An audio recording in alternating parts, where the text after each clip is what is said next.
Okay, we should be back.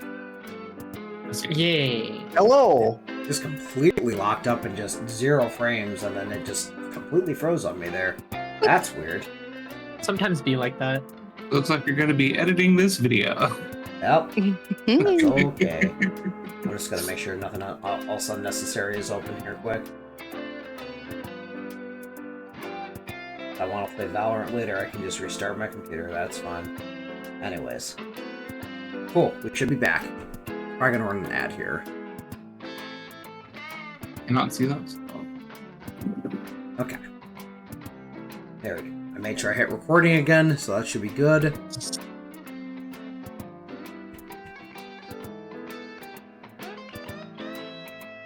And okay. And where? There you are. Alright. And as somebody guessed, Dylan calls Javi, and about 15 minutes later, burgers, calamari, and various other seafood, kimchi. I don't think anyone said anything else. All show Javi, up. you the man. And suddenly, there's a feast in front of them in the lobby of the basement. Before Javi leaves this time, he says, "Oh, this is a nice little secondary lounge you guys got here. I might have to come hang out over myself if that's okay." I don't have an issue with it. Javi, keep I hooking love us up. you. You keep hooking us up, I will let you live down here. Hey, I don't know about that. I got a pretty nice I place a don't couple think blocks that's- down from here. I don't think it would be up to you anyway to let him live down there. Listen. Wouldn't that listen, be up to Mr. Diaz? Listen. And Dylan just looks at them and says, I mean, I could say one thing probably, and it could probably happen. Hey. You are welcome. If you, you keep hooking us up, always welcome here. I like you. Thanks, guys. I'm gonna head out. I got a couple more deliveries to make. I'll see you guys later. Enjoy the food. Always. Always, Dylan. buddy. Dylan, stop tipping me so much. You don't need to do this. Can I tip you? Dylan just laughs. So I'll add another digit. Don't tempt me, Javi. Oh. Dylan, how much are you tipping him? Yes. Yes. Yes. Okay. I don't even want to know. It just make me So- feel poor. So that's Javi why just he says- likes where he lives currently. Oh. Javi just shakes it as his, all right. I won't bug you about it. You know you don't have to do that, though. And Dylan just says, I know. But it just feels right, you know? Alright. I'll see you guys later. Thanks again. Yeah, Everyone see says you goodbye tomorrow, to Javi. See tomorrow. How did you guys know Dylan already prepped order for tomorrow? He said he was going to be a surprise. Of course, We just assumed. We just assumed we'd see him tomorrow. As Javi leaves, Dylan's just like, boys, I placed a specific order for tomorrow for us. For after the You don't have to- dungeon, so it was here when You don't have to we tell got us what done. it is. You don't have to tell us what it is. You don't have to tell us. It'll be a surprise. I will just forget that I assumed. No. Just know we'll have food when we get out of the dungeon tomorrow. I'm assuming it's the dungeon. Based on what he said, with it being a shadow nest and everything, it's gonna be some sort of dungeon. Okay, you guys know more than I do about all this, so I'll take your word for it. I love me a good dungeon. I Not look that kind forward of to the dungeon. challenge. That's I'm not more, what I. I'm more a fan of the dragons. Dylan, What? that's not what I meant. And you know it.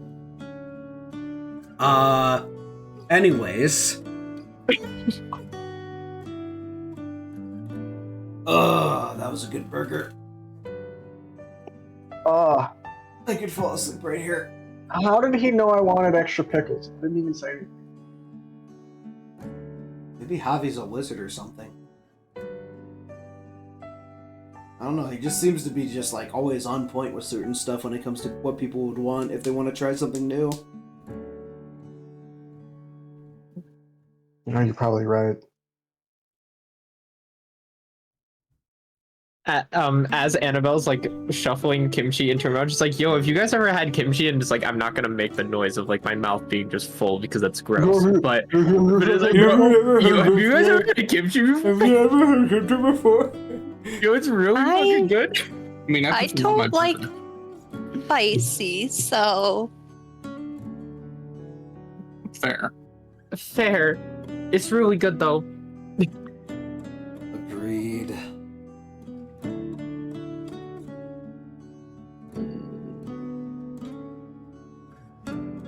That makes me want to take a nap.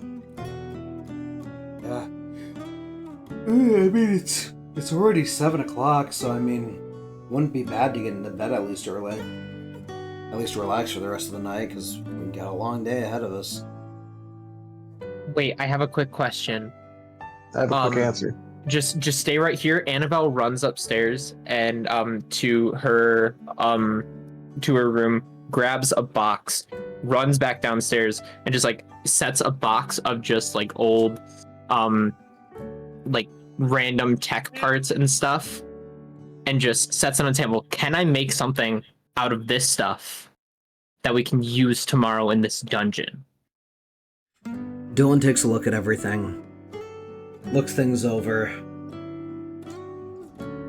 looks back and forth, and for some reason, he puts on a Mickey Mouse accent. That's a secret tool that we could use later. I feel like that's something you should have asked Frank before he left. I should have. I just thought about it now, though. 5 out of 10, Dylan. Take a lap. I mean, you can always ask him I'll take a tomorrow lap morning. later. He turns off the Mickey Mouse accent and goes, "Okay, yeah, let's make sure you mention it to Frank tomorrow." Got it. That's one of the crazy things is the seemingly normal shit becomes useful shit when done the right way. And like the super, like even like IRL useful stuff like your spell jars, Scarlet, could become incredibly useful like Frank said they would. So if you guys think of anything else that you guys do that like hobbies or things you just have, it's worth at least checking into it. Worst case, we could always take it over to Tokyo with us and try and sell it. There's plenty of places there that would love some authentic American shit. You know what I mean? That's true. I mean, most of this is Sony stuff, so that's already a Japanese company. They already got that shit over there. Yeah, I wouldn't even bother with that. Whatever you paid for it over here is probably how much they made it for. It's probably like half of what they made it for over there. You know what I mean? Probably. Okay. Well, I think it is time for a good slumber.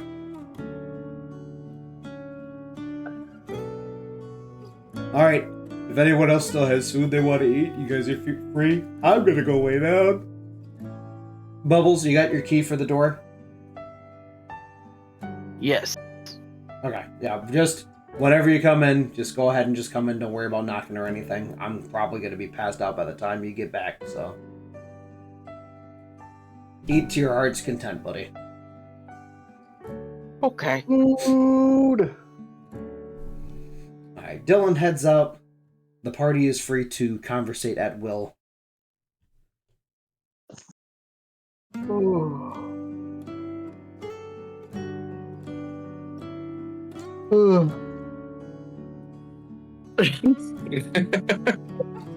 don't know if that's Dylan or Dylan. Maybe a little. Which one maybe could both. it be? One of us speaks in riddles. One of us speaks in rhymes.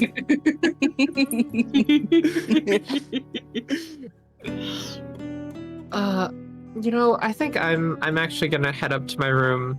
The only questions I really have are for Frank tomorrow, but yeah, we got this tomorrow. And then Annabelle like puts her hand in the middle of the table like for like a group high five. Oh yeah. Heck, we got this. Yeah. I'm gonna go crash. I'll see y'all later. Good night. Sleep tight. Good night. Good night. We all wander away.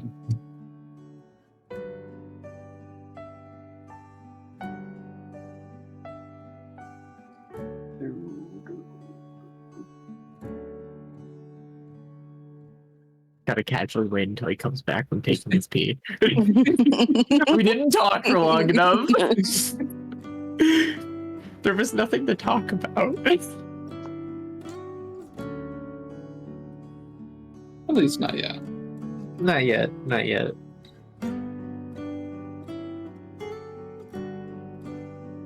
I mean, I could have always made Bubbles go on a little mini rampage in the room. No. No, don't do Go destroy that. the room. Oh my god. Welcome back. Welcome back. We all Welcome went. back. We all went to our rooms. Cool. Alright, now with that, everyone turns in for the night, and the next day begins. Today our party is entering the tear that leads to the essential equivalent of the Shadow's Nest, which again is conveniently right behind their apartment building. Let's tear that shit up. Let's tear We them all- a new one. Oh. We all head downstairs to the Velvet Room to meet Frank. We head inside because Frank is not outside of the Velvet Room door.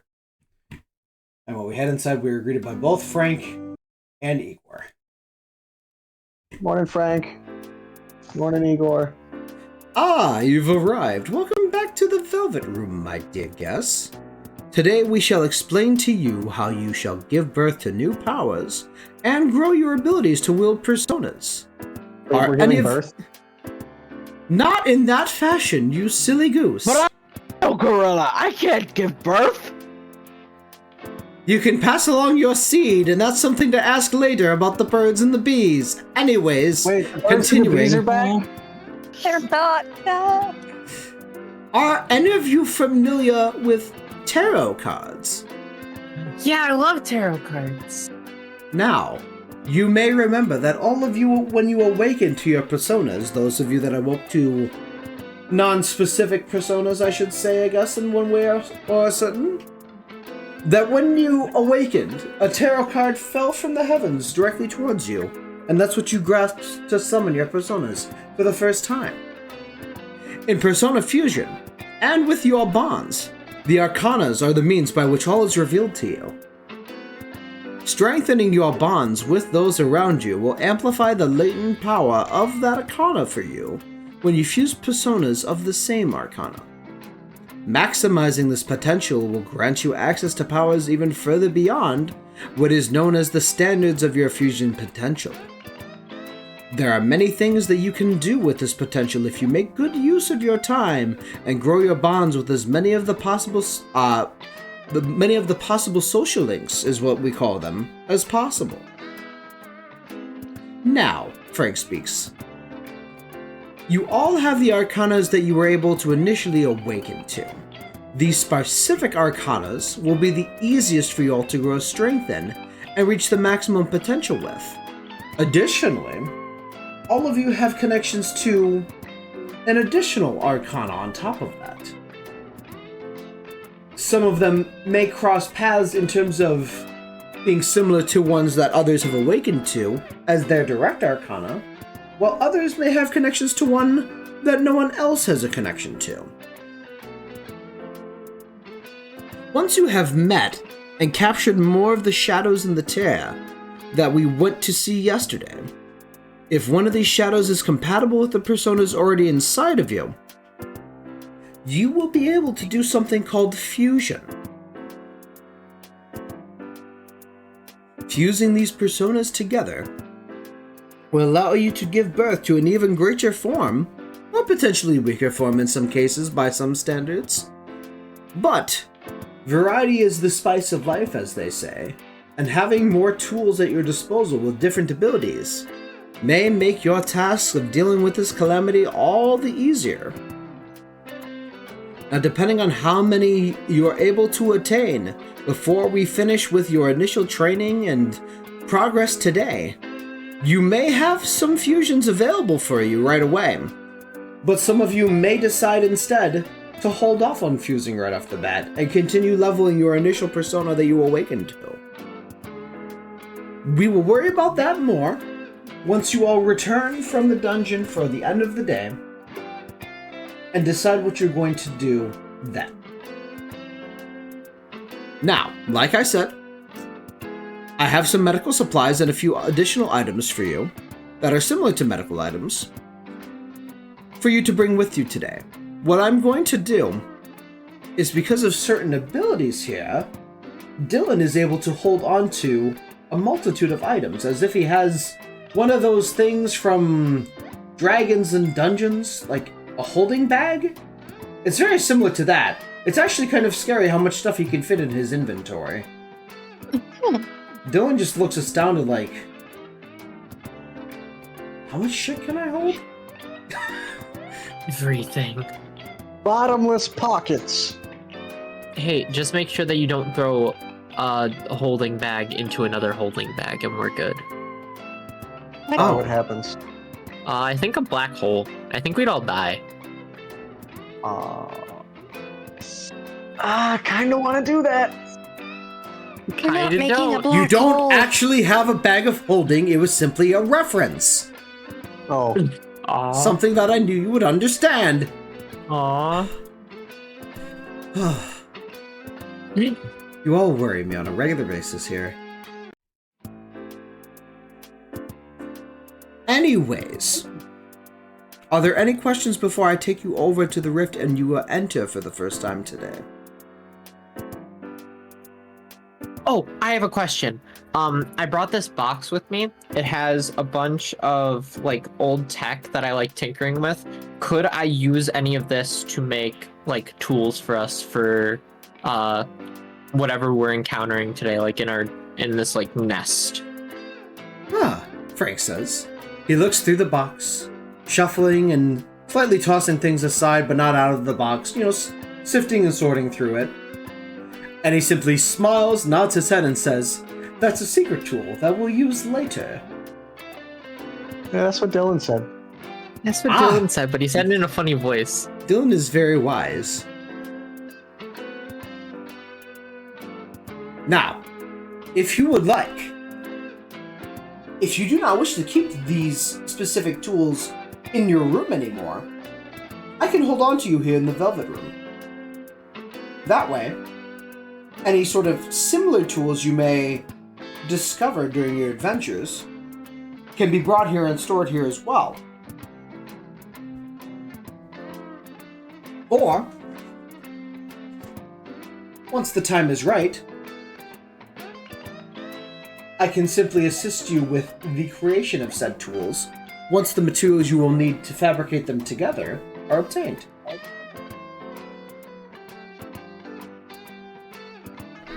I like that second one. Very well. If you would like, you can leave them here for now and take them back to your room once you are done in the tear for the day, essentially. Don't worry about taking them back now, since we do want to get over there right away. Got it. Excellent. All right. Now then, if there are no further questions... Anyone? Bueller? I get it. Haha. But Excellent. Let us head over to the tear. Yeah, let's go. let's go, baby. As the party and Frank leave the Velvet Room, Igor speaks up as they're leaving. Do take care, dear guests. I sense you will need your wits about you today. Farewell for now. And kind of mortified, a little bit, the party prepares themselves for what they're about to deal with.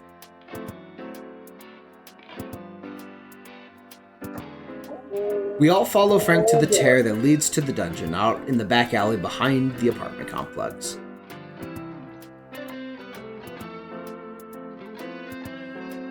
as we approach the tear again, the app on our party's phones ring out in a different tone. With a sort of robotic voice, they hear, now entering the floors of Naraka's. Naraka's? I like maracas. They're fun to play with. It's not even the first same letter. How did you get maracas from that? It literally lit up with a notification on our phones. This is Narakas. Naraka's. Dyslexia is beautiful. Listen. I don't read when I don't have to. So... Moving on. I'm going with this. Moving on as quickly from the subject as possible, the party enters the tear.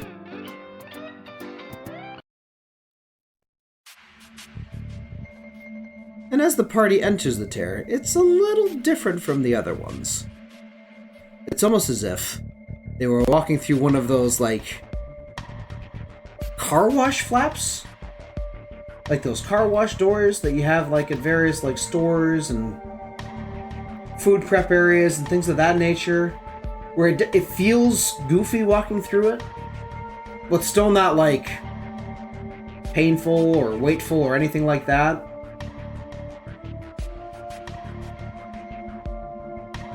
Nothing really that is concerning in terms of the difference in the feelings. Just felt weird. Felt weird and more sluggish walking through this tear, essentially. It gave me like chills up my spine. Now, once the party is entirely through, they all realize that they're in essentially a twisted, almost demonic-looking hall.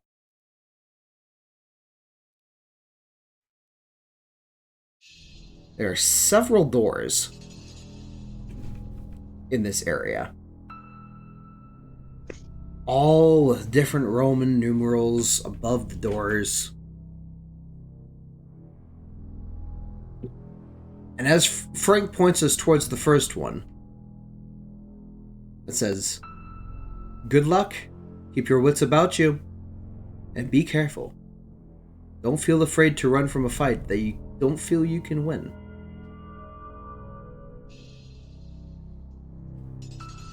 Ominous. We got this. Now, Yeah, we got. I shall leave you all for the time being. But, Gorillas as you never can run see, from a fight. don't say never, because you never know. I refuse. Never. Never, never, never.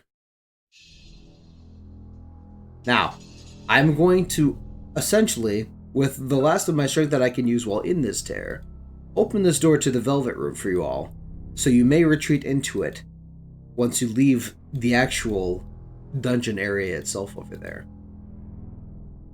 We are both here to assist and guide you, but we cannot find the answers for you, nor if we knew them could we give them to you.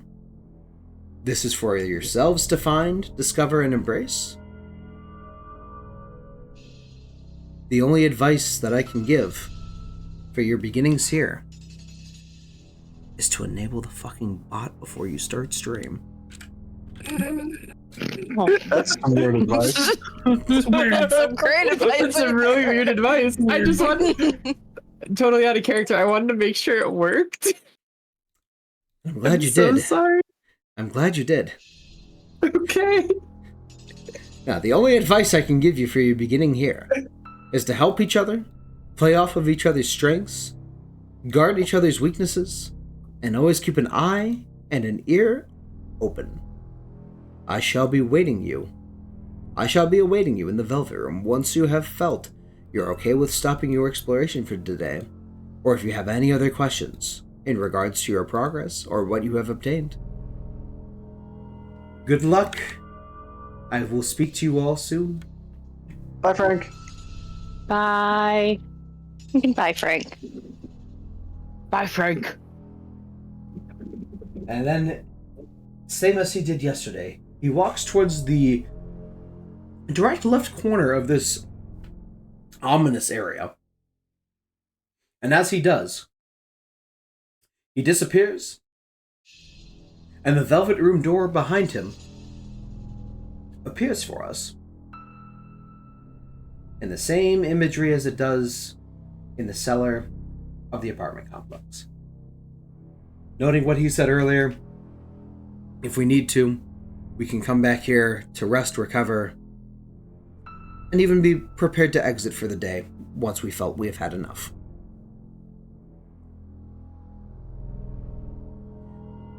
Looking around the area, apart from the doors with the Roman numerals, we also see an odd platform with like an arch on it to the right of where we came in.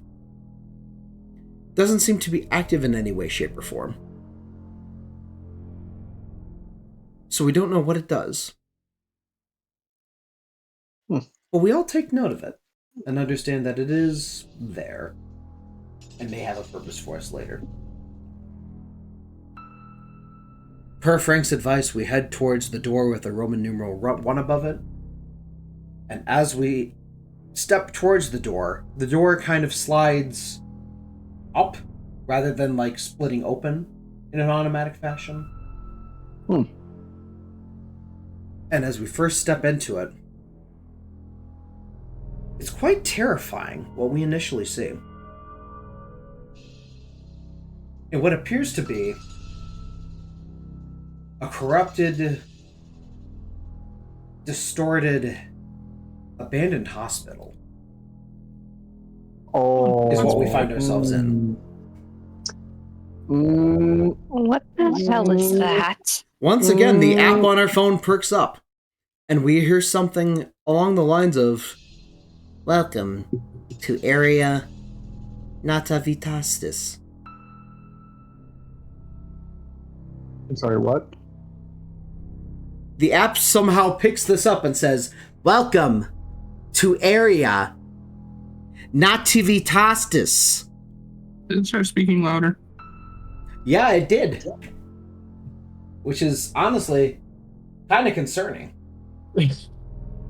This whole area concerns me. This Are area phones is possessed now? You're not possessed. I'm here to help. Is the app talking to us directly now? I'm I do sorry. not like this area. I do First not like monkey, this now area. the phone's I do talking. not like this area. The phone perks up once again and says, "I'm here to help you guys. Please don't ask silly questions that are unnecessary, or I will simply ignore them. You are in the first area of the Dungeon of Narakas, the area Nativitastis, the area of birth. Please keep that in mind. That this is just a beginning of your journey through the tears. I will be muting myself now.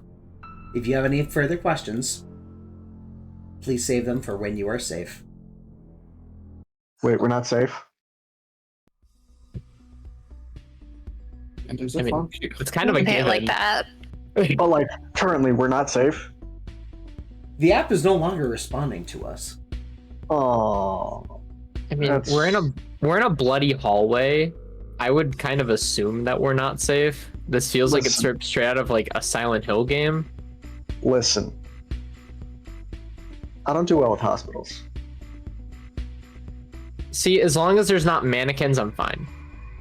Like I'm fine with this. As the party begins slowly walking through this abandoned hellhole of a hospital, we begin to hear murmurs. Nope. And then out of nowhere, I don't like that. I don't like that. a weird Nope. slime man-looking creature appears in front of us a short ways off, kind of at like the end of a hallway kind of distance when we're at the beginning of it. Dylan notices this right away and says, "Guys, hide." And we all stand off to the sides in like the I'm window hiding. areas and behind like the desk that's in the hallway. we see this sludge blob creature that looks like kind of like a nurse, but again, like slimy, and its face is all red. Oh. Or at least, its face would be red if there was anything other than just a red circle there. Dylan motions to the entire party at their hiding spots and quietly says, "Guys, that's a shadow. You know how we fought the things that we did when we awoke? Yeah. That thing is like a couple shadows combined into one, and they separate when it's time for it to fight." It's so creepy, though. I Looks don't kinda disagree. It looks You kinda need cute. help. We're in the wrong type of hospital right now, but you need help. I want to poke you with my katana. No. As I the want party is content. on their bullshit, the shadow starts looking around and moving a little bit, and it says, "There are so many soldiers here.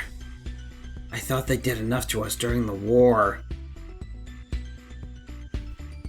Oh, That's a no, that's a little. It's very, very disturbing. no, I don't like this. I don't like this. As they notice this, the shadow continues murmuring the same line to itself over and over again. Dylan slowly starts moving up towards the shadow, but staying behind cover the entire time. Kind of a stealth approach.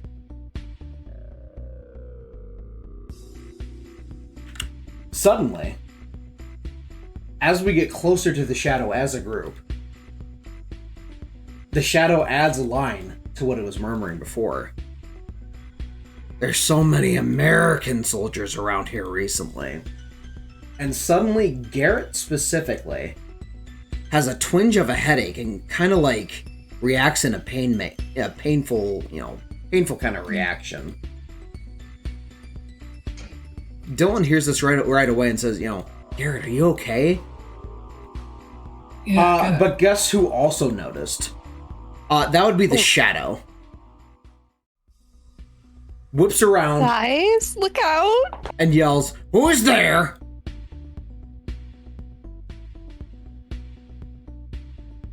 The party all kind of reacts in different ways. Dylan stays behind cover, and you all can pick how you decide you want to react to this, but you may have to roll I'm for not your moving. reaction. I am not moving. I'm staying hidden. Scarlet is also going to stay in cover. I'm gonna want to say something, but like I'm gonna like cover my mouth because the intrusive thoughts are trying to get out. Dylan pulls out his lever action rifle and points it directly at Annabelle. Scarlet, now is not the time. Or Annabelle's now the time. Bubbles wants to charge at the shadow, but decides not to. Everyone stares at Bubbles, shocked that it's not charging this thing in a furious rage. Garrett, how would you like to respond? I'm also going to try and stay quiet. Alright, no rolls are necessary at this time. We get closer and closer to the shadow, staying behind cover, as it turns back around and continues murmuring to itself. As we approach the end of the hallway, we are directly behind the shadow, essentially, or at least Dylan is. Dylan holds up his hands, like in a stop motion, like a hand straight up motion for like stop, to make sure none of you are moving. Waits for his moment, and then holds up 3 fingers, followed by 2 fingers, followed by 1. And then fires at the shadow in the back of the head. Makes contact. The shadow is staggered. And your first official non-awakening combat begins. I need you all to roll for initiative. I got a 3. All right, 6. cool. I did not get the worst. I got 16. I got a 16. Did not get the first. I got 15. And Bubbles, I'll roll for you. That's a 26 awkward. How the fuck? What? My finger moved on my keyboard on accident. Oh.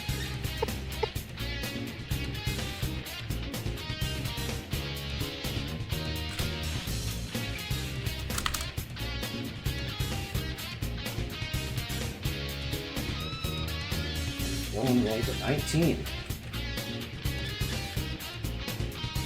I guess it sort of makes sense since he attacked and gave us all advantage here, basically. Or the equivalent of it. As combat begins, the shadow bursts out into a interesting form. And as Dylan said, essentially calling it, it splits into 3 different lumps, basically. 2 of them look just like the 2 slime Mayas that they had fought on their first battle. The cowardly and the merciless variety. But the last one that appears looks like a little fairy tale pixie. Interesting. Dylan notices this right away. He does a quick scan with his turn to essentially scan for weaknesses and seeing if there are any of the same forms that they fought before. The scan is fully successful. Before the rest of the players make their moves, Dylan blurts out, the cowardly one is weak to both curse and bless, just like the other 2 were in the first fight. The merciless Maya is weak to all magic. This is the one that's weak to all magic. Don't use guns or hit it. Just use magic. And the pixie scan only reveals one of the weaknesses to him. But this weakness is good enough because, he says, guns will work on the pixie.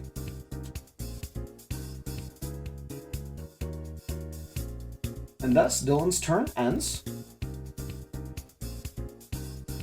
Scarlet, you're up next. The one that is weak to magic. Can I cast Zeo? Yes, you may. All right. I get it. Yeah, I tried not to.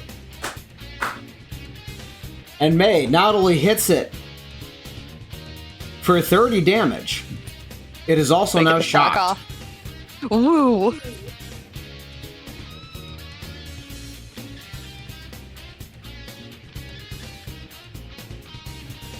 As May hits this essentially super effective move, she also feels the ability to send her support to another teammate rather than taking a second turn as an option. Scarlet, would you like to take another turn, or would you like to pass off to another teammate? Pass it off. Who would you like to pass it off to?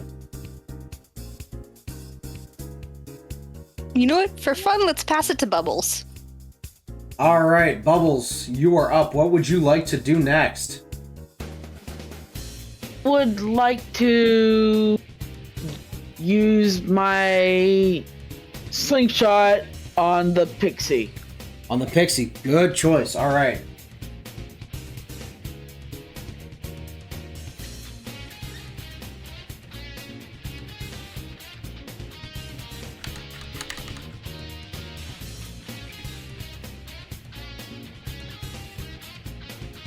Now you have 5 rounds in your slingshot. How many of them do you want to use?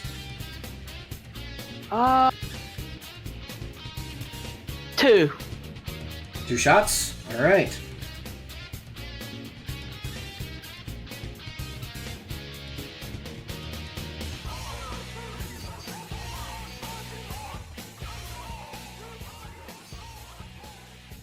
And both of them hit.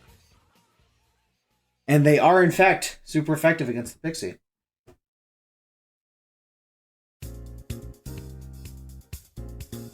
And that does a total of 38 damage to the pixie.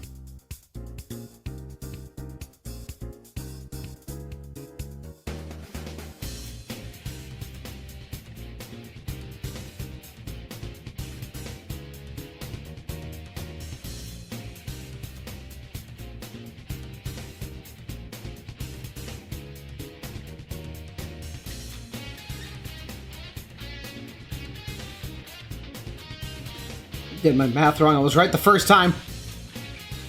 It's okay, I can't do math either.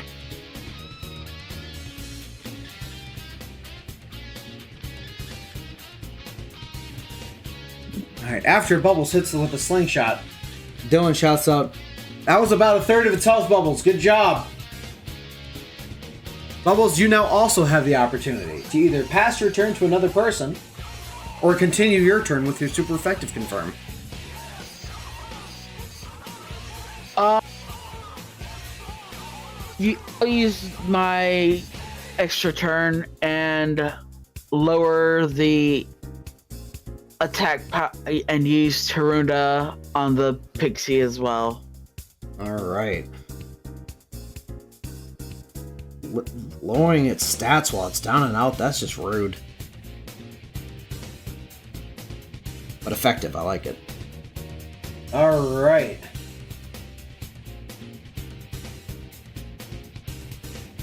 And with turn orders, it is now going to be Garrett's turn. Yeah, I'm gonna cast Koha on the Cowardly. On the Cowardly, gotcha. Alright. And that hits.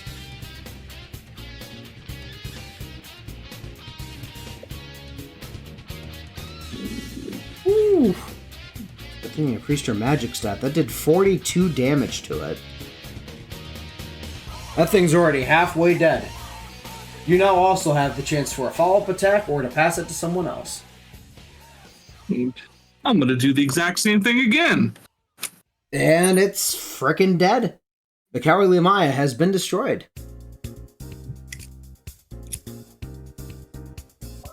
Just as a reminder for our friends watching, and otherwise, if you take your turn to attack again, the same target, you do not get a bonus turn for hitting the weakness. However, you do bonus damage to stuff usually when it's already knocked down, which is why it's dead. And because baton passes are awesome, Bubbles, it is actually now your turn again. Woo! We'll hit the pixie with another 2 shots from my slingshot. That's just rude. But again, I like it. Because it's already down, you definitely don't miss. 2 more shots from your slingshot, that's gonna do...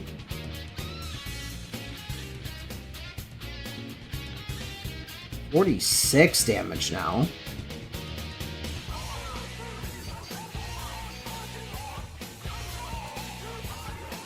Dylan blurts out saying, "That thing's a quarter dead, Bubbles. You can't hit it again because you already used your turn to hit it down. But that thing's almost dead, so if anybody else shoots it, it's probably toast." And then next up, we have Leon. Alright, so we've got the pixie and the slime that's weak to all magic. Yes. Alright, you know what? I'll unload some shots into the pixie too. Alright. And you are rocking the SMG, The SMG. correct? How many shots are you going to use out of it? How many do I got? You have 12, but they go to randomized targets.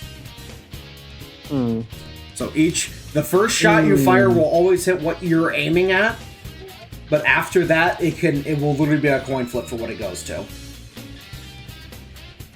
Since there's only 2. Okay, alright. Never mind on that. I'm going to hit the slime with Aha. Alright. And that is confirmed to be super effective.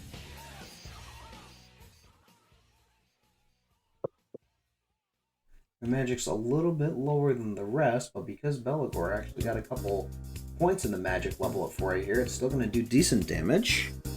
That does 30 damage to it. So it's sitting at just over half health. And you get the opportunity for a follow-up attack or move, as well as your baton pass.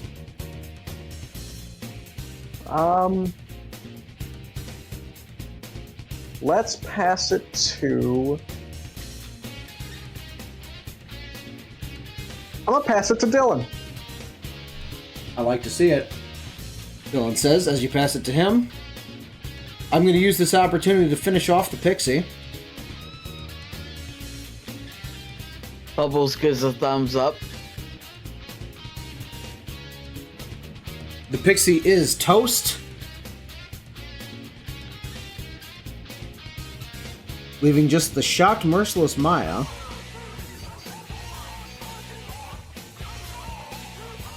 As Dylan finishes off the enemy,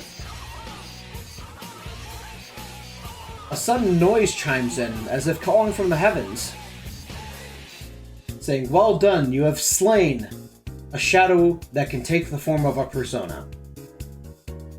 And an Arcana card with the Lover's Arcana on it comes blessing down from the heavens.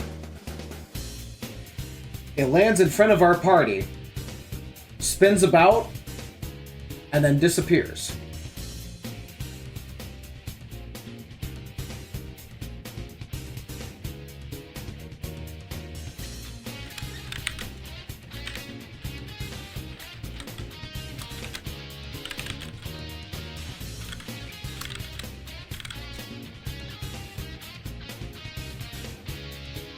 As this is happening, Dylan makes another comment saying, "Huh.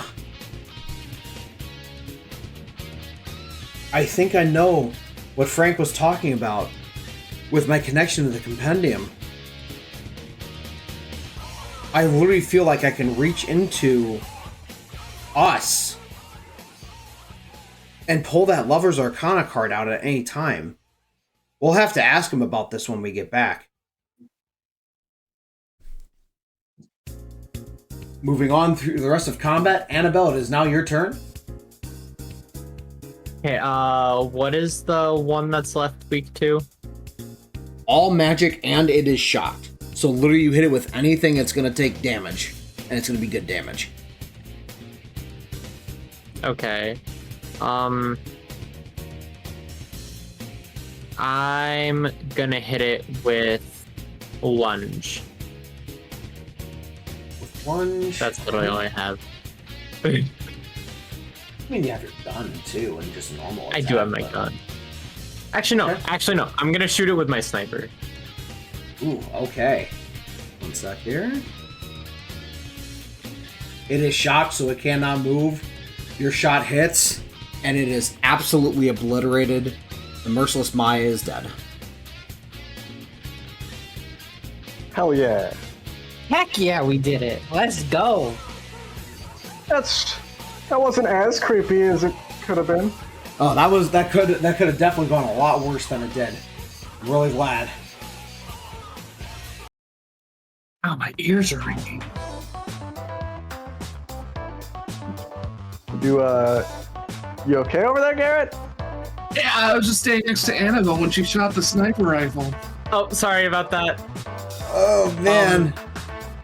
Should we I'll get make you guys some earplugs? earplugs. Yeah, I'll we make should you get guys some earplugs. That would probably be a good idea. Actually, hold on. Let me check the inventory here quick and see.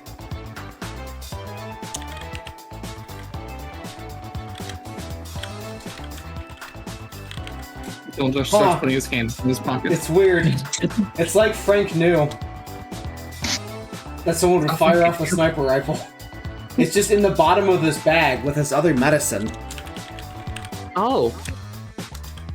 Well, what do you know?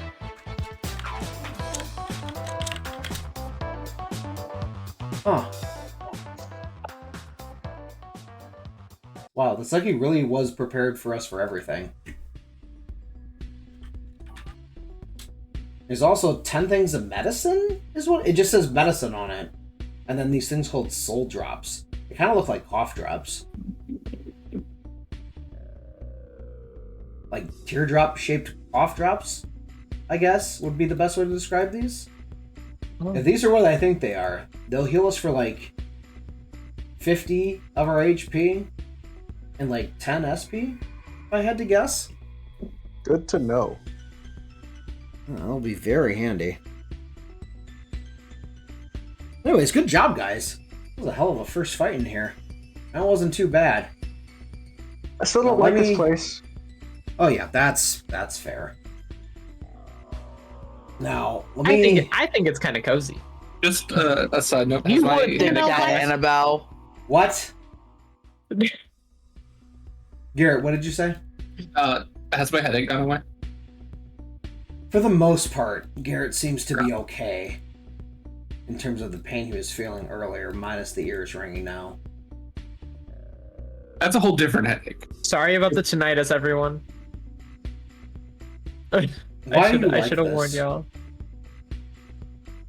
Because I'm great. That's why. And now I've noticed that. Let me check something here quick. As Dylan pulls his Arcana card out and summons his persona, he's able to scan the surroundings a little bit here.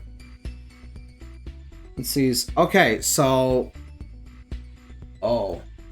Guys, there's a couple floors of this place. Great. Oh. Ooh. I mean, it is a hospital. It's Adventure.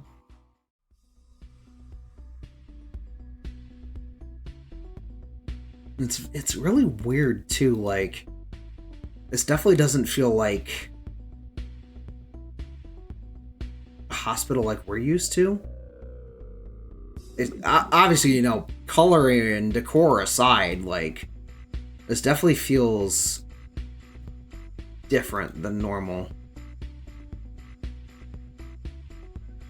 It gives me like a hospital, like a generic hospital from like a movie, where it doesn't look like an actual hospital. It's just like the stereotypical thing. You know, it might be a visual thing with the terror too, but huh. Interesting. Just keep your eyes open, obviously, but obviously we need to push forward here, so I say we just keep on going. Yeah. You make paranoid as shit the whole time, though. Oh yeah, absolutely. As the party moves forward towards the next part of the hallway, the next part of the area that they're in, they see that it's really like twisted, like contorted, like what would normally be a right turn down the hall, like, you know how like you're walking and like things are like weird, like in those mirror like houses in like an amusement park and stuff, where you think you're walking forward but then there's literally a wall right in front of you. It's kind of like that, but when you're walking down the hall to your right, it's like it feels like internally you've turned left. You can feel like something's wrong as you're walking through this hallway for what this should is feel fucking- normal. This is fucking with my head. Yeah, this is trippy. As we get towards the end, towards another hallway, Dylan says, "Guys, there's another shadow in the next room. Just be careful. Let's see if we can get the jump on it again." As they get Alright. closer to this room with the shadow, they see that there's like Japanese letters and words, like kanjis and stuff, all over the place. So it's possible that this is some sort of Japanese hospital. But as they see this lettering, Garrett's headache flares up again.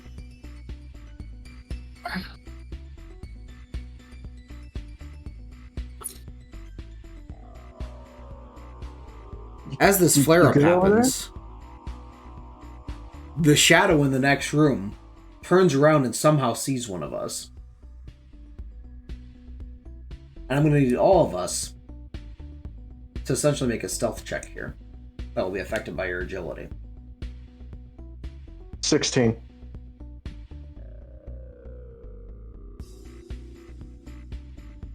Mm-hmm. 13. Oh, that's a 10. Oh no. What did Bubbles roll? Dylan?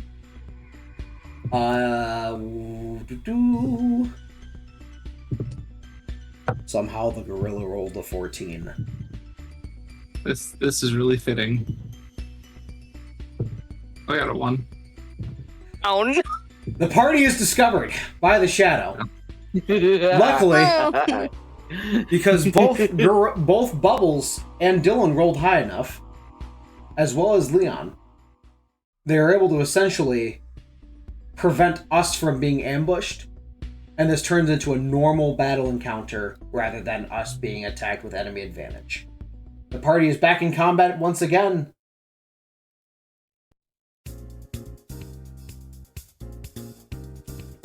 And I do need to make a note here for you. Scarlet, Annabelle, you were the only one that took any form of loss of HP because you used lunge. Oh no, you used your sniper. Never mind. Yeah, I used my sniper. That's right, you used your sniper. That was smart. No one is at any loss of HP. A few of us are missing a couple points of SP, but not enough to be concerned yet. And thus the next battle starts. I do need everyone to roll again for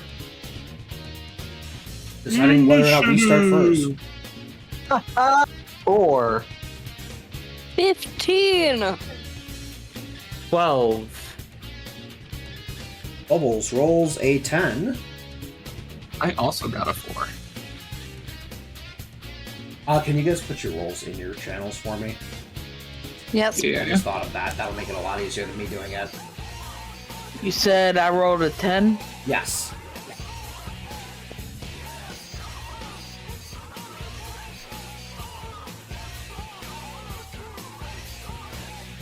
And Dylan rolled another 19.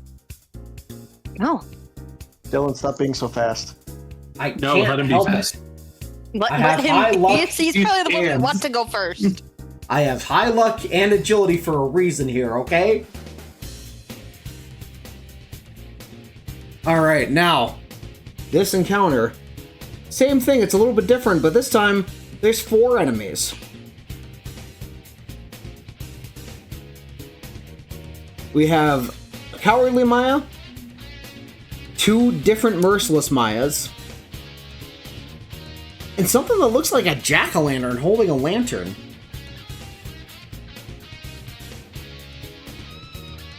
Dylan having advantage against all of the shadows because they rolled low enough, which means everyone except for the people that rolled the 4s get to go before the shadows. Hey. Dylan does another quick scan to confirm weaknesses. Alright guys, this Cowardly Maya, weak to Curse and Bless. Resist Gun, it's that one. It's the same thing. I'm noticing here too, the ones that we fought when we awakened, they had their weaknesses split. These ones all are weak to both.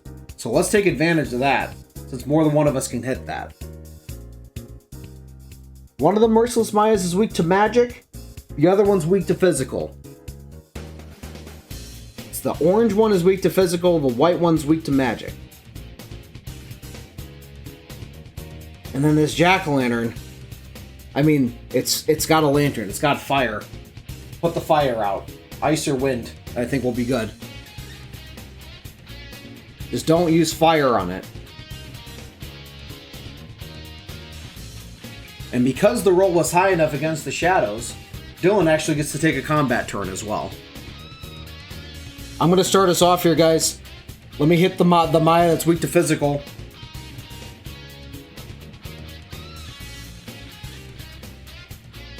Dylan succeeds and hits, dealing 36 damage.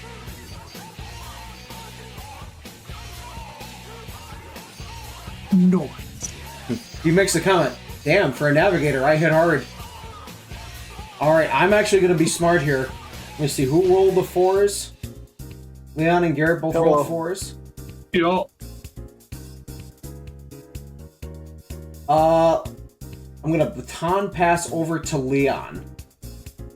I'll take that high 5. I'm going to hit the same one you did with Cleve. Alright, that's light physical damage. 6% of your HP. I'll do the math in a second here. That hits. Let's see if it crits. On top of it being weak. Yeah, baby, it's a disadvantage. Yeah, it did. That hits for 48 damage.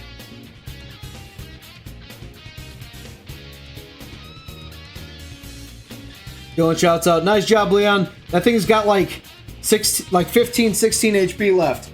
Somebody finish it off.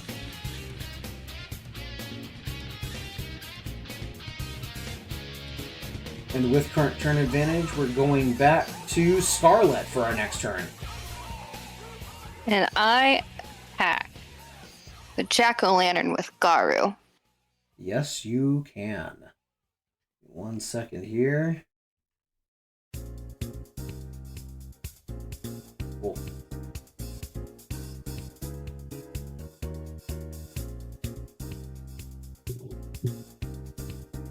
Alright, Mr. Jack-o'-lantern named Lewis.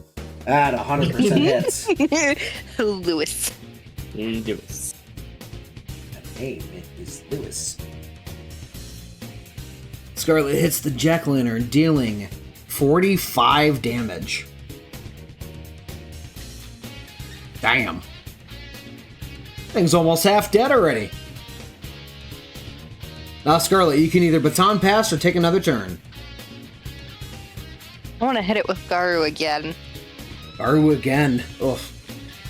Ruthless, but I like it. That deals 50 damage this time. That sucker's almost gone.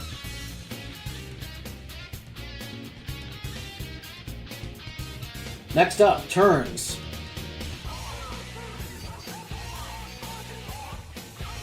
Annabelle, you're up.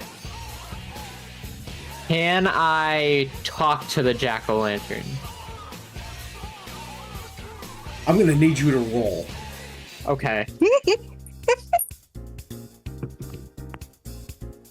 18. You succeed in talking to the jack-o'-lantern. What would you like to say to it? I think you should join us. Dylan stares at you and says, we didn't have to talk to the pixie for it to join us. I mean, but also it's nicer for us not to kill it. We could just ask it to join us. Annabelle has a point. Dylan agrees. The jack-o'-lantern nods its head and says, thank you for sparing me. I will join your team. It disappears, and from where it was, you see an Arcana card come out. This Arcana card spins, lands in front of your party, and the Magician Arcana has been awakened within you. You now have access to the Jack-o'-lantern and Pixie personas, once your stock has increased. Dylan notices this again, because he feels... it's almost like a blue light is going off in his vision that the other characters can't see right now. Whenever this happens, he sees the same, like, Velvet Room blue light. It doesn't quite cause pain, but, like... it kind of messes with his vision for a second there. But regardless of all of that, he says, guys, I think we're going to be able to do something crazy with these personas. I think we might not have to pull from the compendium just to get them back out to use. Meaning we won't have to go to the Velvet Room just to pull one out if we need something different. Expound. But we'll confirm that later. Let's keep fighting. Jack-o'-lantern is toast because we brought it to our side, so we no longer need to fight it. Just the Mayas remain. Now, Annabelle, since you used your turn to negotiate, Bubbles, it is now your turn. Punch the one that is weak to physical. And it's dead! Alright! It is Bubbles. down and gone for the count. Leaving just the merciless Maya that's weak to all magic, and the cowardly Maya that's weak to curse and bless. But, because two people rolled 4s, those shadows are actually going to attack first.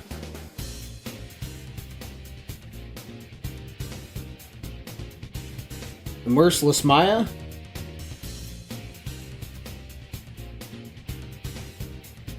attempts to attack Bubbles in retaliation for killing its friend.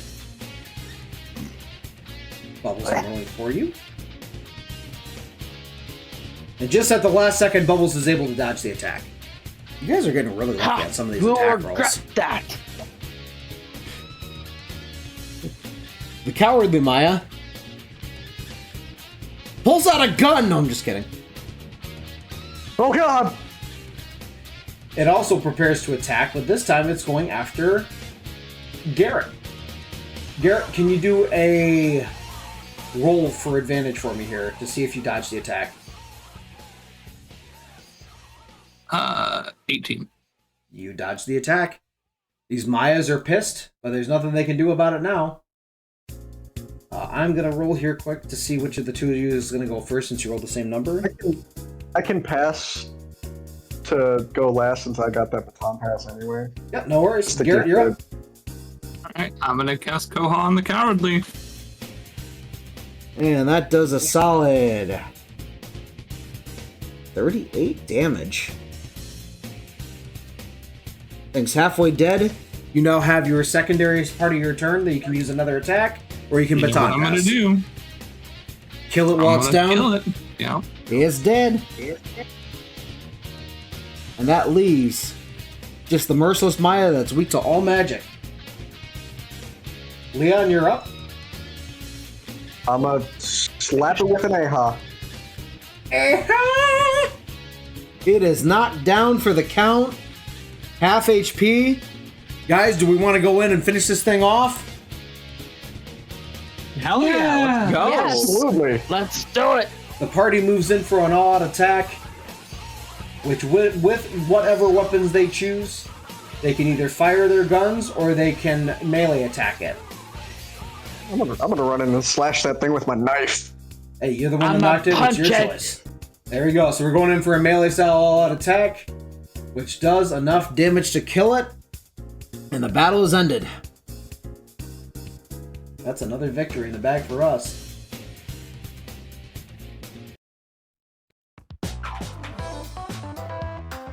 Dylan, once again, well done, guys. That's 2 down.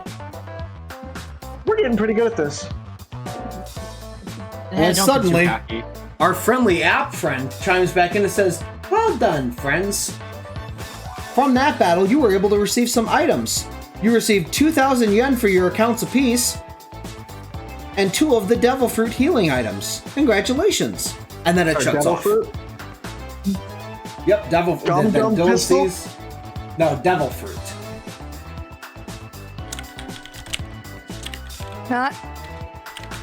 Not the One Yeah. Piece devil fruit. Different kind. Damn, you got me excited for a second.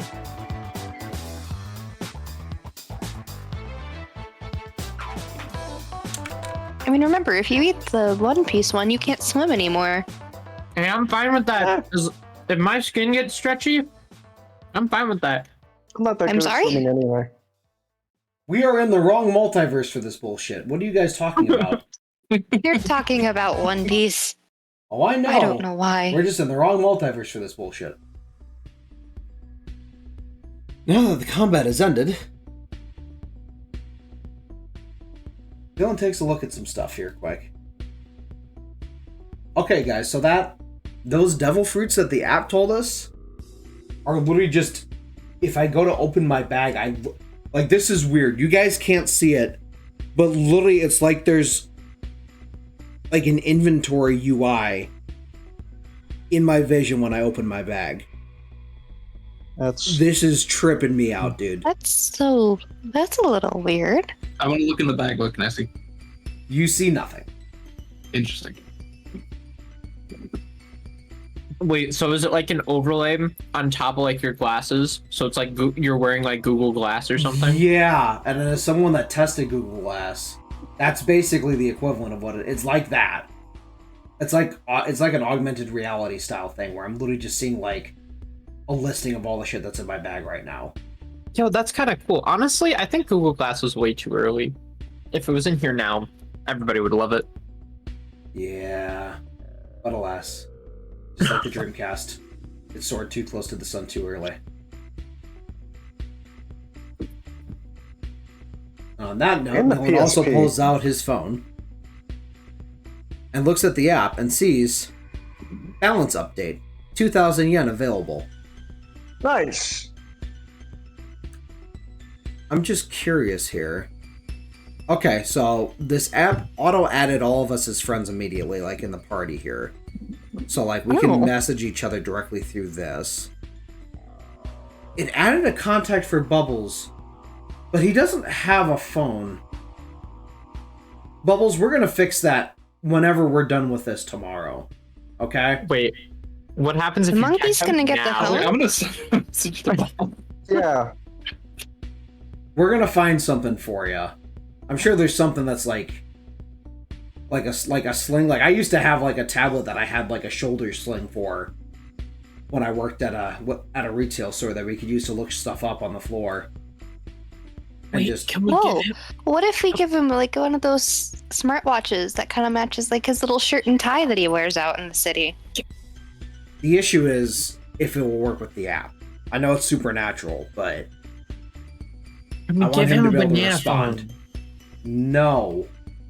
He doesn't like bananas. He only It's likes not an banana actual banana, smoothies. though. He only likes If you give me a banana smoothies. phone, I will destroy it. See? See? Told you. Anyways, Bubbles. I'm sure if we go back to Tokyo or something tomorrow, we could probably find something that'll work for you. Does that sound good? Yes, it does. Okay, cool. We'll worry about that later. But the app is already thinking that you are going to have a way to use this app. So we need to make sure you have something for it. We'll worry about that tomorrow, though.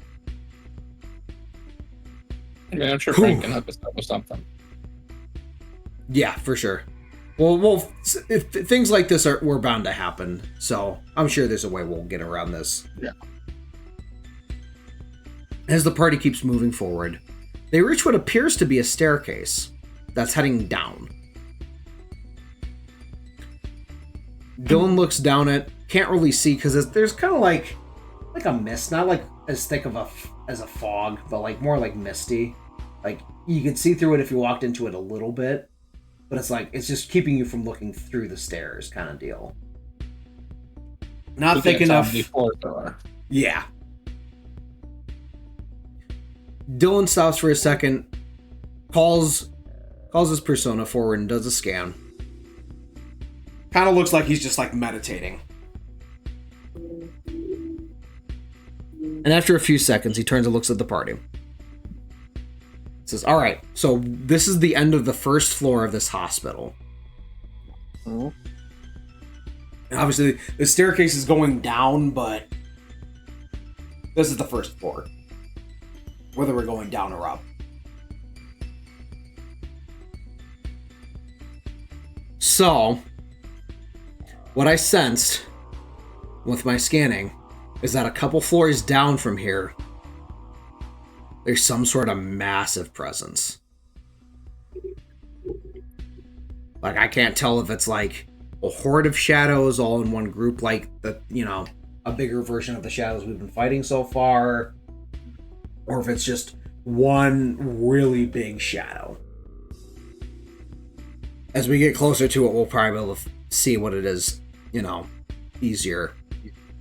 But compared to the things we've been fighting, that thing's going to be a lot tougher.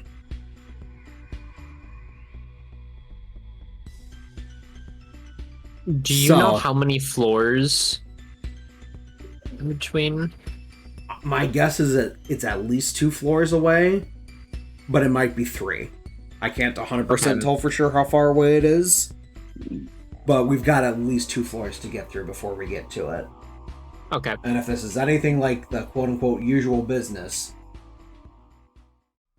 we'll know when we get there.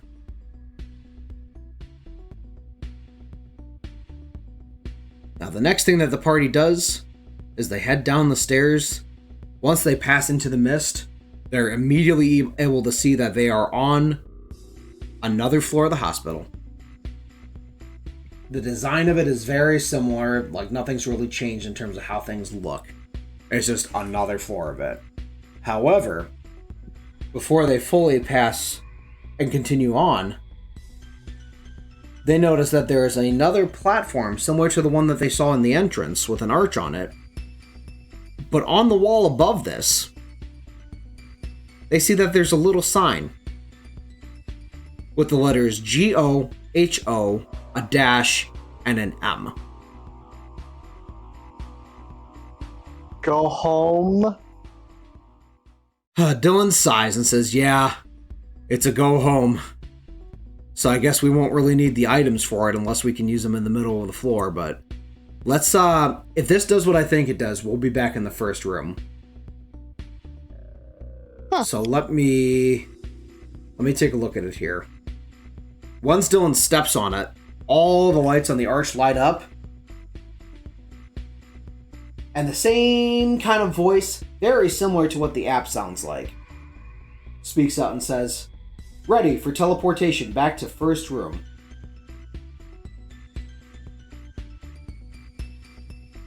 Dylan looks at the group and says, let's work back quick.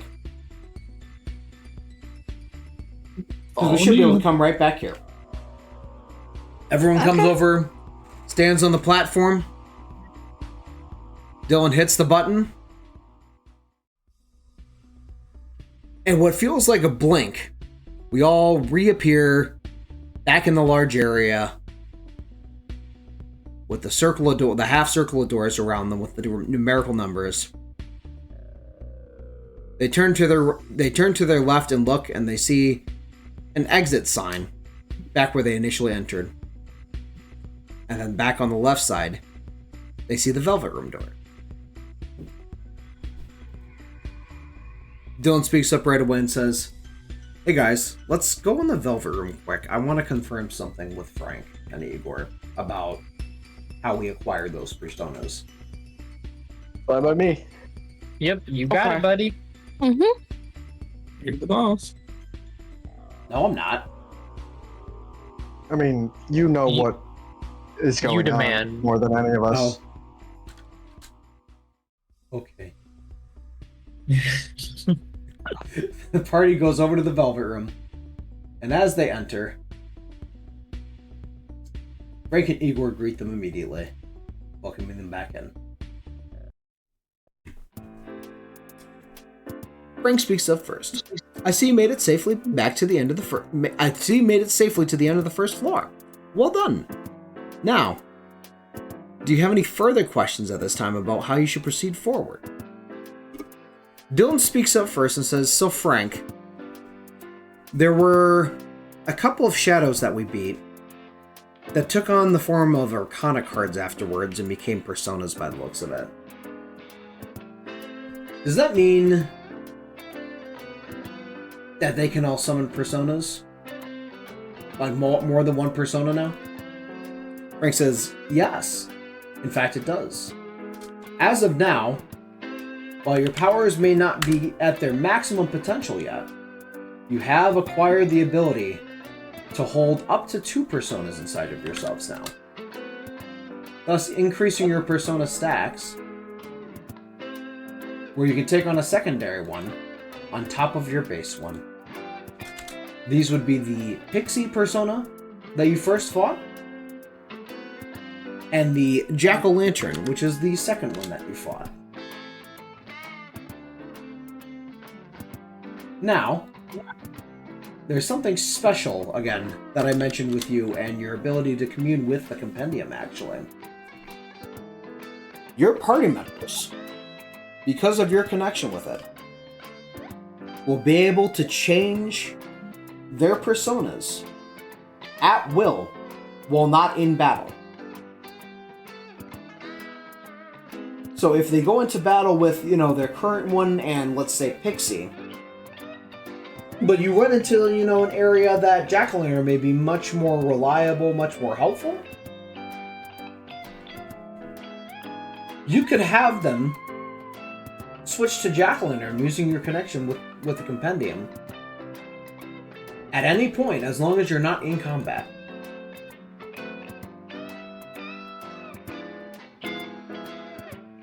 Now this is mind-boggling, as normally, in the past, Persona users would have to return to the Velvet Room, fuse to make space, things of that sort. But we can essentially reach into the deck, and switch our personas at will whenever we feel like it.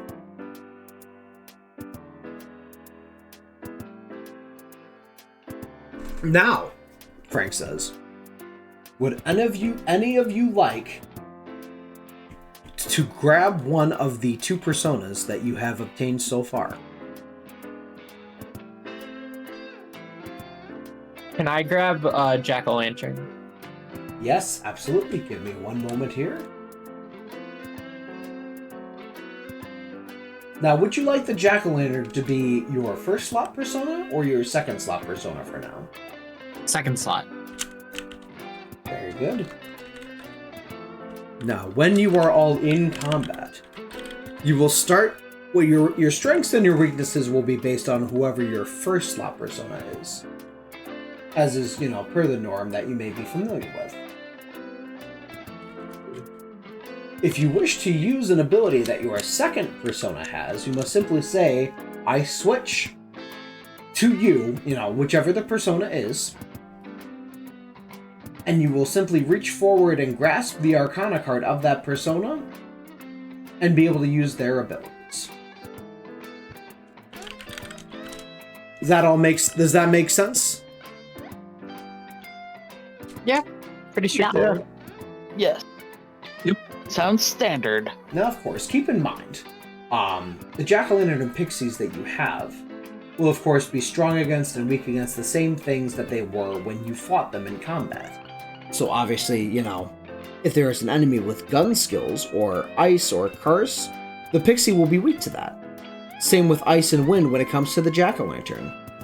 However, if you have a Jack-o'-lantern, and there's a Jack-o'-lantern you're fighting, you could use a Jack-o'-lantern and essentially attempt to take the brunt of the hits for your teammates. That way it has less targets it can effectively hit with its own moves, since it's, very prone to using its own fire-type skills. Things of this nature will become incredibly useful later on, when there are more shadows that take the form of these types of creatures rather than the ones that simply go in for physical attacks. And the same can be said of things that are resistant to physical attacks that you may find yourself gaining in the future.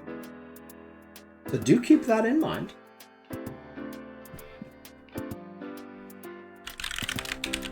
Now, do you have any other questions in regards to this so far? No. I don't have any questions, no.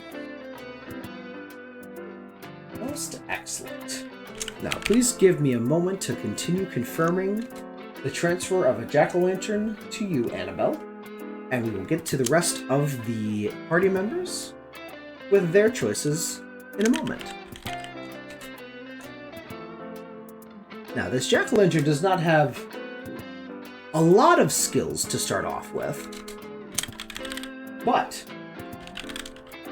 having Agi in your arsenal for fire damage and Rakunda for lowering the defense of a foe will be very useful indeed. Now, I dare say, looking at you all right now, it does appear that you are all on the cusp of gaining more experience once again and increasing your power. So, depending on which persona you have equipped when you go into this next battle that you get into, if you keep your main first slot on, it will likely gain a new ability upon leveling up this time.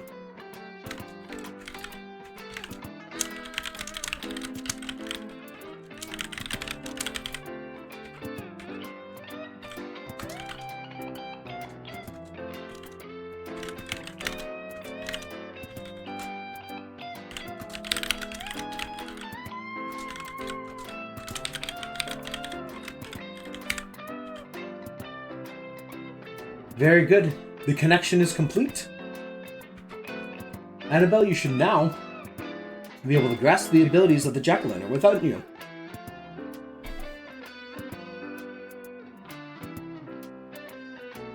Most excellent. Now then, would anyone else like to grab a secondary persona?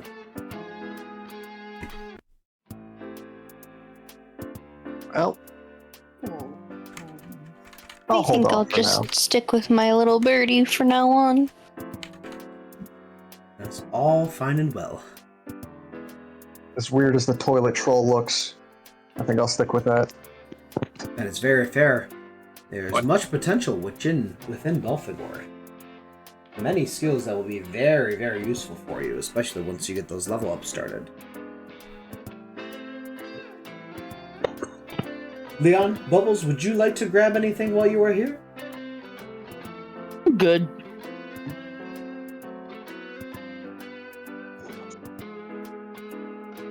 I'm down to keep going with what we got. Oh, let me see. Garrett, would you like to grab another persona? I'll take Pixie. We'll take Pixie. Okay.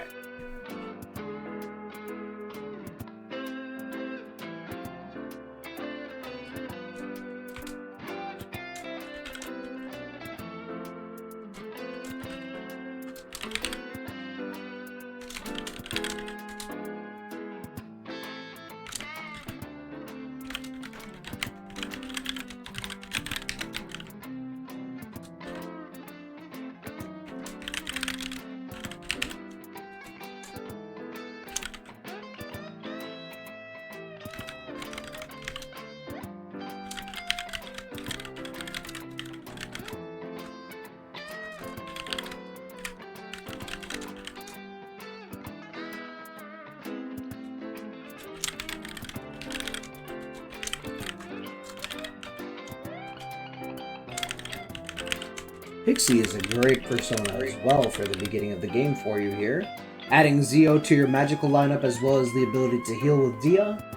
Patra, which will allow you to cure certain status ailments should any of the foes you face eventually use them. Tarukaja, which will increase ally attack power for 3 turns on a single ally. And the innate skill passive, which is resist confusion, which, if a foe is going to use confusion abilities, you will automatically have a higher increased chance of evading that. And thus your Pixie has been summoned and is now available to you as well, Garrett. Would you like that in your first or second slot for now? The second slot is fine. Okay, excellent. And thus we are all good to go. Now, Dylan, I am sensing further potential within you when it comes to the connection with the compendium here. What I will say for now is that your powers may have interesting effects in terms of what they will allow you to do in combat, as well as what you can do for your comrades, on top of the already existing abilities. I dare say there may be things that will happen later on during your journey that would allow you to unlock these potentials. And essentially, from what I'm sensing here, allow you to use skills that the personas in the compendium have when certain conditions are met. And thus I turn to you, my other heroes. When certain things happen in the worlds that you're going to be traveling to help solve this calamity, you may have noticed that since we went into the tears of other persona users, it is possible that they, as well as other things that existed in their worlds, may exist and may also grant you the abilities to grant benefits to yourselves and your teammates such as Dylan. When these benefits present themselves, it is very much worth your while to engage with the things available to you. And that is all I can say right now, because the rest is up to you to discover. Now, are there any other questions before you return to the dungeon? No. Nope. No, I know. I have no questions. Most excellent. You all are doing very well. Keep your wits about you. And I shall see you once you have concluded your journey for the day. The party leaves the Velvet Room, heads back into the main hallway of the dungeon. And Dylan proceeds to ask the party. Now, there's two things we could do here. We could either take the teleporter back to the second floor, is my guess. Or we can go back through the first floor and fight again if we want to fight those same enemies again for more XP. We don't know what's waiting for us on the second floor. So if we wanted to get a level up, essentially, before we head to the second floor fully, we could do that. Or we could just go straight into the second floor.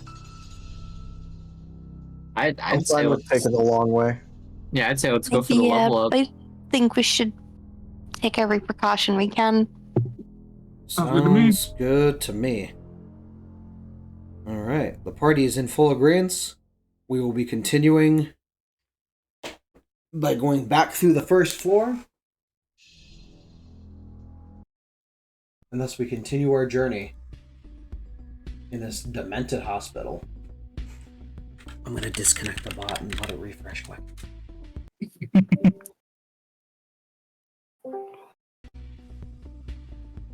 Oh. I think that just made it worse. There we go.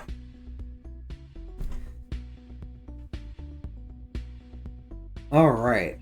Now, as we go back through the same area that we were in before, we also notice that our HP and SP, our full energies, were replenished when we left to go back to the main lobby. Cool. Dylan does a quick scan before we head further in and actually engage in combat and says something. So it looks like that area in the lobby off of the teleporter has some sort of like card draw system, if that makes sense. And I think we just happened to draw a card that replenished our health and our stamina. Oh, I don't think it's a guarantee that we'll get it upon teleporting every time. But if we're feeling wiped, going back is the most sensible move regardless. So I think it's a good thing for us to do no matter what. I'm not sensing any bad results from the cards that it pulls from. But I can't quite see what all of them are in terms of benefits. Does that make sense? it's Mhm. certainly interesting. I definitely think if we end up getting smacked by something on the second floor for some reason, or even later on, we should warp back as quick as we can to recover. Or at least be safe until we can use items or something to recover to.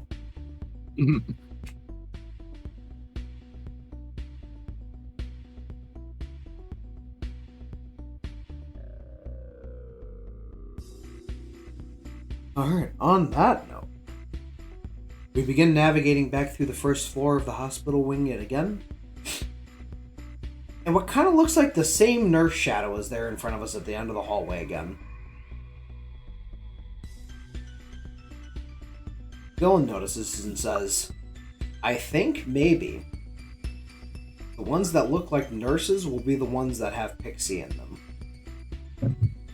Because the other one kind of looked more like a doctor, I guess, like a male doctor.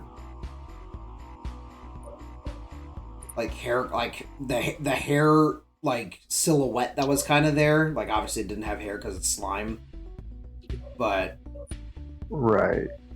Mm-hmm. that's the vibe that I'm getting here. Is that the one that looks like a guy is gonna have Jack Weiner for now. If that changes, so be it. But if that's the case, that's a huge benefit for us because then we get to pick our battles a little bit more specifically.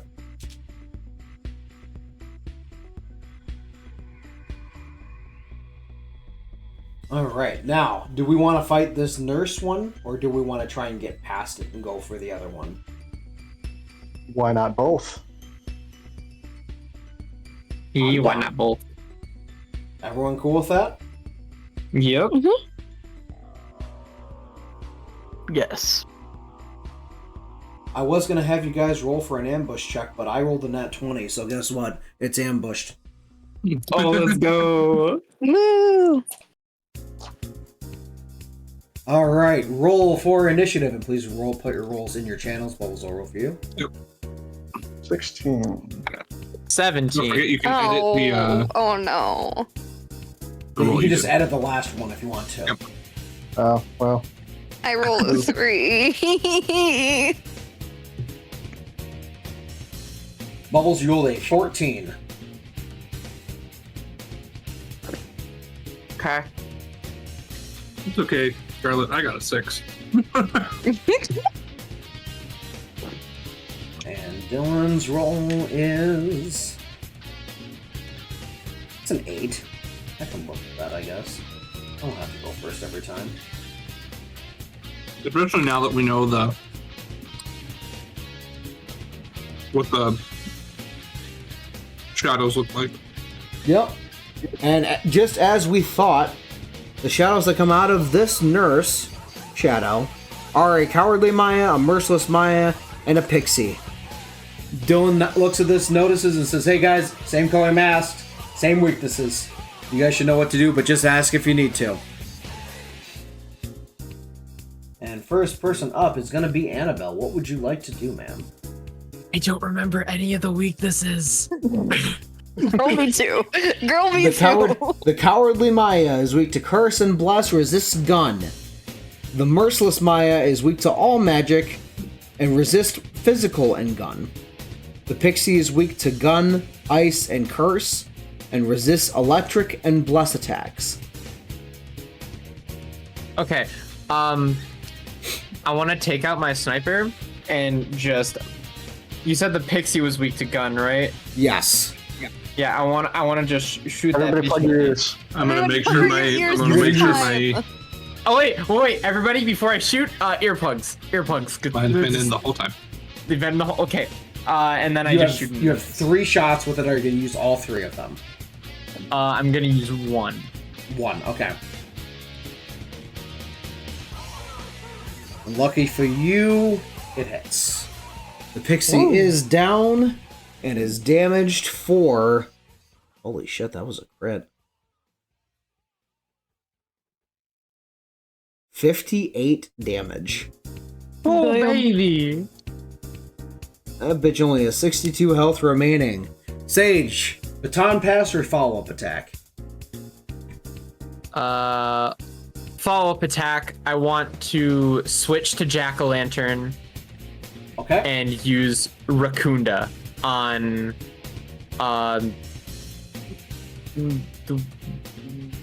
I'm trying to think of which Maya. What are the 2 Mayas? I can't remember. The one that's weak to curse and bless with 75 HP, and the one that's weak to all magic with 80 HP. The one that's weak to curse and bless. I want to use Rakunda on that. Alright. Excellent. With that, Leon, it is your turn.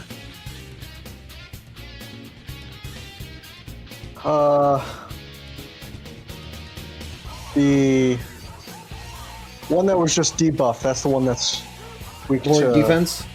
Yep, curse and bless. Okay. Yep, I'm gonna hit that one with Aha. Alright, and it hits. And that is going to do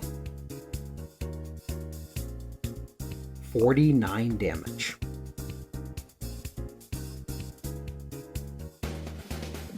Why do the rolls Nice have to make me setup. do so much math?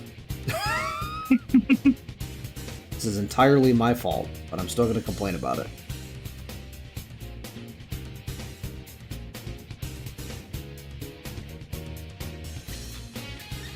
Alright, you also have a chance for a follow-up attack or for a baton pass. Alright, what's the turn order? Current turn order is start with Annabelle, followed by you, followed by Bubbles, followed by me, followed by Garrett, followed by the Shadows. In order for the Shadows, you have Pixie, if they weren't knocked on their ass right now, Merciless Maya, and then Cowardly Maya. All right, Bubbles, you're up. I think you forgot about someone. Scarlet with the 3 is after the Shadows. That's why. You were literally at the end of the lineup. Actually, all right. I'll give Scarlet the chance before the Shadows. Scarlet, you're up. There we go. Alright, cool. I'm gonna cast Zeo on the one that's weak to magic. Done deal. Alright.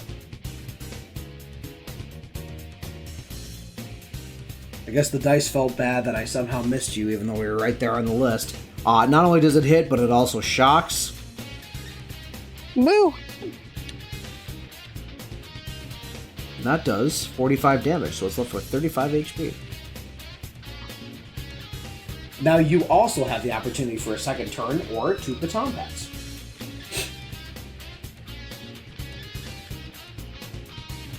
I'm gonna pass it to Annabelle again. Annabelle, you are up once again. What would you like to do? Okay, I would like to use Agi on the one that's weak to all magic. Alright, you use Agi.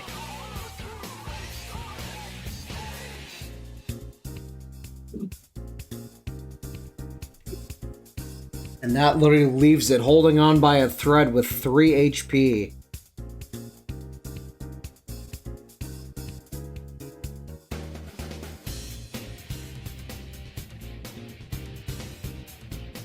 With that, Dylan calls out, "Guys, we could do enough damage to finish this. Do you want to do it?" Yeah. Hell yeah. Do it.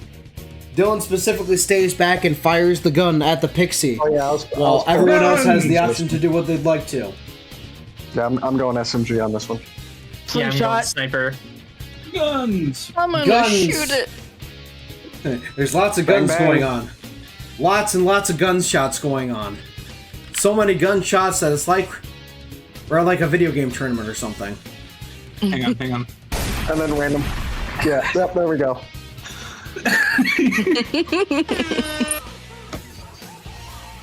Suddenly, somehow in the distance you hear,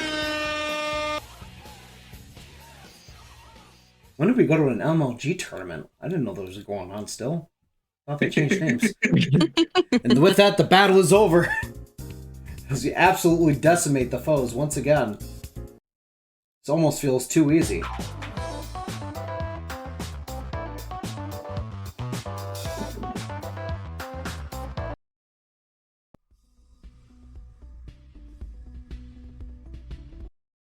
Please, I only clicked it once. And with that win, we actually get 1,000 yen. So we're sitting at 3,000 total now.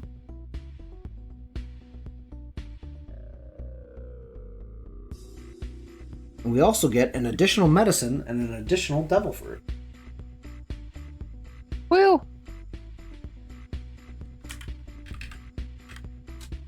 Dylan notices this and makes note of this, specifically saying, it appears that it might be the Merciless Mayas that are dropping the devil fruits. And the pixie might be the one that dropped the medicine.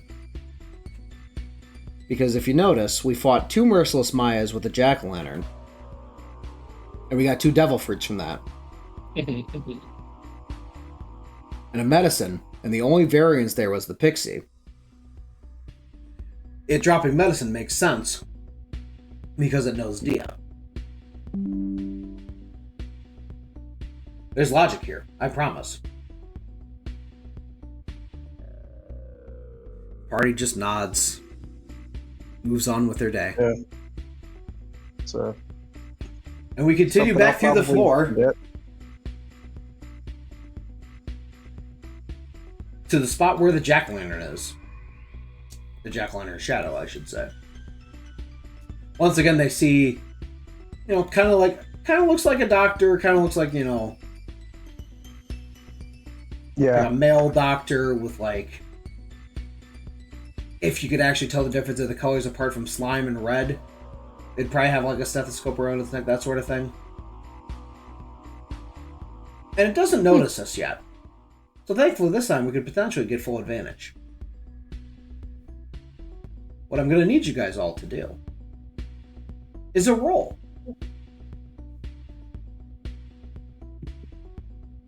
That is 13. a 17. That is also a 17.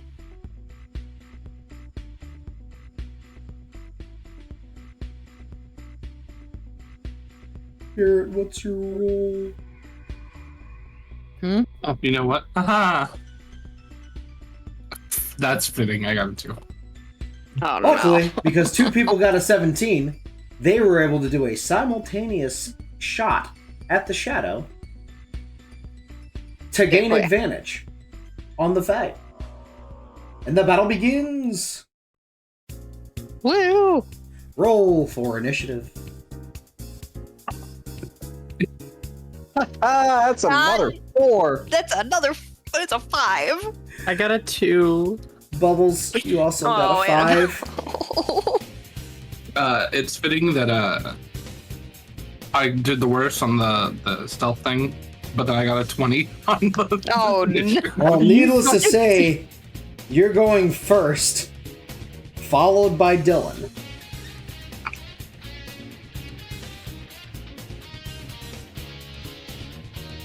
Dylan just looks at you all like, are you guys not ready to go? Garrett's ready to go. What's the deal here? Hey, I took the shot. Alright, that's fair enough. I zoned I out. did too. I Hey, zoned out for a moment. I'm sorry. I'm loading my sniper. These things take a minute to load. I'm sorry. I'm good to go now. Anyways, Garrett, we've got, same as before, Cowardly Maya, 2 Merciless Mayas, and the Jack-o'-lantern. What would you like to start with? I'm gonna cast Koha on the cowardly. Alright, and that hits for 40 damage, leaving it with 35 HP. What would you like to do with your secondary action? Who's the bottom of the turn order? Who rolled the 2? I did. Annabelle. Up with down past Annabelle. Alright, Annabelle, you are up.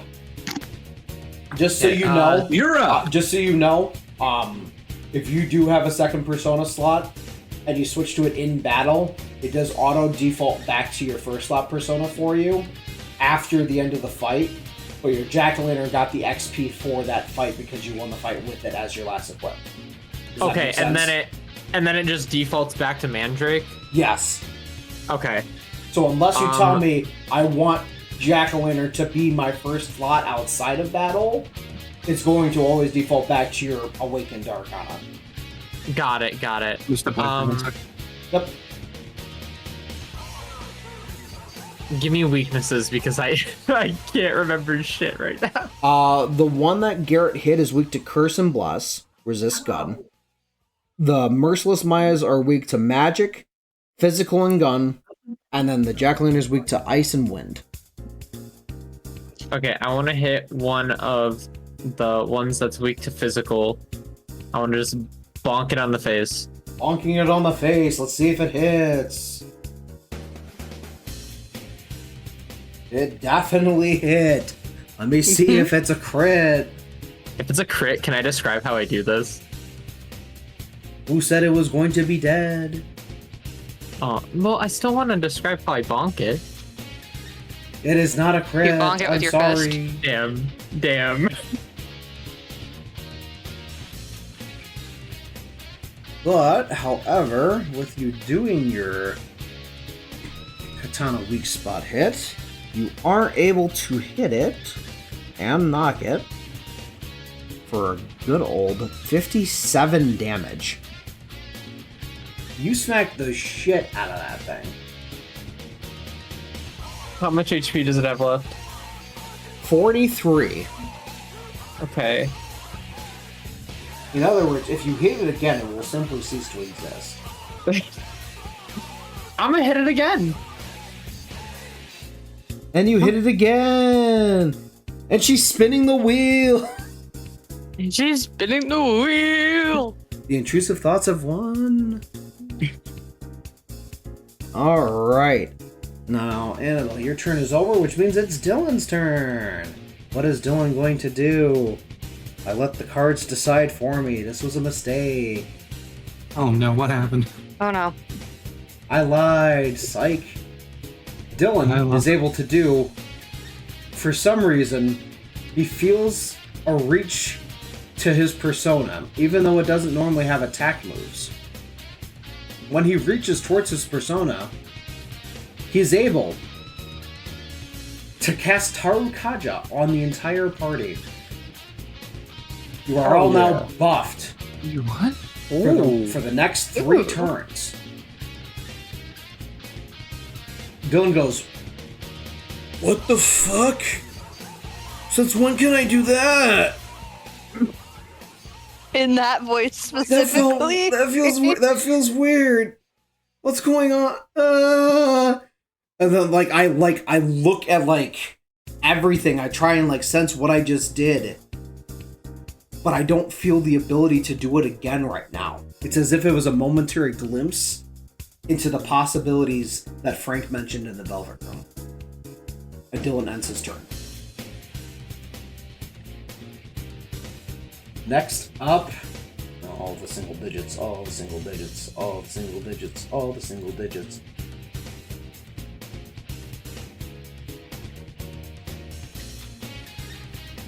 Scarlet and Bubbles both rolled a 5. You can either pick or I can roll to see who goes first.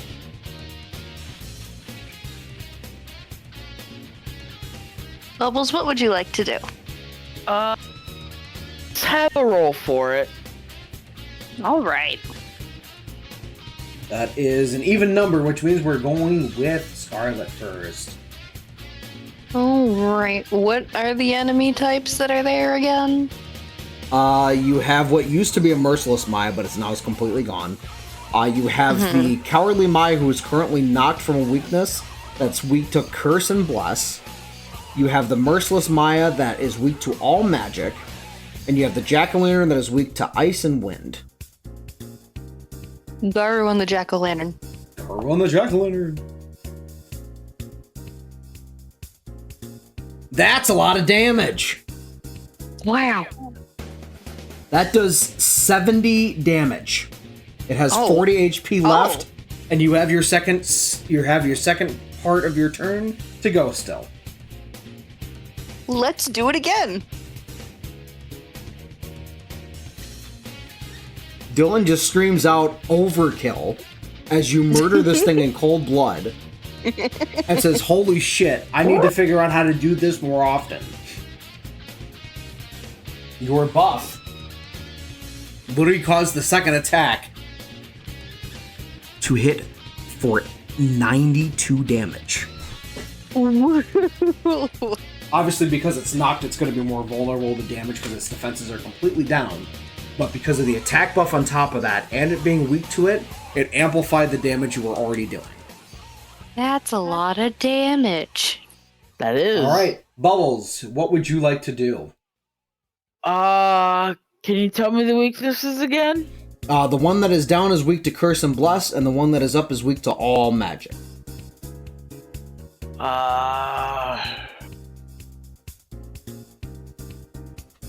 I will use Tarunda on the one that's not down. Alright, attack down on the Merciless Maya. That brings us around town to Leon. So one of them is down, one of them is not. Yes. The one that is down is weak to Curse and Bless. The one that is up has lowered attack and is weak to all magic. Alright,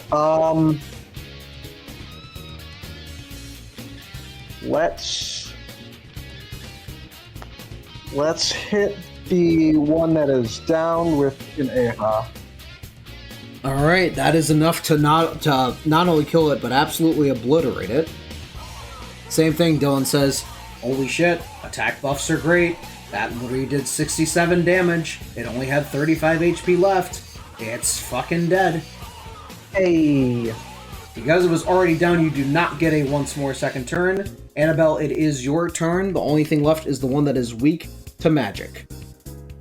Okay, I want to switch to Jack-o'-lantern and use Agi. All right.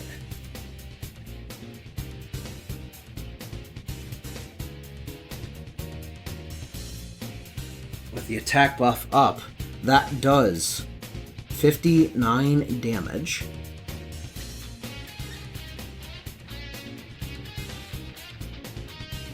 It is knocked. It is vulnerable. Do we want to finish this thing off, guys? Yep, let's go. Do it. Yeah. All right. How do you want to do this? Bubbles, throw me. No, wait. Can you do that? I will allow it. Make a saving throw though. Leon, you have to make a roll. Otherwise, you'll That's take a damage. 6. Oh no. Luckily for you, Oh, no. because it's knocked down when you called for this, and your agility and stuff are high enough, the saving throw is enough. You do not take damage from Bubbles throwing you. You are allowed to do so without any risk. Yeah. Let's do lands it. butt first. And it's dead. Woohoo!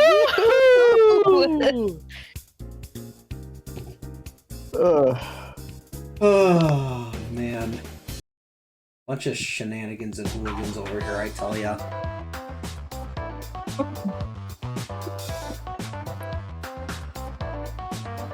It's like the tiptoeing through it. The tiptoeing through the victory theme to start with. It's great.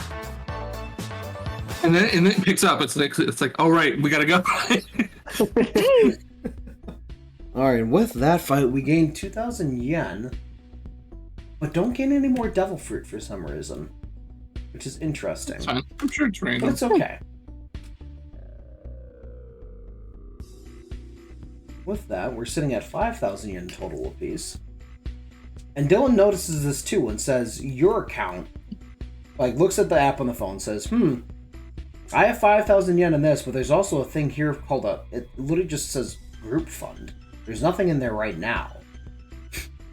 But if, let's say, there was something that was like 1,000 more than what the person had, someone could toss 1,000 into there and they could spend it essentially. It's kind of like a group cash app. We could Interesting. essentially pull our money together through this app if we needed to buy something, but we just didn't have. We were just short of it ourselves. Someone else could help us out. That's pretty cool. I'm not going to complain. Alright, with that, we have cleared the first floor again, and we have leveled up. Woo!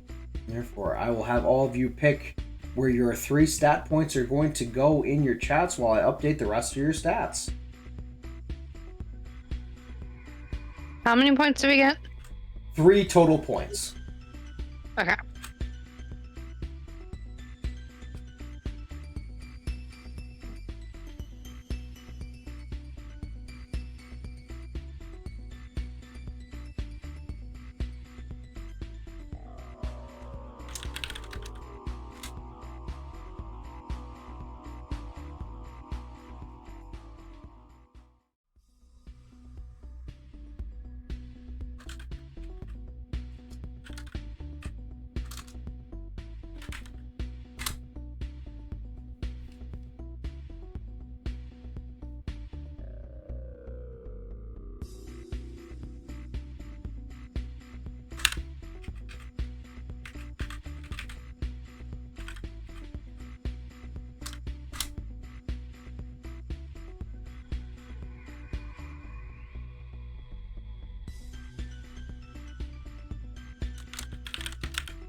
Do we get any of our SP or HP back?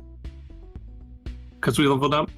As the party is kind of looking over themselves like they're feeling stronger, the party also notices that when they leveled up, they also gained all of their SP and HP back.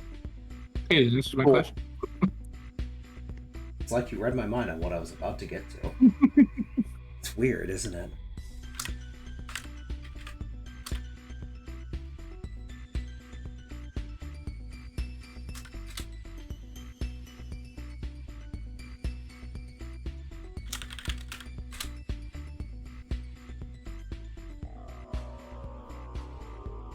See here, Garrett. I need your 3 stat increase points. I edited the one I Oh, put earlier. well. I was thinking about doing that. Just so there's a few lines to go through. We can clear them out later. Yeah, it's all good.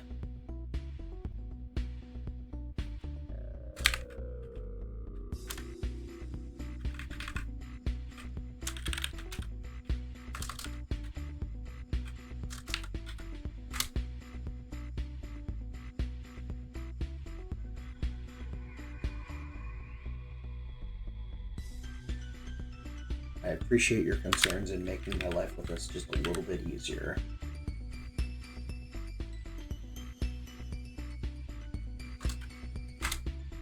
Alright, there we go. We are all up to date stat-wise there. Now that we've reached the end of the first floor again, with ourselves being fully replenished, Dylan asks the party, well, I'm feeling pretty good. Let me do a scan again and see if I can't scan just the next floor here and see what we got coming up here. As he does so, the party has some general conversation, talking about whatever they'd like to with how they feel about their newfound power and strength. I just want to say, Bubbles, that was a nice throw. Thank you. The landing.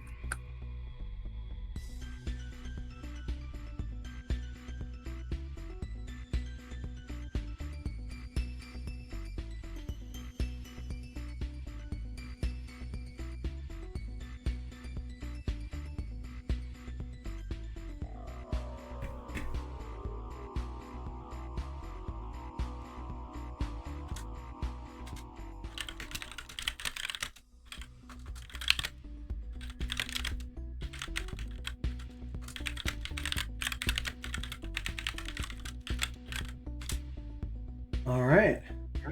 We're all looking good here. Alright, let's get into room 2 here, guys.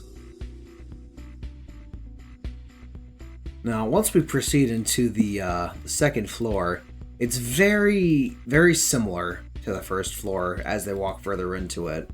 And they see not only like Japanese kanji on signs, they also see some English mixed in there too. One of the English signs they see reads LDR, which stands for typically labor, delivery, and recovery. It's normally known as the part of the hospital where pregnant mothers will typically go for the labor, the birth and the delivery, and then the post-birth recovery when they're having, when they're staying in the hospital when they're pregnant and having birth. However, once we generally get into this, Garrett has an even worse headache than the first time that he had his initial twinges on the first floor. Damn. You've been having this headache happen, since we came in here. Are you okay? I don't know. I don't know what's going on. I'm sorry, guys. It's okay. You're the only one that's affected by this, which is why I'm I don't get it. it's not really making If too you much need a sense moment, just, let us know and we can stop to take a breather. No, I'm physically fine. It's just, I don't know, something's, affecting me somehow. Yeah, we'll definitely have to keep our eyes out and see if anything else sticks out for it here, but I wonder. I'd be allergic to something? I hope not, 'cause Okay. that would be really awful. You're allergic to blood That's Where's the blood? on the walls. There's blood on the walls. I'm gonna That's need what I you thought to that make was. the equivalent of a perception check here. That's what I thought that was. I need you Unless to the roll. walls are- I need you to roll Okay. right now. What is that? I got a 17. Annabelle is on suddenly the wall? realizes that it's not blood on the wall. It is simply red-colored paint that is partially dripping, as if the hospital inside here was recently painted, even though it looks like it's been Gross. abandoned for 40 plus years. Why the fuck would you paint a hospital red? That just that would make me feel uneasy. Maybe Are you he's assuming allergic this is to a real the hospital? paint. Annabelle, What? rift and terror of time and space. I know. Logic is not to be had here. But now you know Maybe- it's not blood. Yeah, Well, maybe he's just okay. allergic to the paint. That's possible.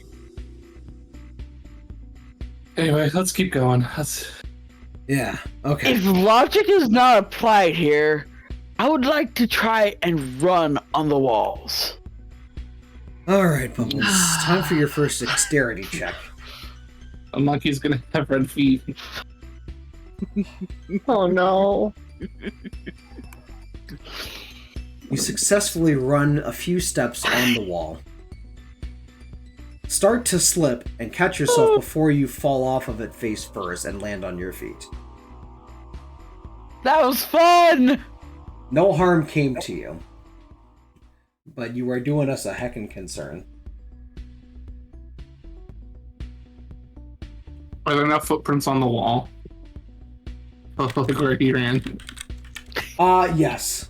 Yes, there are.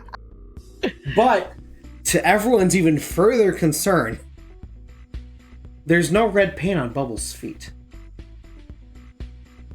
What? Interesting. Again, the wall looks like it's like dripping red paint, almost to look like blood. Bubbles ran on the wall through some of the paint, seeing it by his footsteps in the paint, but there's no paint on his feet. Suddenly, Weird. the red paint immediately like absorbs itself and gets rid of the footsteps, the footprints, and a shadow starts to walk around the corner in front of us.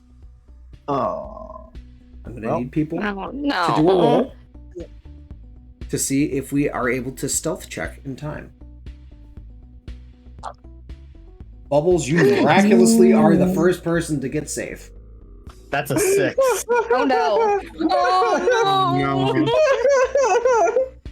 No. One.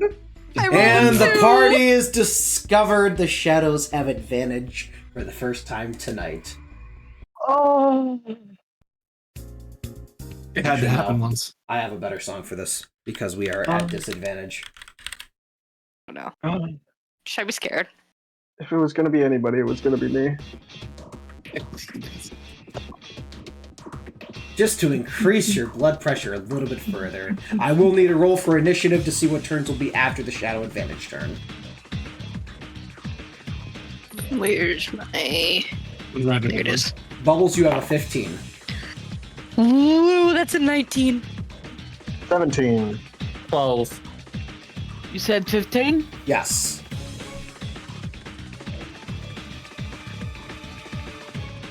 I have an 8.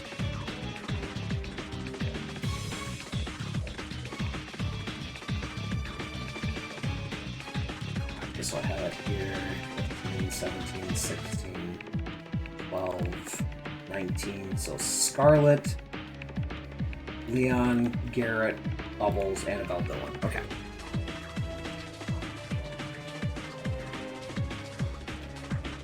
In fact, I actually uploaded this sound as something else, but I found a better song for it, so I'm using this for Shadow Advantage now. You're welcome for the anxiety. I don't remember But saying I like this song. The song's nice.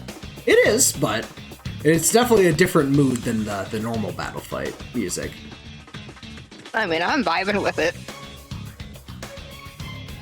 Alright, this is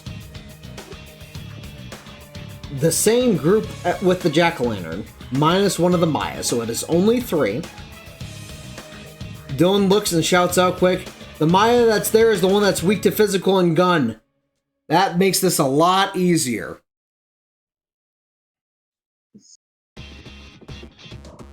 And after he finishes saying that, said Maya turns and looks at Dylan and attempts to attack him.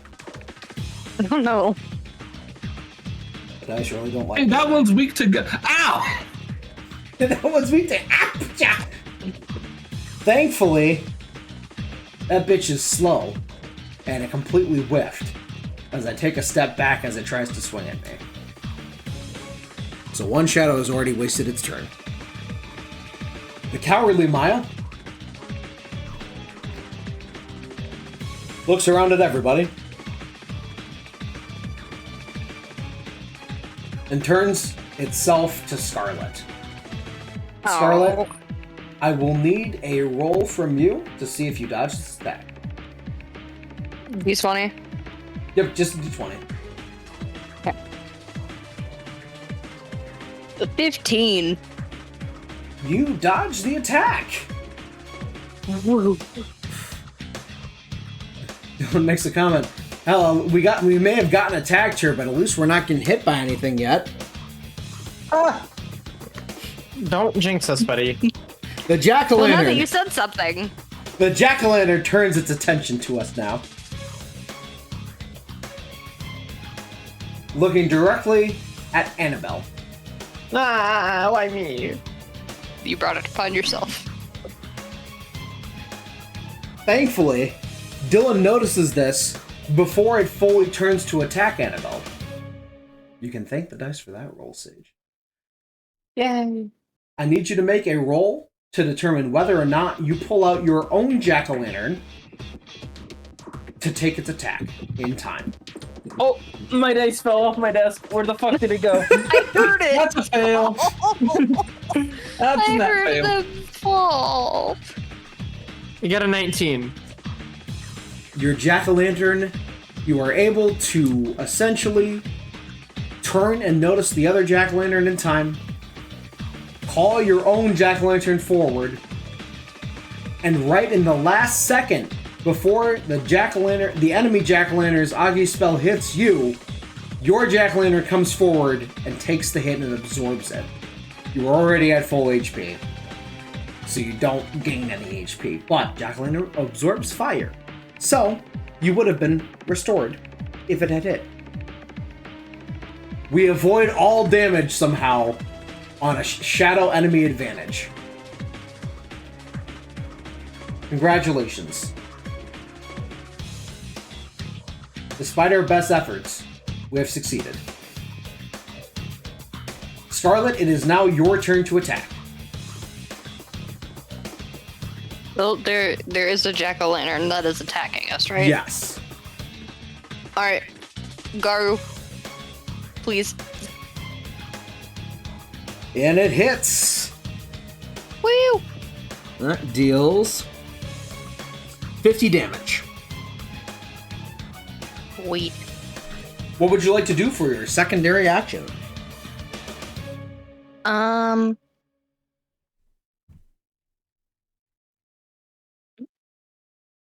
Let's do another Garu on this jack-o'-lantern again. And that one does 55 damage, leaving it with 5 HP. Wait. Alright, next up for our side, we have Leon. Alright, so we got one of the ones that's weak to physical. Yep, the Merciless Maya is weak to physical. Leave. Leave. That hits. Does it crit? Oh, baby. Oh, baby. That's a critical. Woo! That bitch hurted. It does 69 damage. Nice. Nice. Nice. The entire party says nice in unison. What would you like to do for your secondary action, sir?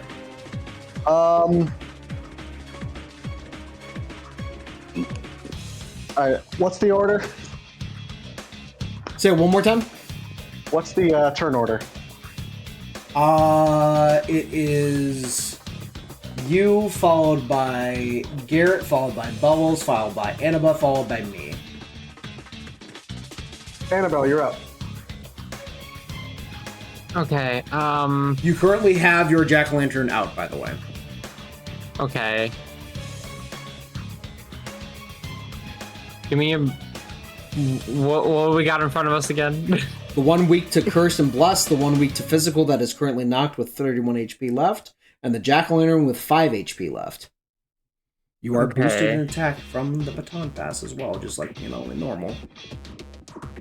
Okay, I'm gonna pull out my katana and bonk the second one that you mentioned. The 1 week to Physical? Yeah.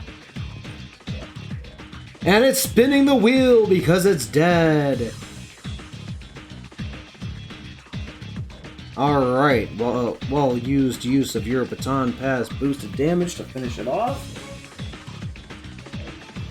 With that being the end of your turn, Garrett, you're up. Is there still one weak to Person curse? bless? Yes. Yeah. I'll hit it. Let's go up. As I do.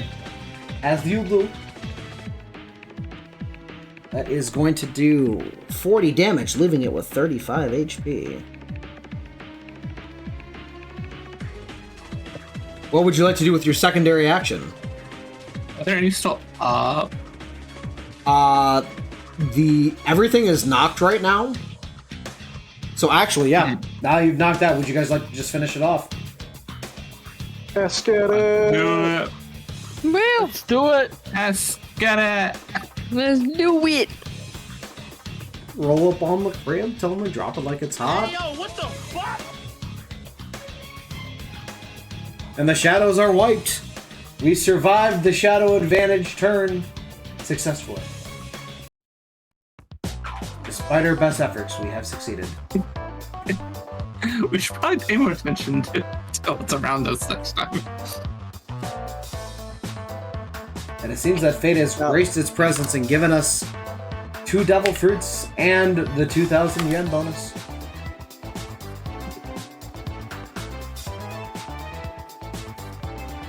Dylan says, that was a fucking mess, but we came out of it okay. I think it went just fine. Yeah, I've experienced worse. What? I've experienced worse. It wasn't worse. It wasn't that bad. You worry me. Alright, as we move forward, we see another shadow that looks like the nurse one. That's another pixie, most Dylan likely. scans it quick and says, yup, it's another pixie one. So, we can either attempt to approach it and attack it, or we can try and evade it. Do you guys want to attack it? Yeah. I'm Nobody's down. really hurt right now, are they? I mean, I took health from the cleave, but Yeah, that's right. I'm How willing hurt to- are you? I'm good. I'm still good. I mean, I take care of this right now. I can as well. Dylan says, hold on a sec, guys. It's only 6% HP. And I toss you 2 of the devil fruits and heal you to full. Appreciate you.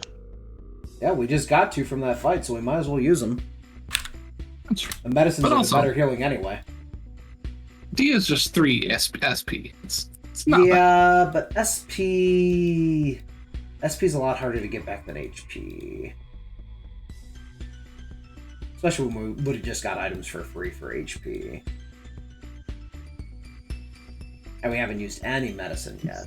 And if we warp back once we get to the 3rd floor, we have a chance to heal again, too. So yeah, anyway, I'm down with sneak attack in this thing. Alright, roll for your sneak attack, friends. That's an 18. That's a 17. It's fucking on 14. the ground I also flat. got a 20. Oh my god. I Can we think Can we get something from this? you've done it. I think we hit it. I think it's surprised. We start the fight, and the pixie is literally on the ground, dizzy. And I'm doing a roll right now to tell you how much HP it has left. Because we fucking shot it.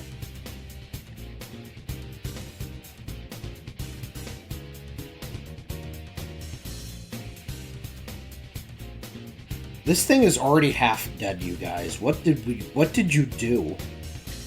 We shot it. Yeah.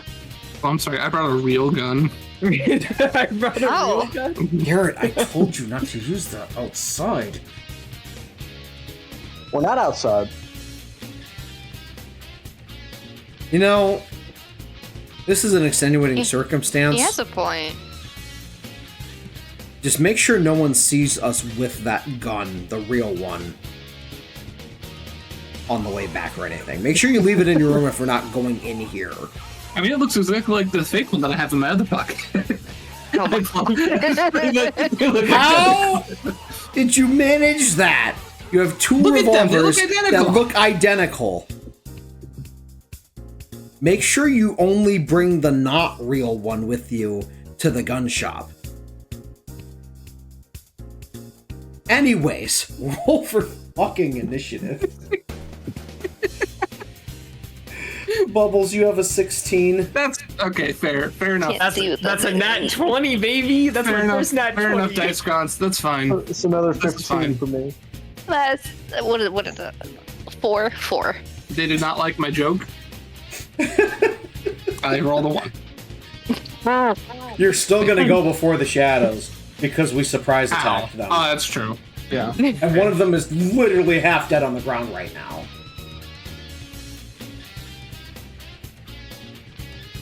Oh my god. Bubbles, did I tell you your roll? Is that the 16? Yes. Okay, cool. Yes. Dylan also rolled the nat 20, but I'm gonna give you your turn, Annabelle, first. Okay. Okay. Remember, the pixie is fucking half dead on the ground already, so hitting it will not give you a once more. You have Okay. the Cowardly Maya with Curse and Bless weakness, and the Merciless with all magic weakness. Can I go and talk to the pixie? You know, give me a second here, Okay. because this is the second time you've done this and I don't have this track. So do you want the sound for? Yes. I'm sorry, that was like my favorite. This is out of character, but that was like my favorite part of Persona 5.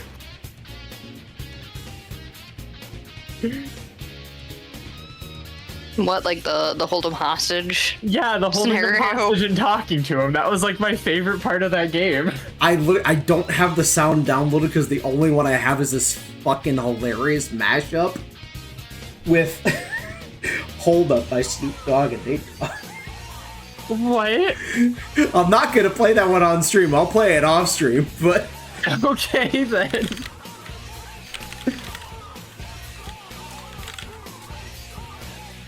it's called While Talk. we're Thank talking you. out of character, I want to point out that in my Persona 4 playthrough, I have the main character, Kanji, and Yosuke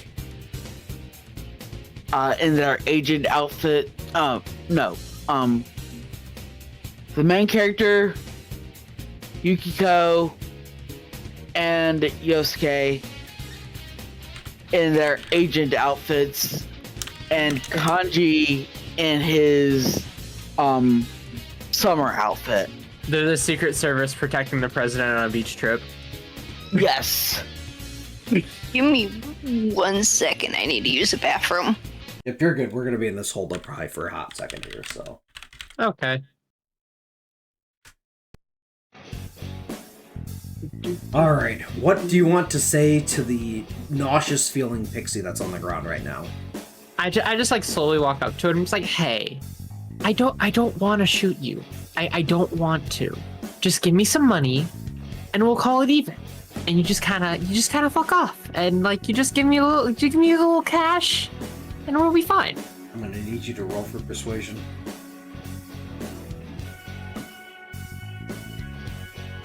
I got a 16. The pixie starts to shake off its dizziness a little bit.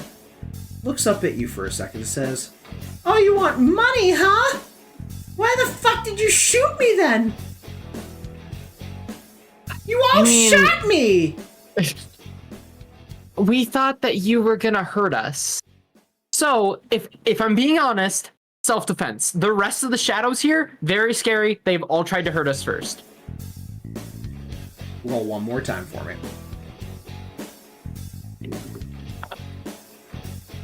12. I was literally just minding my own business, standing over there around the corner, and you guys just fucking shot me. What do you mean all the other ones attacked you first? If they knew you were gonna shoot down, I would attack first too. Okay, I'm sorry we shot you. I'm really sorry. But if you just give us some money, we'll be cool. Like, we're not gonna mess with you anymore. And honestly, like, I sincerely apologize. Shouldn't have shot you. Can we have some money? Well, since you said you were sorry, and it seems like you're being somewhat sincere, I think I'll give you some money. Normally, I just drop this much out of my asshole when I die, but here's some extra, since you were so nice. The pixie hands you 3,000 yen. It instantly, essentially disintegrates and gets added to our accounts, giving us 3,000 yen rather than the normal 1,000 yen. And the other parts of the shadow fuck off. We got out of that simply with money. Like half of this container! And now you're getting yelled at. I am getting yelled at. It seems that your negotiation was successful. Something clicks in Dylan's brain. This is a one. Huh. So I guess we don't just have to kill them to get the personas for the first time. We could also negotiate with them for that, like we did earlier. But we could also negotiate them for money and potentially maybe even some other stuff. Because, you know, some of these shadows drop some cool shit. So we should keep that in mind if we can get a knockdown right away or, you know, later on. But it probably won't be able to happen if they're like, you know, poisoned or dizzy, too bad, or shocked. They probably won't want to talk to us. So just keep that in mind with your weaknesses and stuff, guys. And with that, Noted.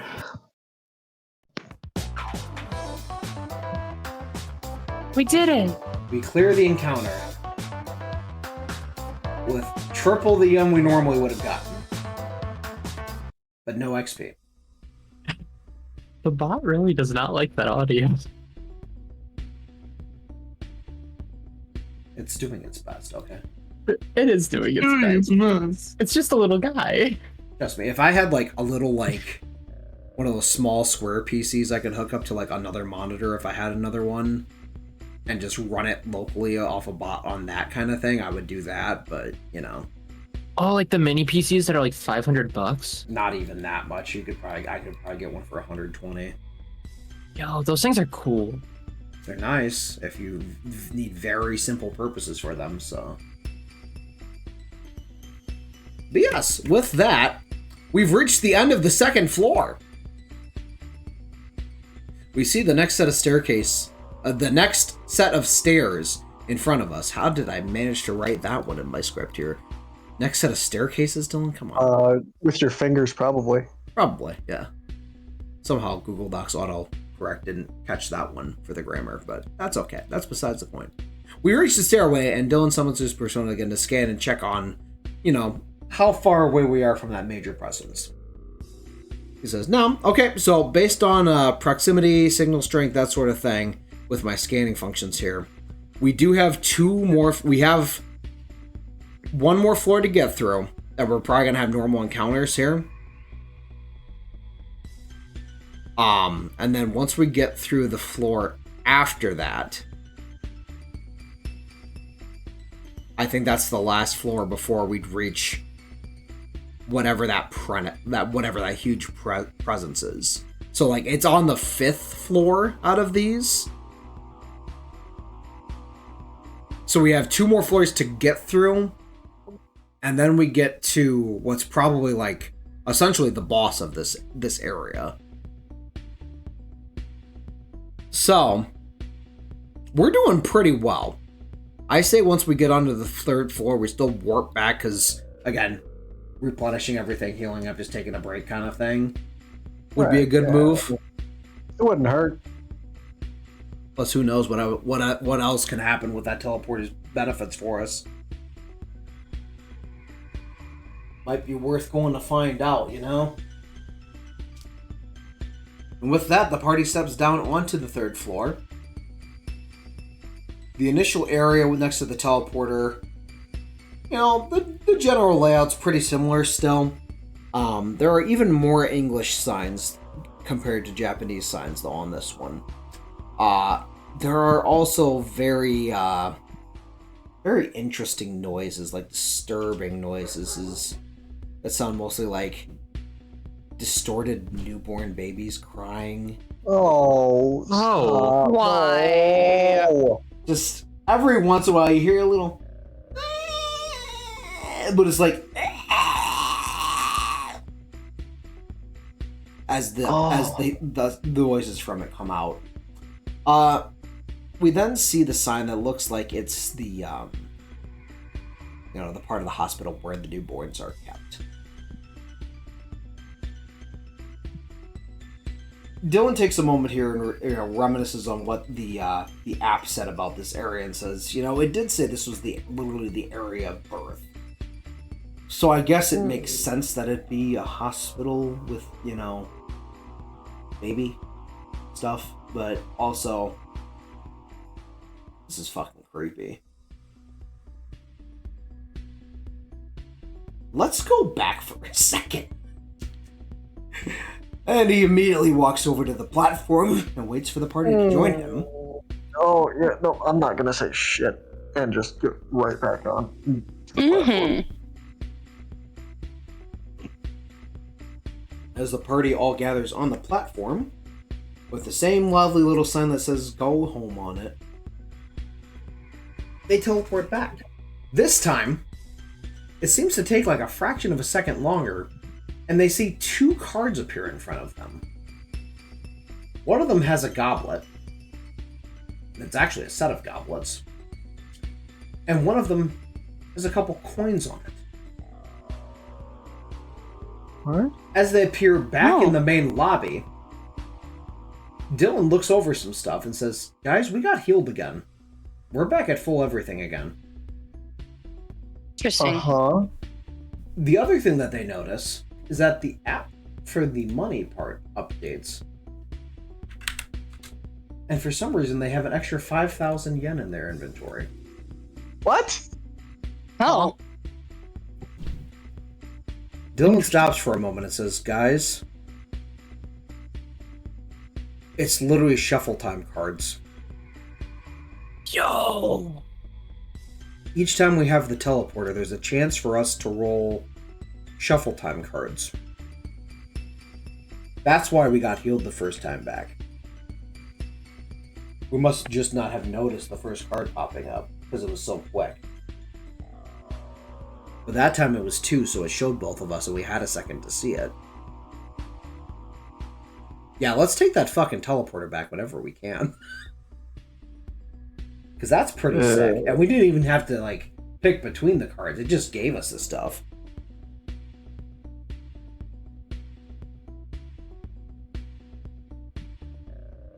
Yeah.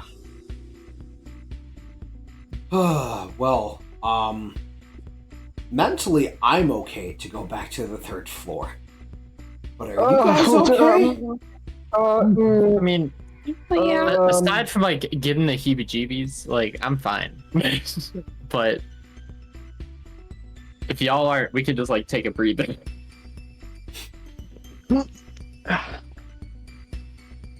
I'm not going to be the only one that sticks behind. But I definitely don't like the vibe that I'm getting down there. Yeah, from what I got from my initial scans too, there's about the same amount of shadows on the 3rd floor, so it shouldn't be too bad. But one of them was giving a little bit different of a reading, but at the same time it was not, worrying enough that I'm like, oh, we really shouldn't go and do this. You know what I mean? Were you getting like a powerful feeling from it, or? Not more powerful than us, Okay, but a little bit more powerful with what we fought already. So got maybe it. like a small step up, but that could also mean a slightly stronger persona. You know what I mean? Mm-hmm. I want to punch it. You want to punch everything, and that's okay. Let him Yes. punch things. Hey, I didn't Not say it was everything. bad. Sometimes he slings his fruit at things, or slingshot, whatever thing he's got.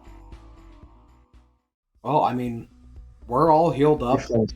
We've got more money than we planned on having or thought we were going to have between the shuffle time and the negotiation. Like, we almost doubled our money just from those two things alone, so... Actually, no, we did Don't double our expect no money. heroics We from did me. double our money between those two things. We had 7,000 before that. We doubled our money. Woo, baby. Let's go.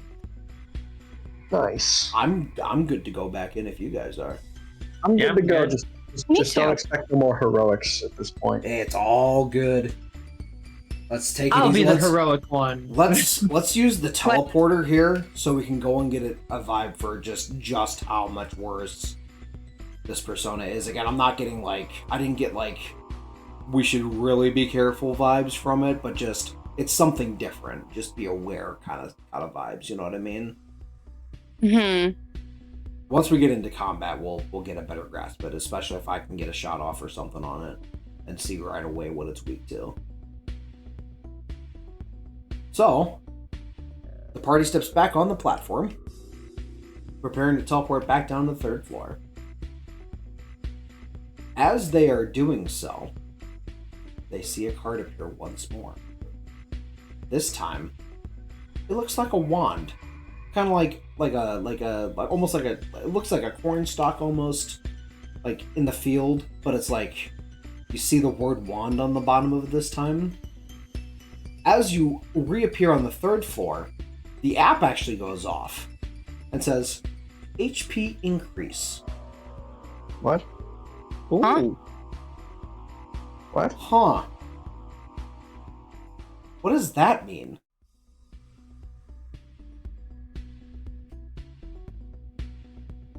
Dylan checks a couple things over.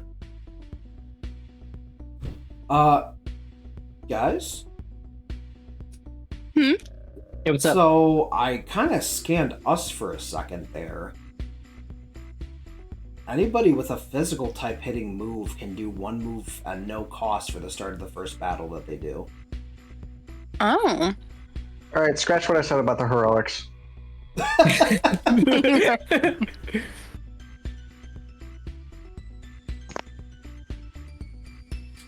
Oh, alright, in that case. So, as we are awkwardly walking through this creepy ass floor, we notice that Garrett doesn't really seem to have a headache this time.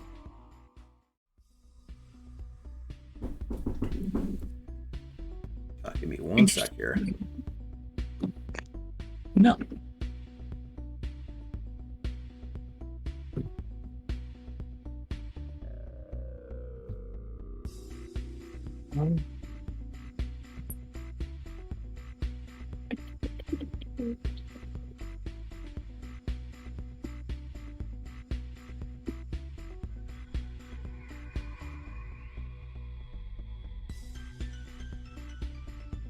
How's everybody feeling right now? Like, in game or out of game? In game. Freaked the fuck out. They're just babies. It's fine. Do you not What see kind the of way this babies is have you hospital? seen? We hear the babies crying. That was said before. We sure they're babies? I mean, if they're not babies, as long as they're not mannequins. I don't like mannequins. That's like one of the few things I'm scared of is mannequins. I don't know what it is. I played one horror game with mannequins and just been afraid of them ever since. They That's the creep one me where out. you're like on the train. Yeah. Also, Weird. there's a room in the game The Evil Within where it just has like a room full of mannequins. I almost shit myself when I walked into that room. Oh. It was so. It's just like, okay, it's not just mannequins. It's mannequins where like, when you turn away from them, they move. Like the Oh, Weeping Angels yeah, like the from Weeping Doctor Angels. Who. Like that scares the Yeah. crap out of me. Personally, I'm afraid of animatronics. Me I think- too. You know, there's a movie coming out soon. Oh. Yo, who wants to go see it? I want to go see it. I might actually go see that. Like, out of game, I might actually go see that. Same. Same. Don't see it opening weekend because it's gonna be fucking crazy.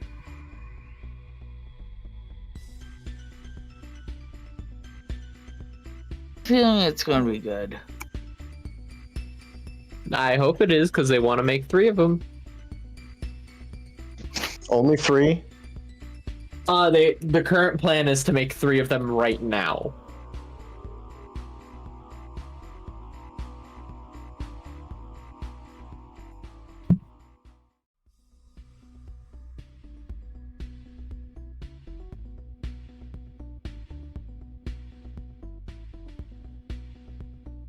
Okay, I I'm okay apologize with for them the making- delay there. I was just brought a package that I was only semi-expecting because I saw the tracking pop up for one of my apps. Someone got me the Audio Technica headset that I had on my wish list. No. Aw. Nice. So, where's the left and right indicator here? Audio Technica, you hurt me. Why? Oh, Why? thank you, kind stranger. Literally, there was no note in there or anything, so I have no idea who did it. Oh. The world may never know. Always blame Rye. I It was promise Sage. you, it was not me. It Oh, was Sage. Sage. Just kidding. It was not me. Real quick before we get back into this, I'm gonna go grab my other Red Bull. You are good. Hey, babe. What? You should go eat something. It's 9 o'clock. I ate when I got home. I am not hungry.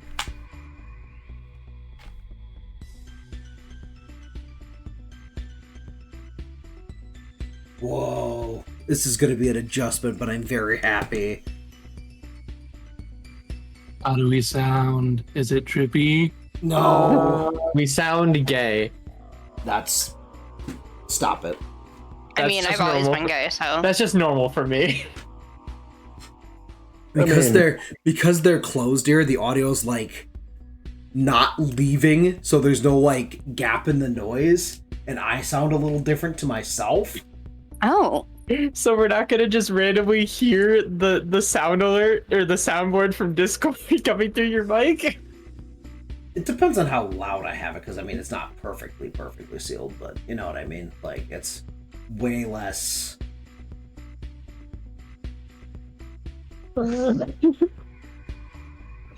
I see my mic picking something up, but I have my noise gate really low on Discord right now. But wow, thank you whoever did this. You psychopath, not telling me anything. You are welcome on behalf of whoever sent it. All right, Derp is grabbing his Red Bull Definitely, quick. it definitely wasn't me. I don't have the money for that. Well, I probably do actually, but no, it wasn't me. Yeah, again, like these were only $50, but like Ooh. Still, it's still a different option that I can try, especially when I'm recording stuff, to see if I can have better sound isolation and less leakage.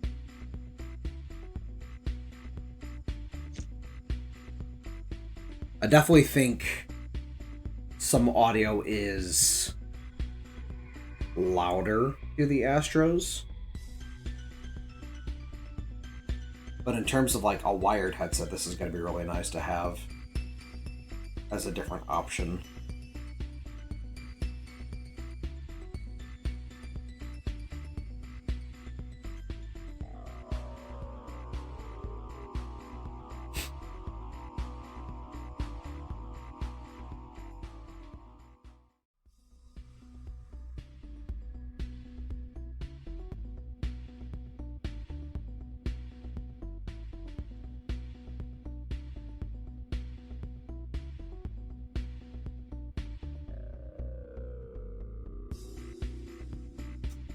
Apparently, there's another package inside of the mailbox. Oh. Oh. How many packages do you have? All of them. I don't know. I wasn't expecting anything, so I don't know what it is.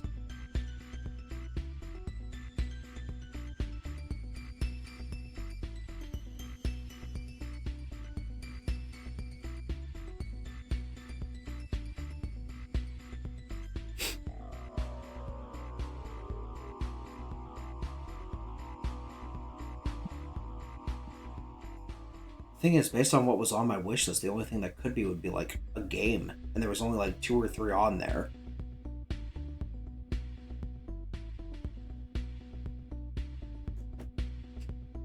Alright, here's the deal.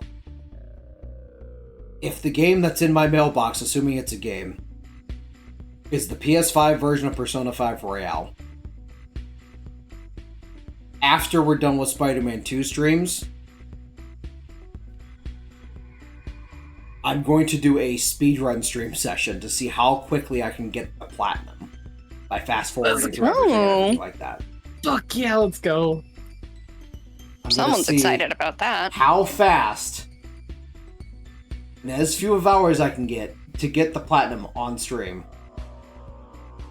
Again, I'm going to fast forward through everything, but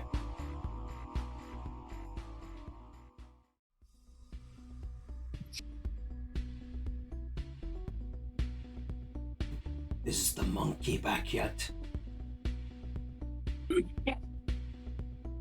Monkey.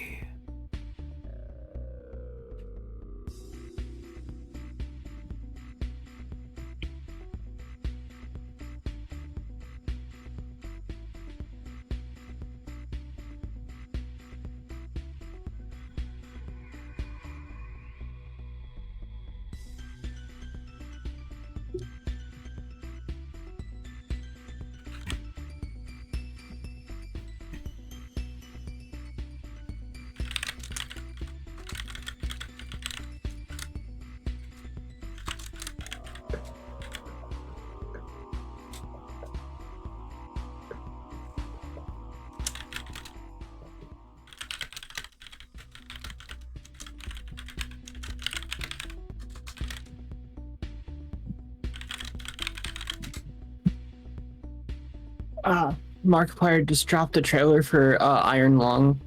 He dropped that hours ago. I know, but I just got the chance to watch it because the Persona campaign's more important. But oh my god, this movie looks like it's gonna be fucking amazing.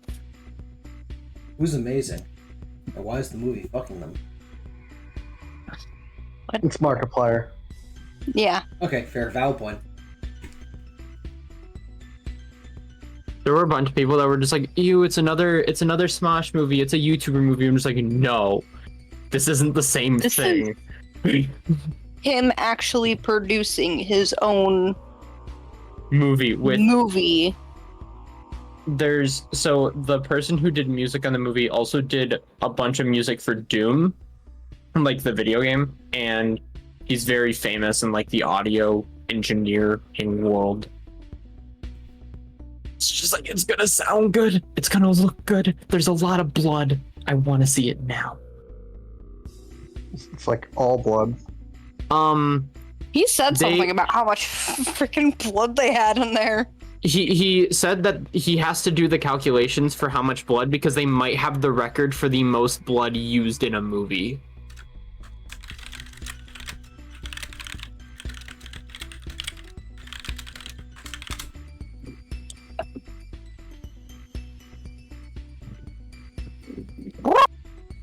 Welcome has back. Monkey's returned. back. All right, everyone, prepare to get back into character. I'm just gonna put a marker on stream, so I know where on the VOD to change. All right, and we're back now. Garrett doesn't experience another twinge headache as we approach on this floor, looking around and everything like that. But instead, he starts to look around, and then he looks at the party for a second before saying something.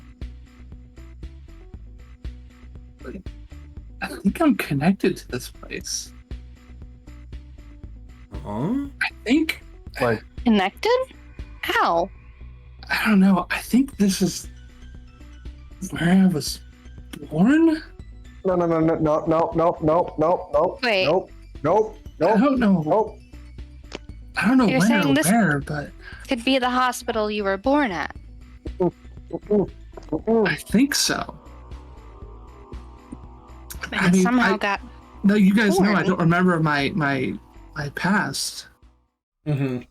but I think this place is manifesting like this because of I'm here and trying to show me my past.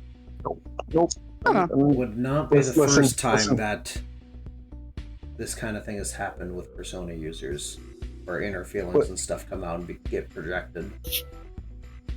Listen, I respect me? the fact.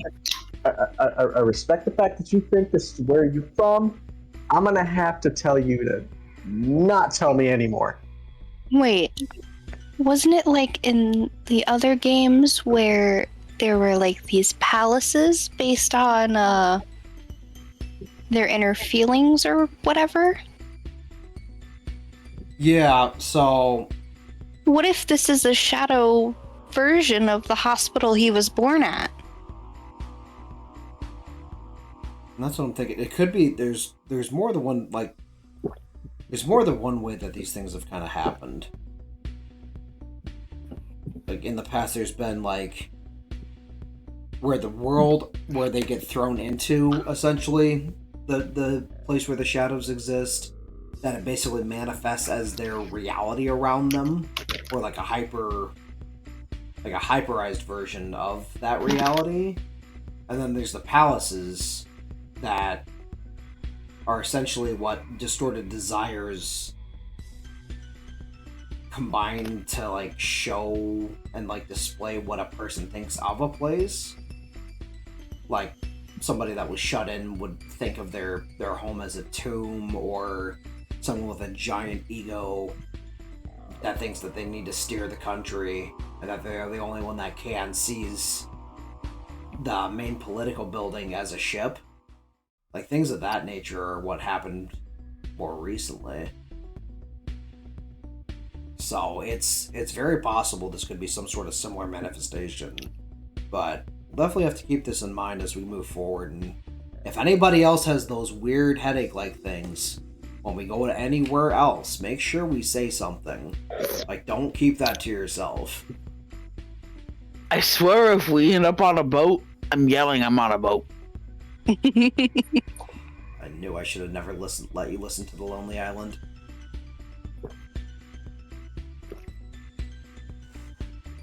Told my mom not to send me that CD. I didn't need it anymore. That's what streaming's for. And then you used it. Anyways, now that we've kind of got that at least somewhat, sort of figured out,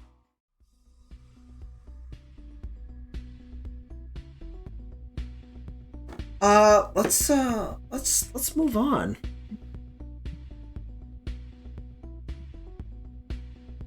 Now, as we continue walking along here, we continue seeing different signs and things of that nature.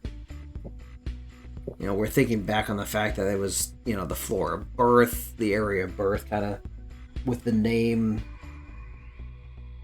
We've literally heard distorted babies crying. Like, we're in the hospital wing where people are born, is essentially what's going on here.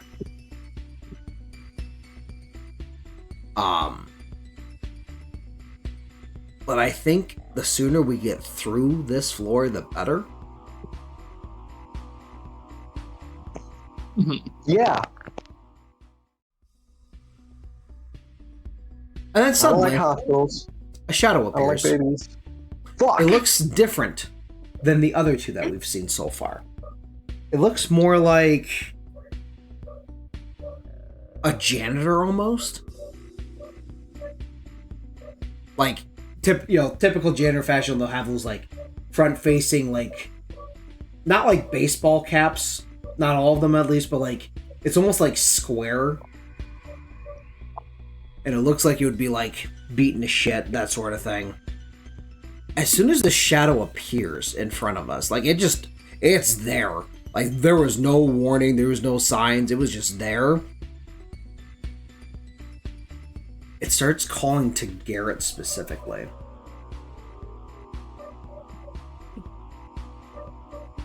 Just screaming, Takada, Takada-san, Takada-san, Takada-san.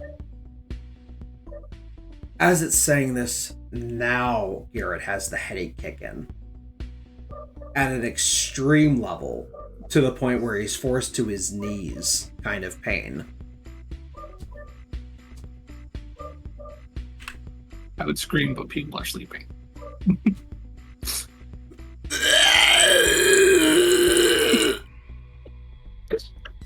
That good enough? That do the job? Anyways. Sure.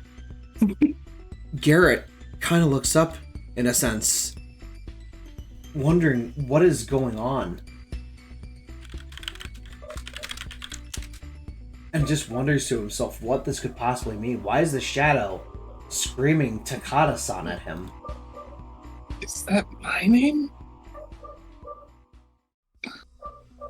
As he says this, the shadow responds with a deafening screech. And we are now in combat. Thankfully, not with disadvantage. Because, just as we thought, this is a new variation on the shadows we have seen so far.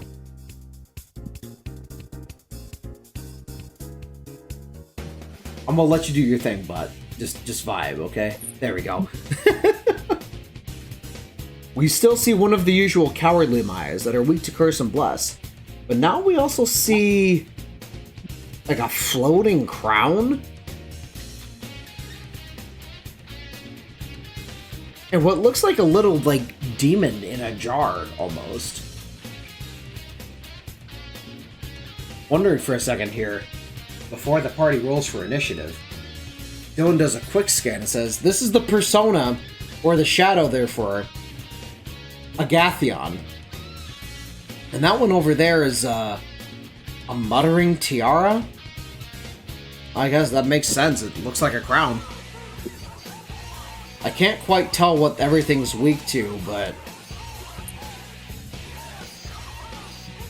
if memory serves me correctly, don't shoot that Agathion. It's not going to do anything. And with that, our party rolls for initiative.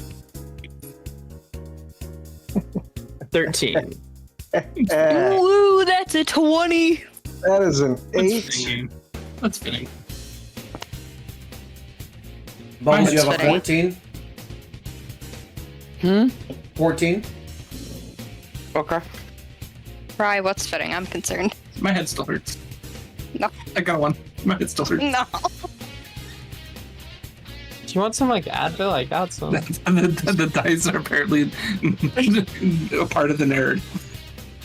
If I cast Dia, will it make it go away? I don't think so. I don't think it works like that. It's not that kind of status ailment. Damn. Alright, with that, Scarlet, you are going to lead the charge here, followed by Dylan, Bubbles, Annabelle, Leon, and Garrett. So Scarlet, you are first up. We know that the first one, the Cowardly Maya, is weak to Curse and Bless, but do you want to try some stuff out on the other two? Yeah.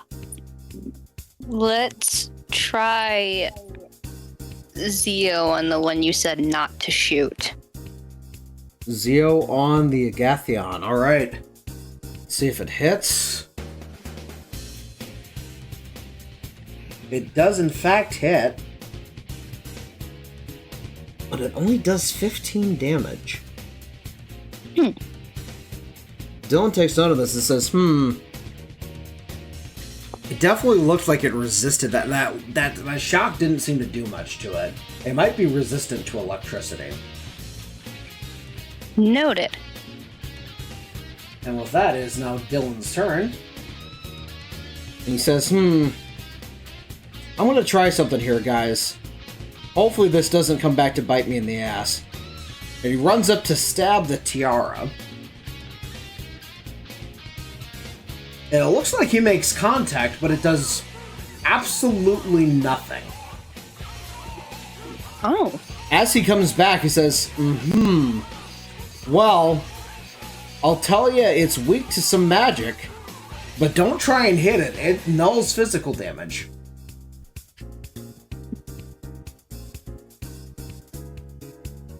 And with that, it is now Bubbles. It is your turn.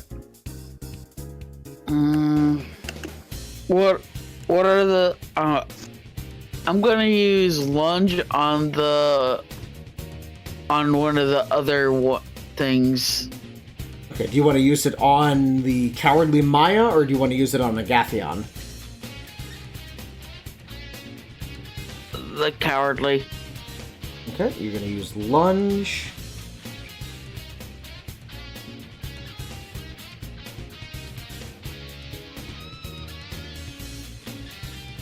And that hits, but it does not crit, but it does do... Still does 28 damage. Not bad for not critting. With that, it is Annabelle's turn. Okay. Remind me again what's on the field? Cowardly Maya, that is weak to Curse and Bless, resist gun. The Muttering Tiara, that nulls physical and is weak to some form of magic. And the Agathion, that we only know right now is resistant to gun and electricity. Okay.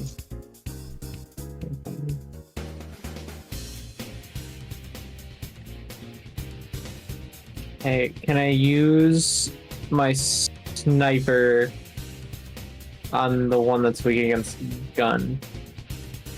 Nothing is weak to gun that's only Or resistant. no, yeah, I misheard what you said. My bad. I don't know what to do. I'll use Polinka on the Maya. Okay. Let's roll and see if that hits.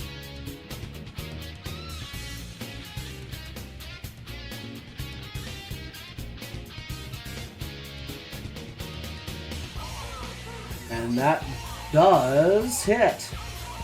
Alright, so the Maya is now confused.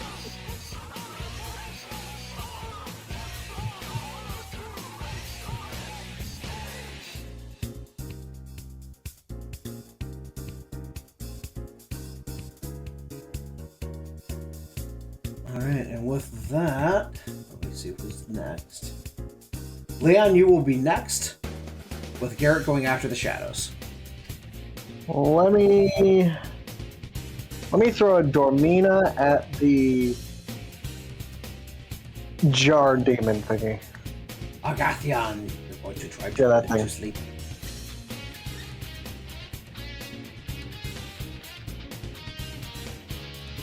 That does in fact hit. The little jar demon is now asleep. Cool.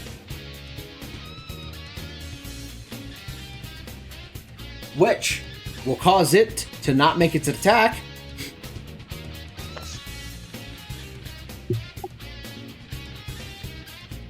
The Muttering Tiara goes after me for dare encroaching on its territory. And it smacks the shit out of me for 13 damage.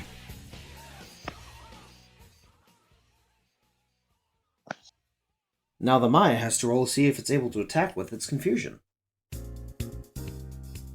It literally looks at this tiara, looks at the Gathion, and looks like it like shrugs like, I don't know what to do. And just doesn't do anything for its turn. Garrett, you're up. The cowardly one is still there, correct? Yes. I'm gonna cast Kohan and... In its confusion, you actually managed to do additional damage. Leaving it with 7 HP. What would you like to do with your secondary action? I'm just gonna punch it. I'm gonna punch. I'm gonna hit it with the axe and finish that And it's gone. The Cowardly Maya has been defeated. With that, we rotate back to the top of the order. Scarlet, you are up first.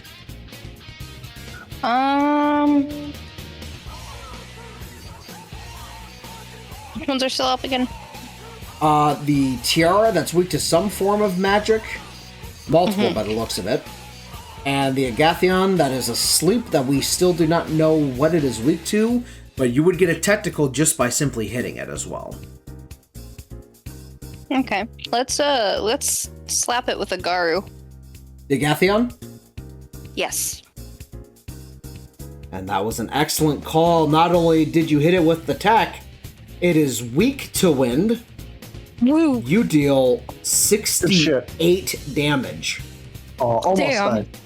Almost It died. has Almost 32 nine. HP left. You get your secondary action here. Let's smack it with Garu again. It's fucking dead. The Agathion is now Woo. toast, leaving only the tiara that still has full HP. Leaving my turn here, I'm going to do a full scan on the tiara rather than attacking. And the scan succeeds. Alright, ladies and gents, it is resistant to fire and weak to ice, wind, and electric damage. So ice, wind, electric on the tiara will be super effective. And again, null physical, so don't try and hit it. Even if it's knocked down, it won't do anything. But what if I try really hard? You might punch straight past it and end up on your ass. What if I roll a nat 20?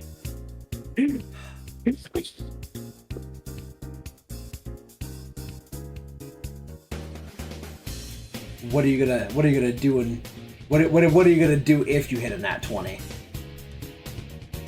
I don't know, punch it. Anyways, Bubbles, it's your turn. What are the ones left? We just have the tiara left. It is weak to ice, wind, and electric type moves, resistant to fire, and nulls physical damage. Not gun, just physical damage.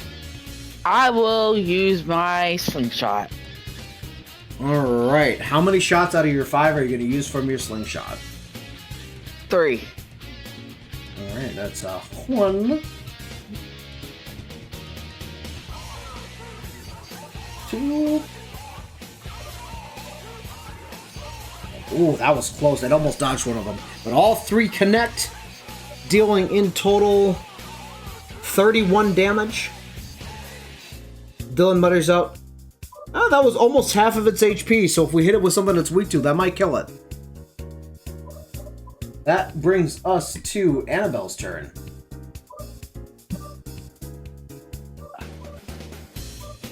So no physical with that one. And it resists fire, so you can't do anything with Jack-o'-lantern.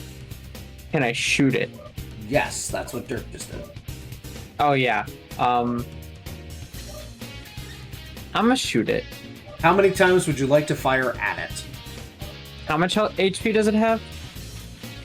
54. And I have 3 3 bullets. shots. Yep. I'm gonna shoot it twice. Why not shoot all 3 Cover times? your You get ears! your ammo back. Sure, I can shoot it all 3 times. I was gonna say, why are you holding onto your ammo? You get it back. I forgot.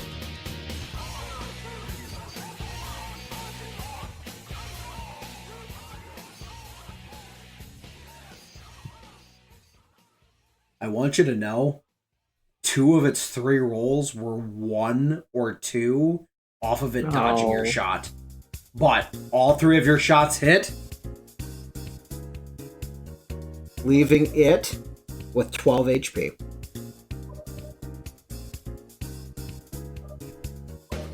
That brings us to Leon. It's the only thing that's left. Yeah.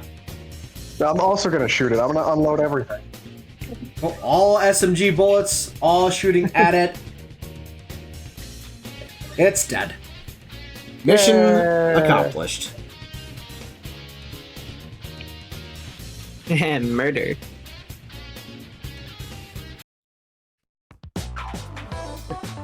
Yeah. Looks All like right, it's not with just that, life happening on this floor.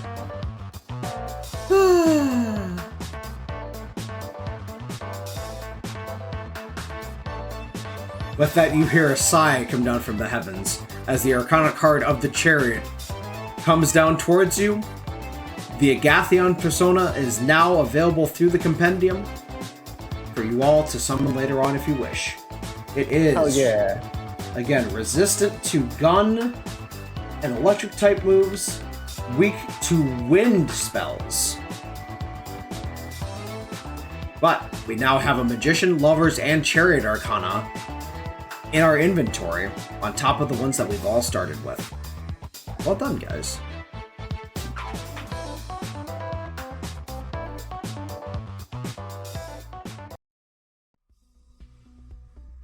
Whew. After that battle,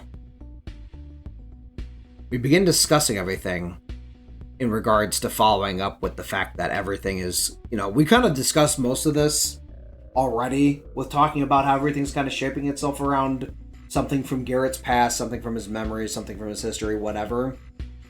Do we have any other comments about this? Any other thoughts about this? I mean, he doesn't remember anything. So, I got 4 words. Yo, what the fuck? You got those 4 words? Wasn't sure if you were Is going to Yo- pull Phil here or not. is yo a word or is it more of an exclamation? That counts as word. I think it's a Okay. word. Okay. It has letters, does it not?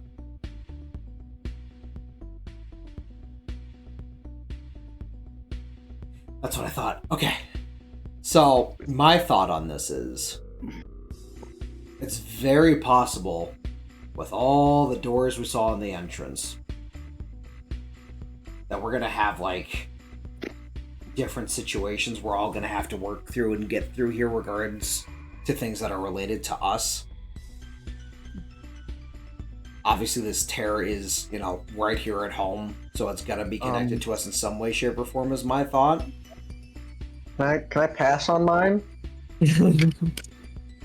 I don't think that's up to us. I think that's up to the terror to decide. Or whatever's causing this. But on the plus side, Garrett, this might help you figure out some stuff about your history and help get you closer to some answers that you've been looking for. So, I mean, maybe not the most pleasant experience, but at least you'll get answers.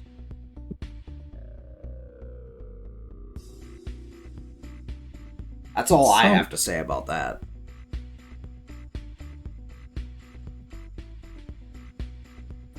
Oh, That was an out of character laugh.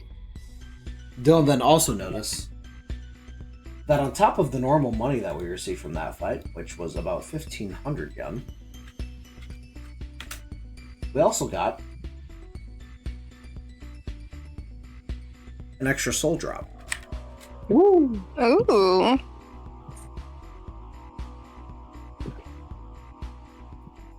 Huh. So either the tiaras or the Gathians drop soul that, yeah. drops. That's a huge plus. Let me see, how are we doing on stuff here? We mostly used guns and a couple spells during that fight. You're okay. I think we're okay for now, yeah. Good thing is we got a decent amount of SP on top of that right now, so we're actually doing okay in terms of what we're doing for usage-wise. On top of the heals when we go back, and potentially when we come back in. I'll take it. I say we keep going. Did someone get hurt in that fight? I did. But, so, fun fact that I didn't know. My persona healed my wounds automatically when we exited the fight. That's not fair. Oh. Didn't I use lunge on one of them?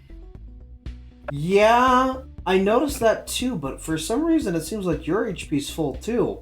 Because we had, that's right! We had that bonus when we came back in, that wand that appeared and said the HP bonus thing. Oh. Maybe that's what healed me. Maybe that's right. what healed me. Huh. We'll have Maybe. to see what happens when we keep going on, but it seemed like my persona healed me. So maybe it's like it bounds itself to the personas that you have equipped, and depending on how you lose HP, it just comes back. But we'll see what happens here after the next fight, if anything happens.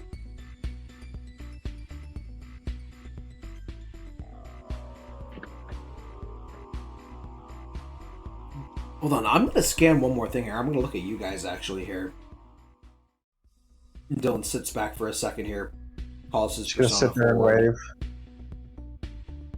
And as he's looking at everybody except for Bubbles has a little wand above their head, just like on the card.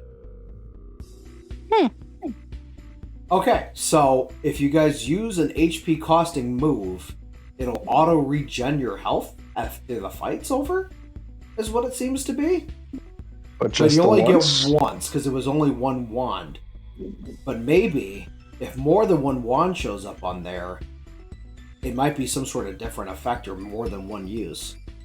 Interesting. That's actually kind of helpful. Yeah, this is kind of nice. I'm not complaining.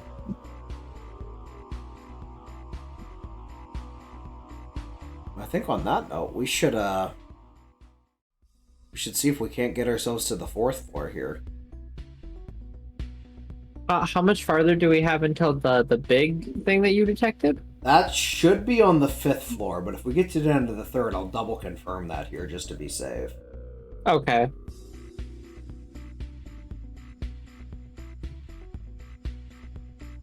Alright, as we proceed through, we see the staircase in front of us there.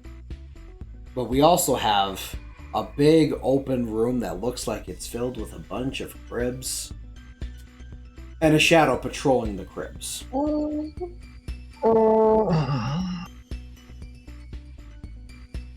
Now, we have two choices here, guys.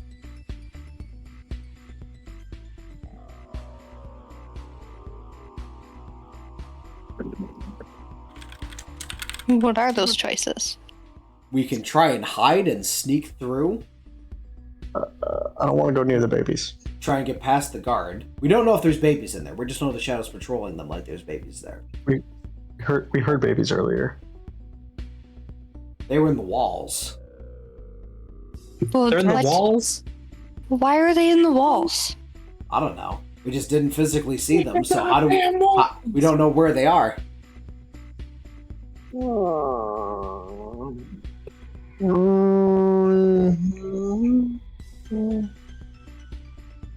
Because my other thought here is, if there are babies reacting to what happens here, if we try to attack the shadow nurse that's there, Pixie or not, I know we can handle that because I'm scanning it. It's the Pixie variant that we've been dealing with. If we attack it and all those babies start fucking crying, you're all gonna hate yourselves. I kind of already hate myself for being in here long enough. Well, then let's get out of here. The stairs are right there. We just. Let's go. All right, how are we doing this? Sneaky or speed? Where's the shadow in relation to us? There is a row of about 10 cribs on each side of the like walkway in front of us. We're standing at the end, like behind the wall, basically. Like there's a wall in front of the cribs, basically on both sides. And it's one of those like open floor plans inside. There's 10 cribs on each side. The shadow is moving back and forth between both sides and variously moving up and down the rows. The other end of this hall is the staircase. I feel like if we speed this, we're gonna get caught. That was my thought Yeah. too. And there's enough of a gap between each crib here that as long as we hide, shadows in these kind of worlds are kind of silly. If you're not directly in their line of sight moving, they won't see you. So if we go sneaky, we have a way better chance of getting out of this. Especially if we go one or two at a time, one on each side kind of thing. If the shadow notices one of us, it could potentially be one of us is further ahead. When they go to attack, we can ambush it from behind. You get what I'm saying? Yeah, Yep. I gotcha. Yeah. Alright, if we're gonna stealth this, I'm gonna need a couple throws from each of you. Who wants to be at the front of the pack with me? On the right side. You're gonna be on the right side, I'm gonna be on the left. Me, I just got a nat 20. Oh. Sounds good to me. My roll is a 19. We both move up 2 cribs almost immediately from the start. We're now at the 3rd crib. Who's gonna be the 2nd group? I'll join second group. I rolled a 10. I got a 20. Garrett, if you go with Scarlet, you'll be safe. Which leaves Leon and Bubbles. I got an 18. And so did Bubbles. We're all safely making it through our first jump here. As you all each made your roll, essentially, me and Annabelle are each moving up 1 crib at a time, essentially. We're now at the 5th one. The 2nd group is at the 3rd one, and the 3rd group is at the 2nd one. That adds up. 5, 3, and 2. Or which ones we're in. Me and Annabelle are halfway. Alright, 2nd set of rolls. Annabelle, you roll first. I got a 1. Oh no. Luckily for you, I roll a 20. As you start to come out from the crib and essentially trip and almost fall on your face, I grab what looks like an empty bottle and yeet that bitch to the end of the aisle on the This right bitch side. empty. Yeet. The shadow nurse notices this immediately and sprints over to see what the hell is going on. Luckily for you, you faceplant, but you're able to get back on your feet thanks to my counter of my nat 20. You're welcome. Thank you, Dylan. Next up, we have Garrett and Scarlet. Please make your next roll. After you, me. 18. Okay, I got a 15. All right, we both safely make it up to the 5th. Me and Annabelle are now at the 7th. And then Bubbles and Leon, make your rolls. Bubble, I'm rolling for you, of course. All right, I got a 16. Bubbles makes a 15. You also make it to the 4th. I don't like this. All right, Annabelle, last roll. The nurse has come back to the 6th crib on the right side, directly behind you. Pray you roll high enough for the check for this. I got a 19. You slip and make it all the way to the last crib and make it outside the wall in front of the staircase. Oh, I feel like I'm gonna puke. That's terrifying. And I am right behind you, safely making it out and hiding behind the wall. You and I both take up essentially sentry positions at the end, watching to shoot this fucking shadow nurse if anybody gets caught. Because of our high enough rolls, we not only make it safely and silently, we are both ready to aim before the rest of the groups make their rolls, essentially making absolute worst case a advantage start for you and me, but nobody else. Alright, with that, Scarlet, Garrett, your rolls, please. Oh no. After you, man. 3. I got 20. Oh, thank God. Once again, the 20 saves the day. You also slip, don't fall on your face, but the nurse still kind of hears something and starts to turn towards you. Garrett also finds a bottle next to him, looks at it, looks at me at the end, and I just mouth the word yeet. You throw it towards me. It hits the wall that I'm standing in front of, behind, whatever. The nurse comes over there. Me and Annabelle both hide behind the wall for a second while the nurse notices, while both of you move up to the 9th crypts. The nurse does hear the noise that Scarlet makes from slipping and does turn back around after checking on the bottle and starts moving towards the 7th crib to investigate. Luckily, you're in front of this. But Leanne and Bubbles. They're behind me. Yeah, they're behind you, but if Leanne and Bubbles make it on this roll, we will all 17. be past the nurse, and we will be safe to get out. I got a 17. It's up to Bubbles. Bubbles, roll the 19. We are safe. As we make it to the staircase and start heading down the stairs, Dylan stays last. As the rest of you pass through like the misty staircase area and go down to the 4th floor, the nurse suddenly shrieks. All of the babies start shrieking that are supposedly in these cribs, but none of you hear it because you're already safely to the 4th floor. That was a 16 check on the roll on whether you heard it or not. Oh, I rolled a 19. Okay. You're welcome. We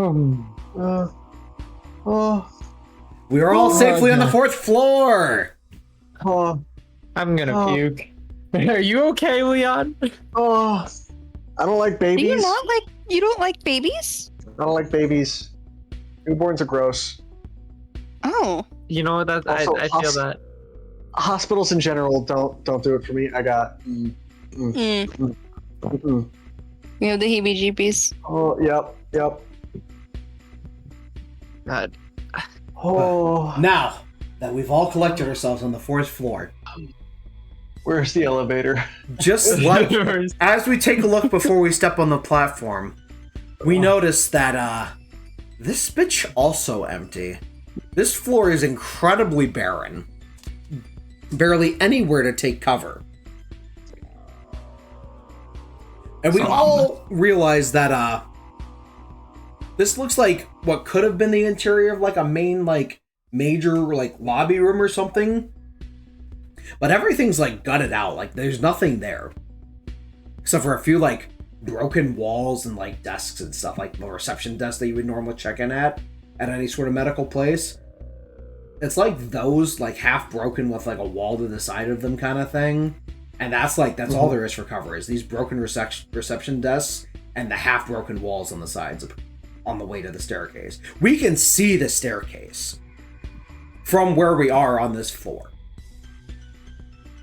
Dylan pulls out his persona, does one more scan, says, yep, this is the last floor before the final area. Now, we're all doing fine in terms of HP and SP wise. Do we want to go back for the day and call it a day for now, or do we want to try and get to that last floor so we can come straight to the boss when we feel ready for it? I'd say let's go for it. I think we're good. We're doing okay on everything.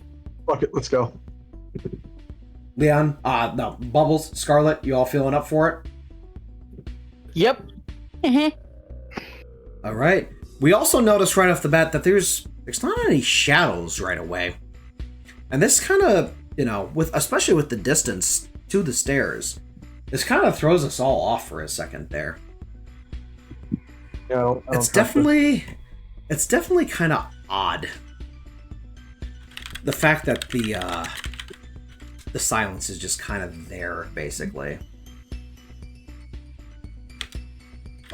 Is there anything loose on the ground? Like rubble from the walls or whatever? A little bit here and there, yeah. Nothing nothing huge. I had a thought. Still unsure if it's a good thought or not. I'm gonna pick up one of the rocks or whatever and just toss it down the room. See if it triggers anything. Okay, I'm gonna need you to make a roll for strength to see how far you throw this thing. 15. So, as you throw this rock, you essentially throw it straight to the staircase.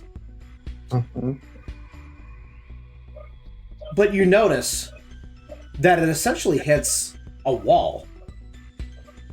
The stairs that you see are not actually there. This floor is twice as long as you thought it was.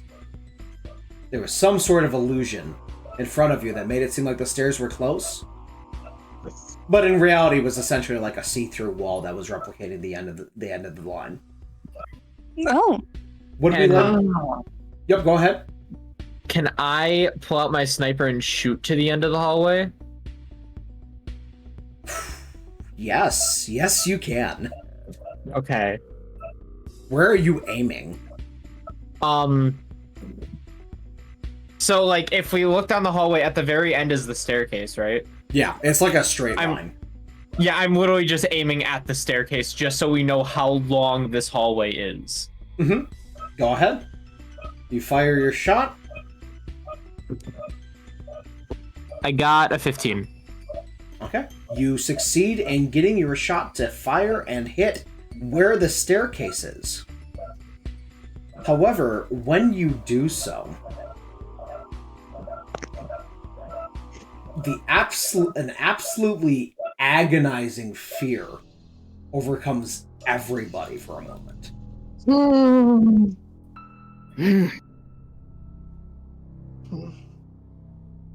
Suddenly, Dylan is starting to have a minor headache, and he realizes why. He pulls out his persona to scan and see if there's something in the area finally. And it is an absolutely menacing presence. Oh no. Don't say it. Something more terrifying than whatever is on the next floor. Don't tell me it's what I think it is. Oh no. I think we all know what it is. Out of character. Dylan calls out, "Something's wrong. This isn't the main shadow." And then out of nowhere, Oh no. we all hear the rustling of chains echoing throughout the area. Oh, Dylan immediately reacts to this and just shouts, "We need to leave now." oh, Don't do that, please. don't. Yeah, no, I'm out. I'm out. Is But- there a teleport? It's just some change. Before we can leave, Bubbles looks at everybody else. And with an No. angry yell, No. turns no. back towards where Annabelle fired the shot Bubbles. and begins running towards it. Bubbles, no. Come back. Bubbles, yes! Come back, please. Bubbles, yes! Bubbles, no. But Come before back. Bubbles can even take 5 or 6 steps, behind us, in front of the teleporter, the Reaper has appeared. Oh, no. Welcome, ladies Wait. and gentlemen, to Punishment Everlasting. Can we like roll for a chance to run? Yeah, again, it's gonna be pretty high. Right. Oh no. I refuse to run! Immediately after this encounter starts, the party rolls for initiative to see if they can attempt to flee or do anything. That is a 19. That's a nat 20. 15. 2. Bubbles Oh, with no. a 7. And Dylan also rolled a 20. Dylan shouts out, "Guys, stay as far back as you can. I'm going to see if there's anything I can awaken to get us out of here." As Dylan is desperately looking through everything possible to try and find a way for us to escape or confuse it or do anything, Bubbles actually skips his turn and jumps in front of the pack. Infuriated, Bubbles suddenly has like a red aura surrounding him Oh, in some sort of What is- like fury state. What's happening to Bubbles? Bubbles rips off his brass knuckles and goes straight at the Reaper to attempt to punch this thing. Bubbles, no. Bubbles, smash! Bubbles, punch! Bubbles does 12 damage. But Yeah, out of how much? the Reaper looks completely astonished. Either by the tenacity or the audacity of this gorilla attacking him in this way. Tenacity. Still in this infuriated state, Bubbles swings 2 more times, hitting for an additional 14 damage in total. And the Reaper just kind of shoulder shrugs. And immediately fires one of its guns at Bubbles, critting him and leaving him with 1 HP. You bastard! You can't say much of anything right now, Bubbles. I'm sorry. You are, like, on the ground drooling from the Coughing up blood. complete damage that you just dealt with. We should probably leave. We should No! run. Unfortunately, because the Reaper just crit, it has a once more. Oh, again. Oh no. The Reaper literally pulls out all stops and hits us with everything that we are weak to. The Reaper decides to throw an Agidine at Annabelle, who has, fortunately, because of the nat 20, been able to swap to Jack-o'-lantern and prevent an instant death from happening for herself. But the Reaper also rolled a 20 for its initiative, meaning it's just going to go no. again anyway. Knowing that Annabelle has the Jack-o'-lantern equipped now, you now get smacked with a literal diamond dust attack. Also leaving you with 1 HP, and it gains a once more. The Reaper now turns to Garrett and just shoots Garrett because Angel is weak to gun. Also critting, also hitting weakness, and leaving Garrett with 1 HP. Now, it's kind of rude. I'm sensing a pattern here. Reaper now turns to Scarlet, whose Phoenix persona is unfortunately weak to something that it can use, and that is Zeo. Except this isn't just your regular Zeo. Oh no. This is a literal lightning rod from the skies that just poured down onto you, leaving you with 1 HP. Leaving only Leon and Dylan standing. But still on a once more. The Reaper turns to Leon and sets Leon ablaze, leaving Leon with 1 HP. All appears to be lost when the Reaper decides to chuckle to itself and cast Concentrate.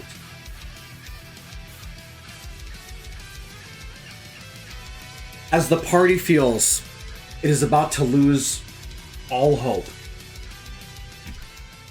suddenly, in the distance, we hear a voice from what seems to be the staircase in front of us. We hear a young man yell out, "Out of the way, asshat! You leave those guys alone!" It's a young blonde man with a skull mask on.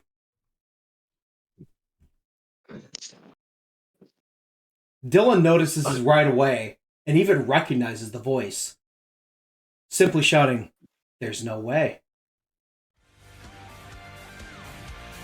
It's the Phantom Thieves. The Phantom Thieves have arrived on the scene and are here to literally save the party's ass. We see Skull, Joker, Morgana, Fox, and Oracle all arrive just in the nick of time. Oh, this bozo again?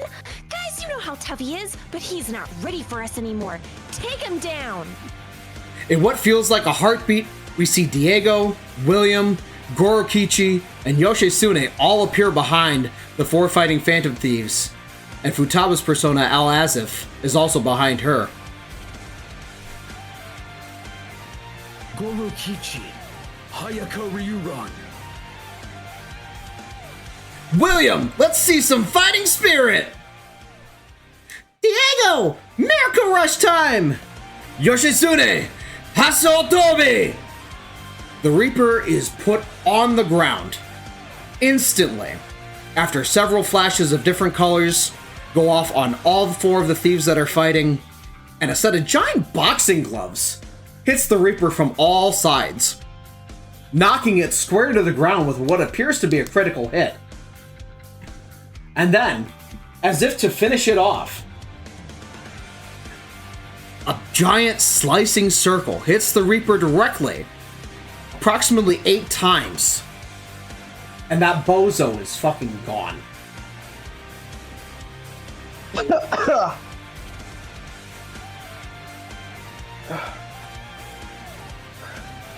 They just annihilated that thing.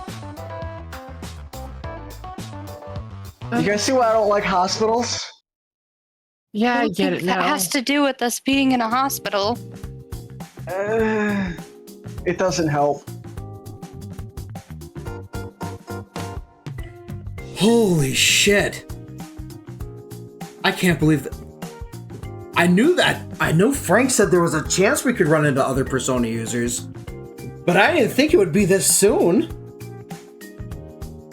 Thank you guys so much.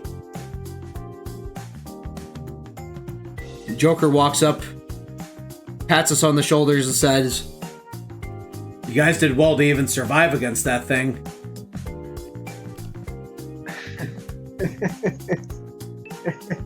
Well is a bit of an overstatement. Can Scarlet cast Dia really quick just to give us some health back? As you're about to do that, Futaba actually heals all of us along with Morgana. Oh. And we're at full health.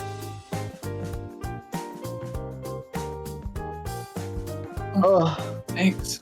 As we're beginning to talk there, Skull peeks up is like, wait a minute. I heard you say that we're the Phantom Thieves. You know who we are? Badass, dude! Wait, how do you know who we are? Isn't this like America or something?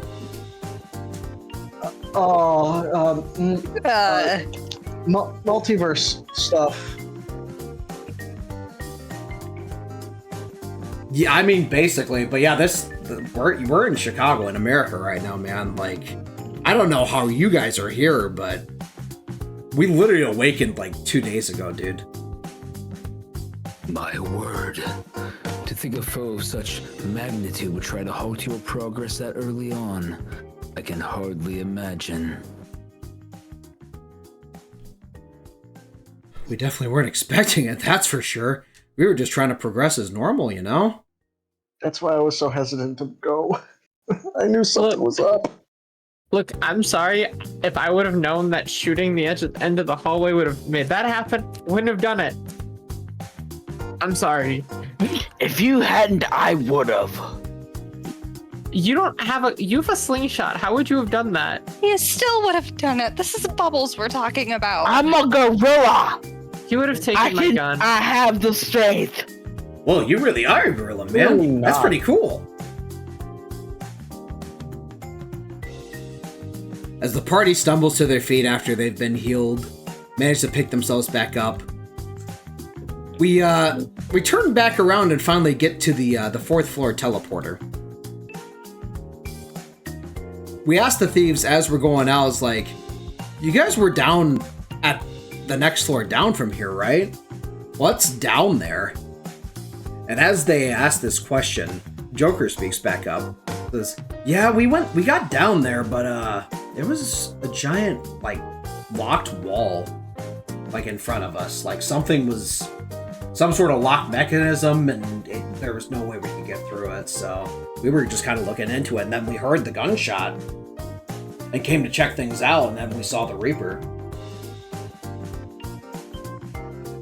Well, Annabelle, it looks like you might have actually saved our skin unintentionally. Okay, I feel a little less bad now.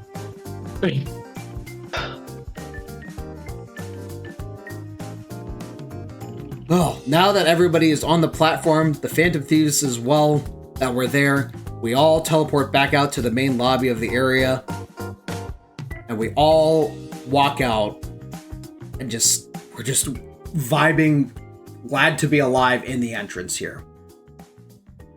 As we do this, Oracle / Futaba gets in communication with what we assume is the other Phantom Thieves, only for us to have that confirmed directly by her. Noir Panther and Queen said they haven't found anything else like this place in Tokyo. It's just the one untouchable on Central Street right now, and that led us right here. The meta-nav isn't back for them, but instead it's this weird other thing. Oracle shows us her phone, and it is the same app that we have on our phones. So not only do we have an app similar to the meta-nav for them, the Phantom Thieves also have this app. As if all these things are coming together, confirming that not only are we dealing with our own Persona-related things, other Persona users that are getting pulled into this also have access to the app and are going to be using the same tools as us to essentially infiltrate and check things out.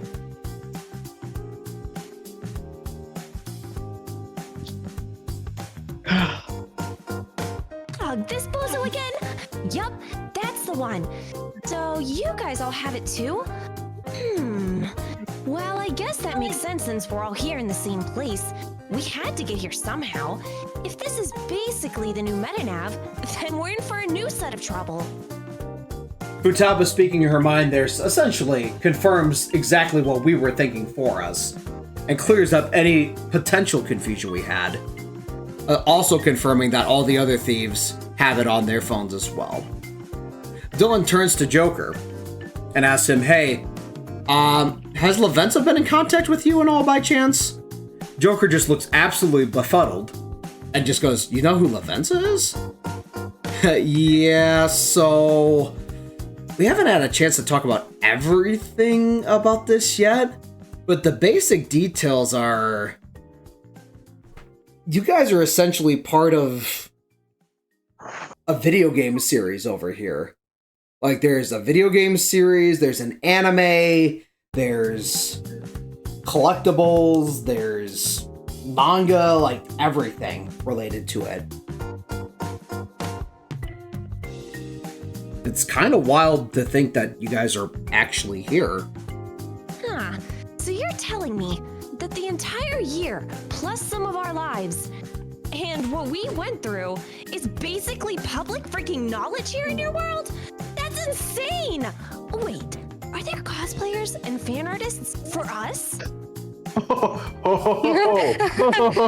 Yes, there is. You have no idea.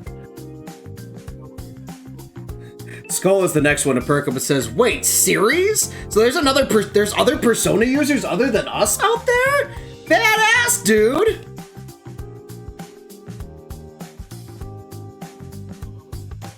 Dylan's the first one to respond to this, basically saying, "Yeah, the first couple games, they kind of get cast to the wayside for whatever reason, probably just because they're old. But you guys are the 5th group of users, technically the 6th, because weird duology stuff with the second one. Multiverse. Multiverse. But Multiverse. your guys' game was actually the biggest hit out of all of them. Big enough that they actually ported the 3rd and 4th ones to a lot of the major platforms right now. Wait, ports? That's unheard of. You really did that well, huh? Wait, how many years were there between the releases of the 3rd, 4th, and ours? The 3rd one came out in like 2006 over here, and then it was 2008 for the 4th one, but then it was like 8 years before your guys' one came out. Skull perks up yet again. 8 fucking years? Oh, language. Skull just looks at you like, "What, dude?" Oh, man.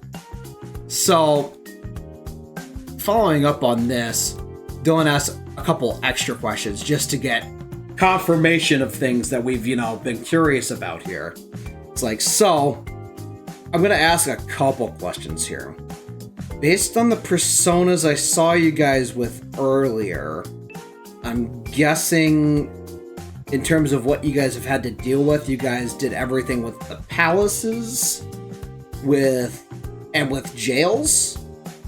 Like that's basically everything you guys have had to deal with is like palaces and jails. Joker responds, you really weren't kidding. You guys really know what's going on with this. Mementos was like everybody's palace, essentially, that was distorting all of reality. And then palaces were individual bad guys, but not necessarily all bad guys. It was, long story short, it was like distorted desires. I'm sure you know about that since you know the stories. And then jails were kind of messed up, kind of like this place, honestly. This is kind of giving me similar vibes to a jail. Maybe the locked wall at the end will work the same way jails did. There's something we gotta do somewhere else to get it to unlock. Yes. The last thing we dealt with in terms of the metaverse were the jails. That is correct. You confirmed all of that just by your knowledge of our stories and what personas we were using. Very impressive. The party just kind of smiles and nods. We all kind of thank Fox, and Dylan confirms a couple other details. So since you guys know about jails, since that's how long you guys have been doing this.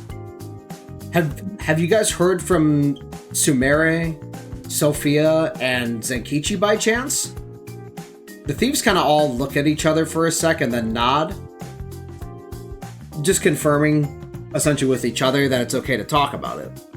Joker's the one that answers this question.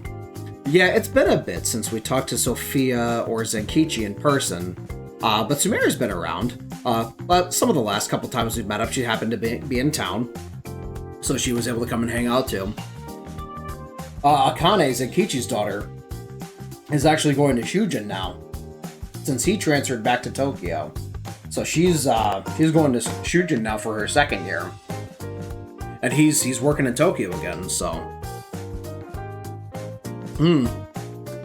I see. Well, that just confirms the timeline and everything for when we went to Tokyo. We are sitting at about 2 years after the events like we thought, guys. Like, everything's adding up here, so... It's only to be assumed here that the group from 3 is also going to be around.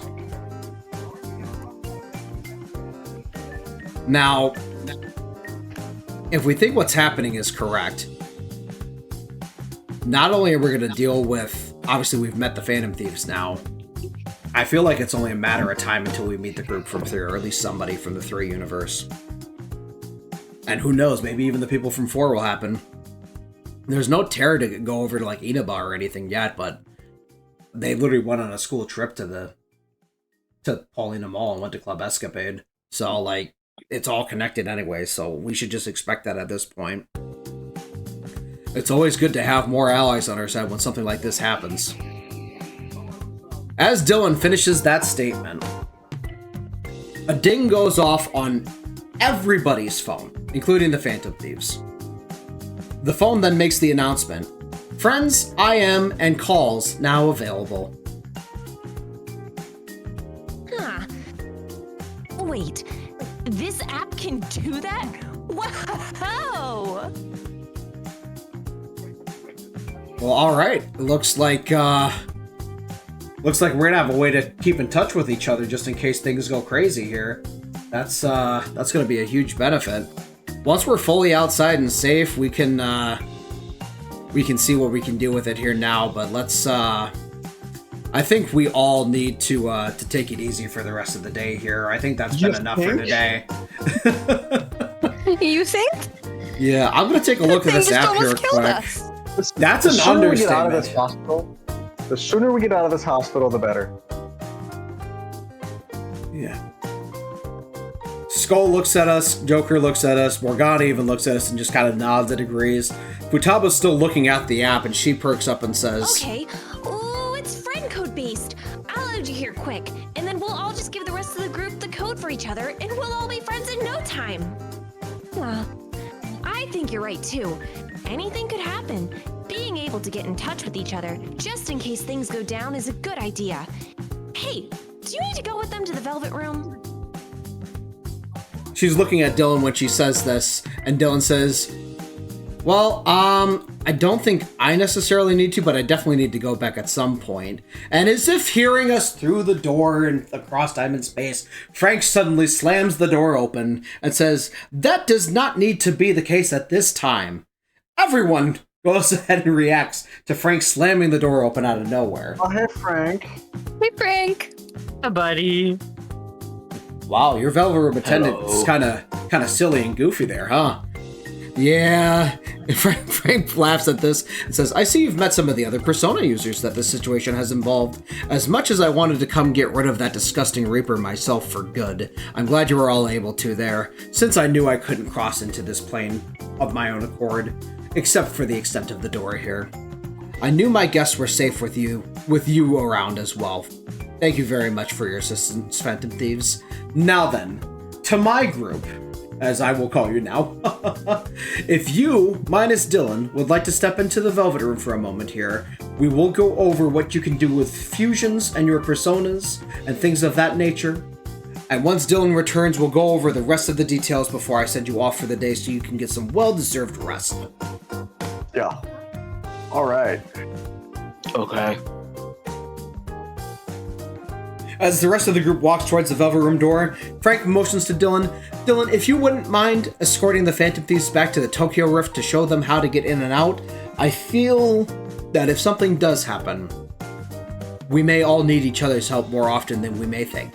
Dylan nods, says, of course, I'll lead them out and I'll meet you guys back here once I'm done. Can I go back in through the regular basement door? That's it's all connected, right? Just Frank just goes, yep, it's all the same velvet room. When you guys leave, I will essentially be able to have you guys leave through the basement so that even if a shadow snuck out of the doors, you'll still be safe and back in the apartment complex. The shadows cannot get through the velvet room door, so you are all safe in that aspect.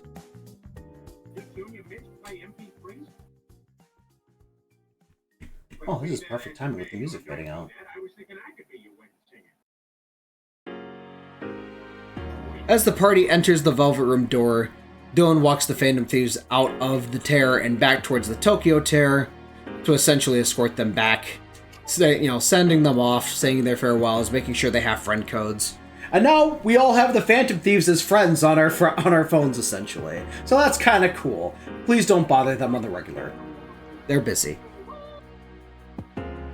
Now, we will begin the Fusion and Compendium full tutorial for you all.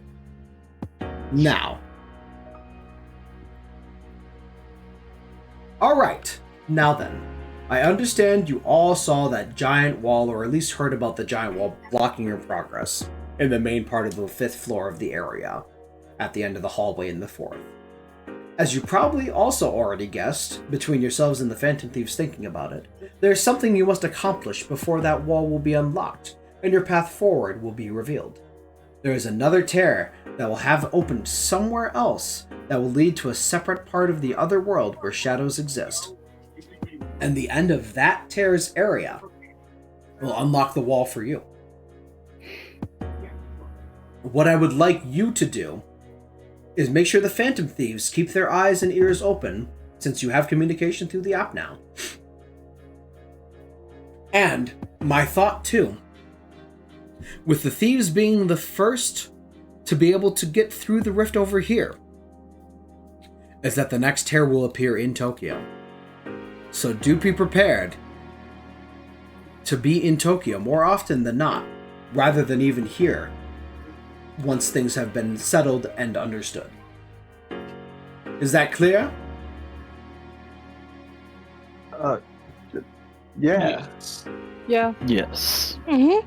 I will say, of course, take care of yourselves tonight. Do not rush. But once Dylan, are you messaging them right now? Yeah. I wanted to make sure they knew. I'm listening, don't worry. Frank says, yes, very good.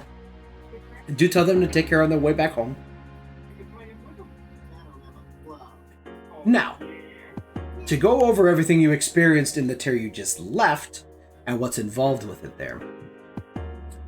As you have probably also determined, based on the look on Garrett's face alone, this tear appearing behind your apartment complex and being connected with you all is no mere coincidence. It is very much connected with the people most close to it, and you all being naturally able to wield your personas. It makes sense that the connection is strongest with you all, thereby connecting itself to you and forming in ways that would affect you most closely. I dare say every part of that tear, every room, every corridor, level, whatever you wish to call it, may bring to light things that you may not have known about, or may bring back to light things you would else forget. So I do wish that you take caution and be as prepared as possible, but also do not feel like you need to rush through any of this.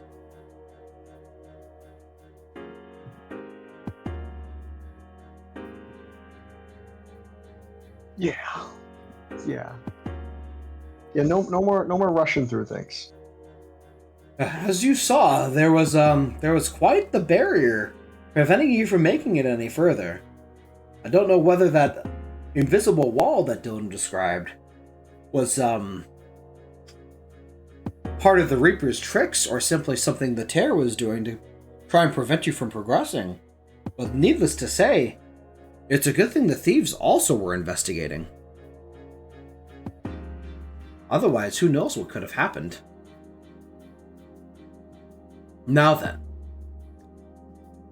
Obviously, to progress forward in the tear over here, we will need to make progress in the other tear that will be appearing, again, most likely in Tokyo somewhere. If the example of this tear is anything to go off of, I feel as though something from the thieves' past may come back to essentially tempt them or try and confuse them. So it could be anything related to their deeds or their story in Tokyo. And that is another detail I would pass along to them as well, just to make sure that they tread carefully should something appear somewhere they thought they were done with. Would probably be the best way I could describe it. Now then, on to your fusion essentials and options. You have done incredibly well today, friends. With that being said, you have gained access to not only your base personas, but the Jack-o'-lantern, Pixie, and Agathon personas. Now, as we have stated before with Dylan's connection with Compendium, this means something quite special for you all indeed. Not just for his potential, but also for all of yours. Dylan mentioned it kind of in passing, but you will indeed be able to swap personas from your current usable ones at any time outside of battle with one inside of your compendium. The compendium between all of you, since you are all in some way, shape, or form wildcards, is shared. Meaning that all of your current personas that you have been using and leveling up and increasing their strength, those will all be available to each of you to use once you've established a social link with that arcana. So that being said, for example, Annabelle, you have the Death Arcana and the Mandrake. Once you have all formed a social link with someone of the Death Arcana,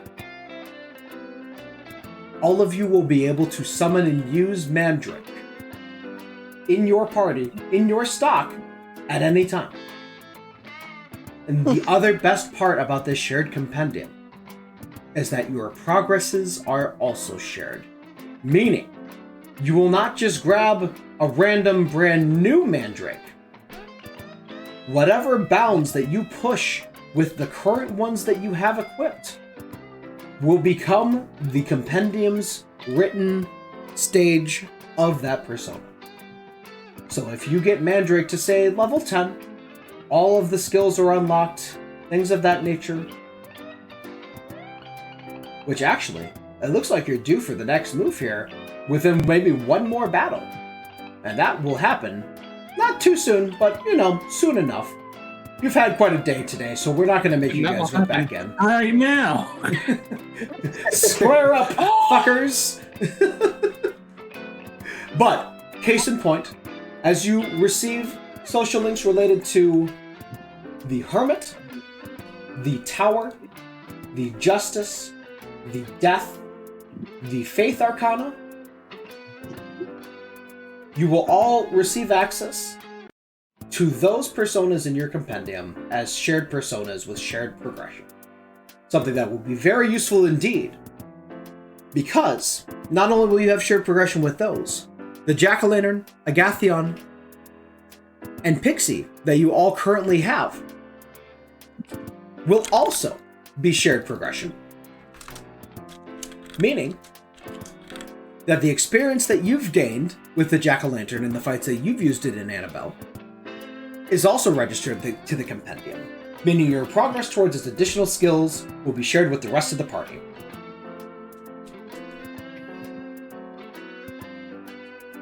That's pretty cool. Yes, indeed.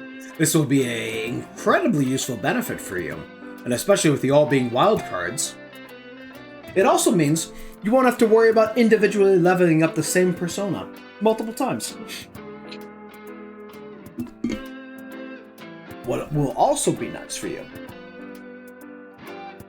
is with Dylan's skill being confirmed, there will be a social link related to his Arcana, the Fool. Once you have discovered this Arcana, And this social link, it will increase the potential that he has within him with his own persona. There was a moment back there where you were able to essentially buff the team's attack for a few turns, essentially a full team Tarakunda. That is something that can be unlocked as a skill that you can activate at any time in the future. So, the Full Arcana may be one you may want to focus on and rapidly increase as soon as you possibly can. The last thing I am detecting now that you have all seen some combat here is the ability to wield other personas may in fact be available to Dylan at some point as well. Nice. Now then, would any of you like to register? Well, all of your personas are automatically registered, as I was saying. You don't have to worry about manually registering them. You simply have the progress. The progress is updated. The levels, the stats, the skills you obtain, those are all automatically updated with the compendium that you all share.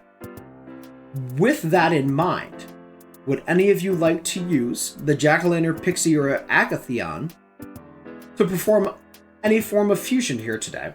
Or would you like me to simply go over the details? Yeah, let's hear how it works first.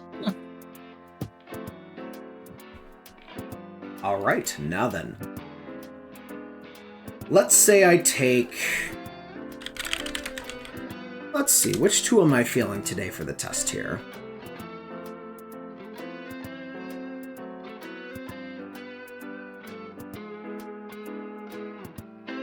Ah, yes, this is a good example that I can show you all.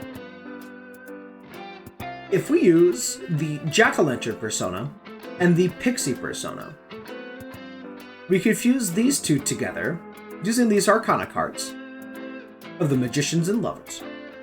And fusing those two together creates something new all entirely. Now then, Master Igor, if you would do the honors in using my own two personal personas here to perform this fusion. Yes, now watch carefully. The cards are both laid on the table in front of Igor. He somehow brings 20 other cards out of nowhere, shuffles them all together, inserting the Magician and Lovers in at the last second.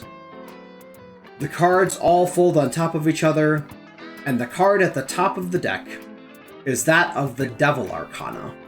Ah, yes! Incubus. This persona is quite interesting. It is of the Devil Arcana, and it has some very interesting skills that could make things that can be quite useful for you. There's various different things that I can use for it.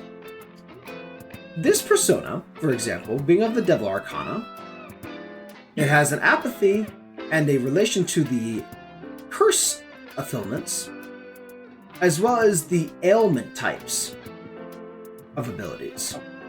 That being said, it has the ability to use the skill Life Drain, which will drain HP from a foe at the cost of 3 SP, and this is a new one. This is a gun skill called Dream Needle. It deals light gun damage and has a chance to inflict sleep to one foe.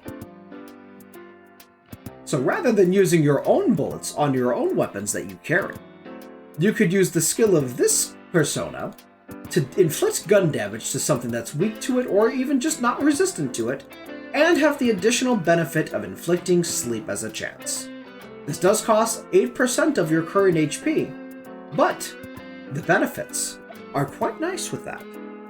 It also has the ability to learn the Dormina skill, which inflicts sleep, Tarunda, which will decrease one foe's attack for 3 turns, and a passive called Dodge Curse, which doubles the evasion rate against non-instant kill curse attacks.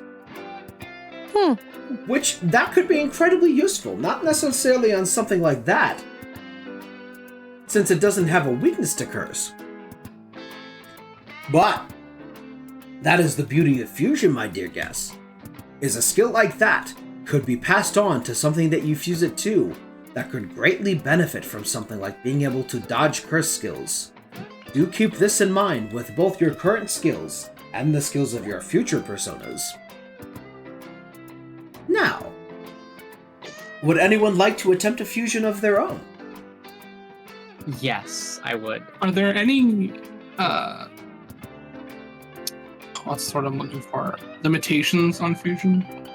So, with that being in mind, with fusions right now, since you guys can only currently hold 2 personas in your stocks, essentially it's the internal strength of your souls that allows you to wield multiple personas as part of your wildcard abilities. With you only being able to hold 2, if you already have 2 personas in your stock, your initial fusion will either have to be those 2, or you will have to get rid of one of your personas temporarily to grab another one, fuse those together, and then you could always re-grab that one back if you wish. But there's no like limitations on like we can just fuse any of the personas. I And use understand what you were personas saying. we get. There are possibilities that are available to you that may not always have a chance of succeeding. The higher the difference between your current strength and the strength of the persona you may wish to wield by fusing may be too much for your internal soul strength to handle, and may result in the cards judging their own fate and causing what's called an accident. That is where the results are not as expected, and could result in just about anything. And there's always a chance that this could happen, but when it's not something out of your strength limitations, it's a much lower chance for that to happen.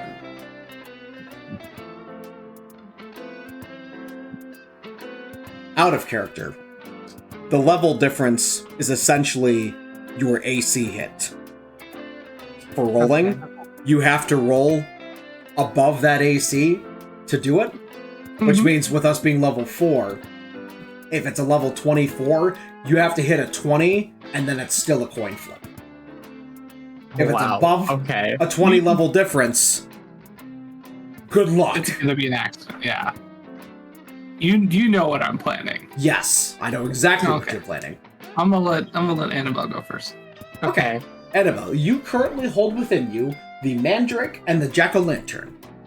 Would you like to fuse those 2 together, or would you like to grab something else? I want to get rid of Jack-o'-lantern and grab Pixie. Okay, so you're looking to fuse Mandrake and Pixie together. Yes. Excellent.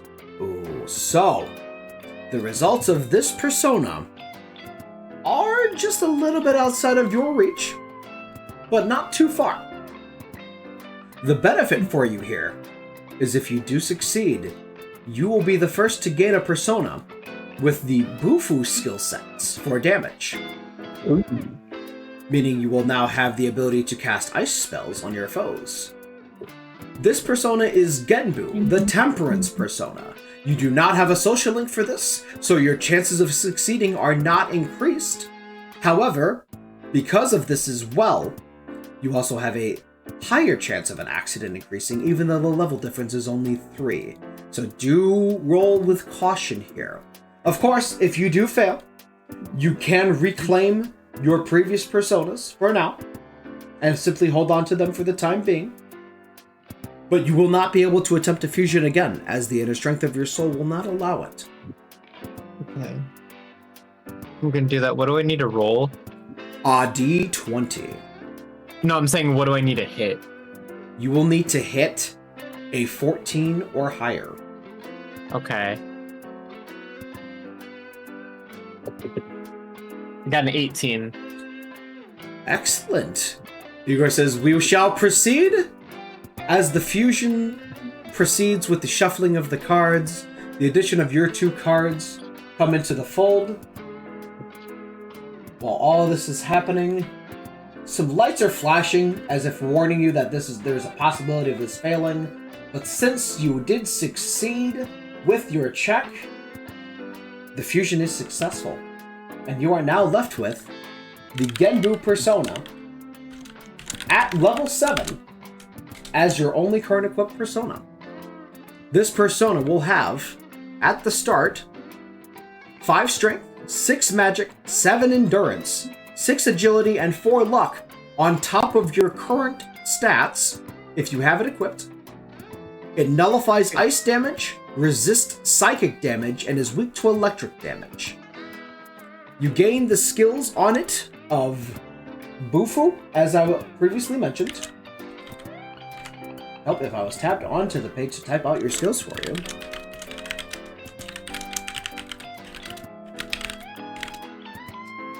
Has a cost of 4 SP and a chance to freeze.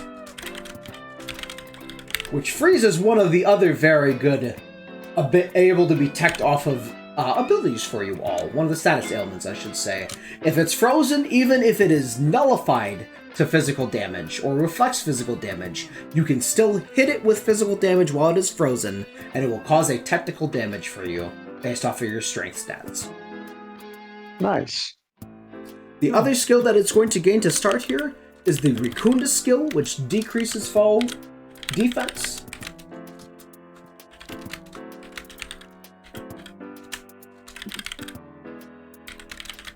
For 3 turns, at the cost of 8 SP. The next skills you will be able to acquire are the Patra skill, which can cure dizzy, forget, sleep, and hunger of 1 ally for the cost of 4 SP. And once you've gained 3 additional levels from your current level with it, you will gain the ice spell Mabufu, which can deal ice damage to all of your foes for 10 SP.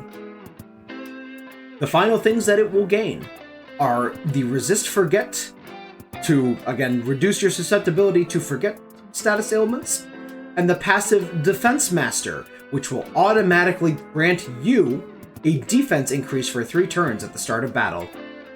The other beautiful benefit for the way that your wildcard abilities work, dear guests, is that if you have a persona with a skill for a passive that automatically starts you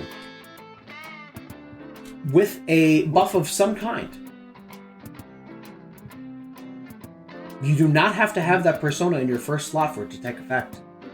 It must simply be equipped in your slots. So when you get your Genbu to level 12, not only will you automatically have increased defense for 3 turns at the start of every battle, that is, again, a skill you could pass to your other personas. Does that all make sense? Yeah. There was another thing. I know you said that I couldn't fuse again. Can I also grab Pixie? Yes, you can grab Pixie back into your stack. That is absolutely fine.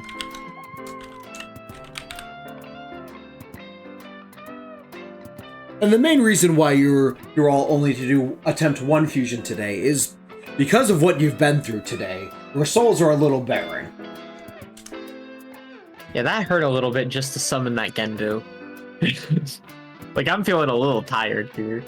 Yes, the strain on that is something that you will still need to adjust to. And again, we'll get better over time, especially as you adjust to, your persona abilities and just getting used to your strengths and gaining more stamina, things of that essence, as you level up both yourselves in your combat abilities, but also in your own physical and mental strengths.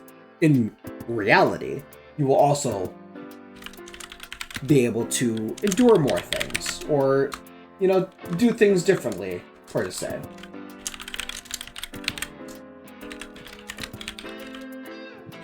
Now then, does anyone else have any questions, or would anyone else like to attempt a fusion today? I would like to attempt a fusion. Very good. I would also like to.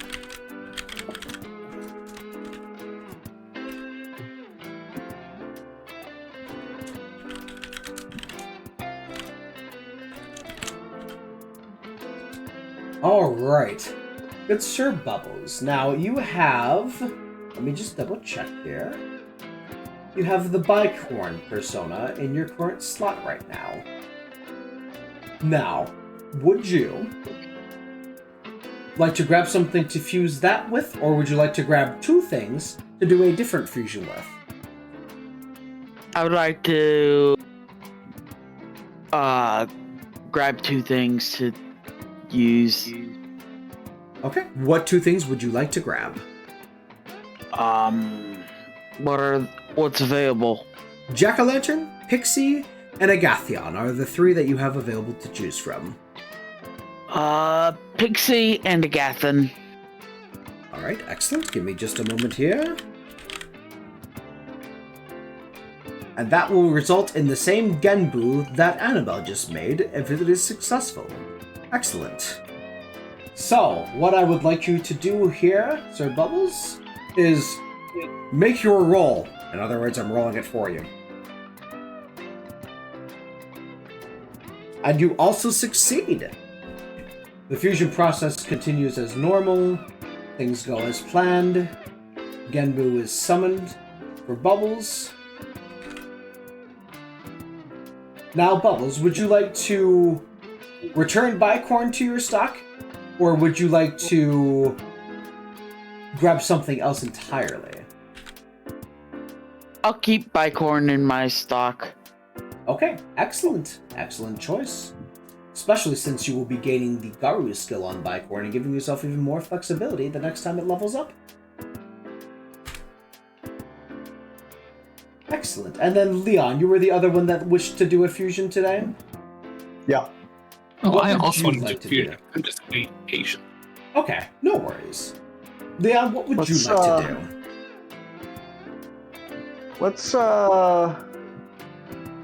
Let's try this Belphegor with Jack-o'-lantern. Alphagor with Jack-o'-lantern. Interesting. Okay. I see. Ooh. This will be a tough one. I do wish you the best of luck with your fate with this one. If you succeed, you will receive a persona also of the Temperance variety. Here is the benefit for you, though. Since 2 of your party members now hold a Temperance persona in their midst, you will receive a slight advantage to the potential of your fusion succeeding. This fusion will result in the Jikukuten of the Temperance. It is level 22. The only weakness it has is to curse type spells, and it resists both physical and bless spells, so this would be very useful for you indeed. The other major benefits is that it has the heavy physical damage move Assault Dive, the defense master spell that we mentioned earlier for the passive start with your defense increase, and the Rakunda spell to decrease a foe's defense for 3 turns. So very much good for the heavy hitting people, per se. The other benefit here is if you do succeed, this persona will also become available for your comrades here to summon for their compendium once their space is available. Now, give me one moment here to do the math.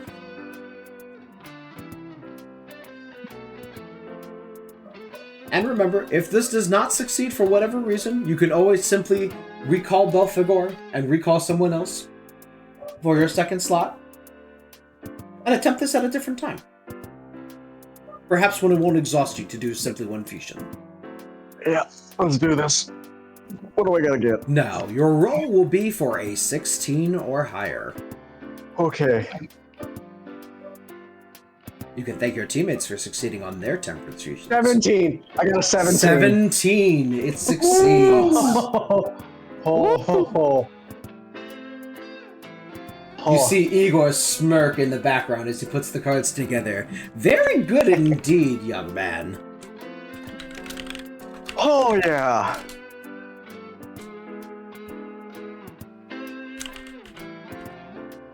This will provide some excellent strength for you. Oh.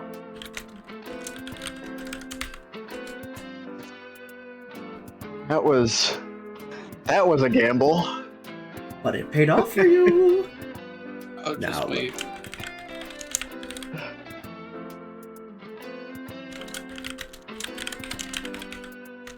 Now, while I'm finishing resetting the compendium here for you and adjusting to your new attained abilities, would you like to reclaim Belphegor as your secondary persona? Yes. Excellent. Making my life easier, not having to type something else out for you.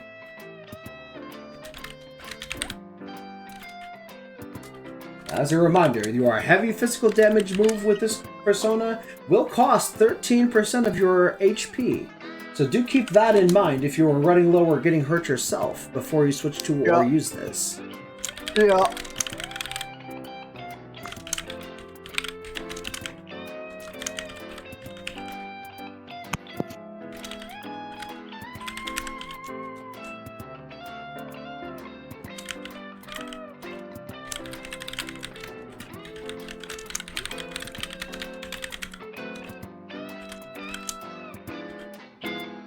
Oh, the thing looks pretty cool too. Yes, indeed. The other benefits for the spells that will come for you further on for its abilities are the Kill Rush spell at level 24. Deals light physical damage to one foe 1 to 3 times. So you have a chance of that hitting 3 times for the cost of 14 HP. The passive Counter, which has a 10% chance of reflecting physical damage on top of your resistance. The support spell Mataru Kaja, which will give the party an attack power bonus for 3 turns at the cost of 24 HP, SP. And if for whatever reason you all find yourselves surrounded by a foe, in case you lose or have disadvantage, the Adverse Resolve passive skill will increase your critical rate during this, potentially turning the tide for that situation that you are in. Now then, Cool. Garrett, you said you wish to also attempt a fusion. I did. What would you like to do? Well, You I have currently two have- personas on me. Angel and Pixie, correct. Yeah. Are those the 2 you would like to fuse? Let's see. I see. You would like to attempt to summon Anubis in level 34 Oh. persona. I'm Correct. I'm going to have you roll for this persona with disadvantage. Love it. Your roll will be a 19.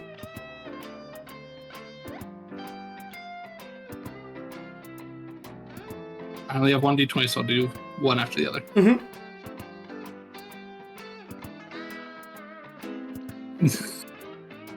All right. First roll. 20. Second roll.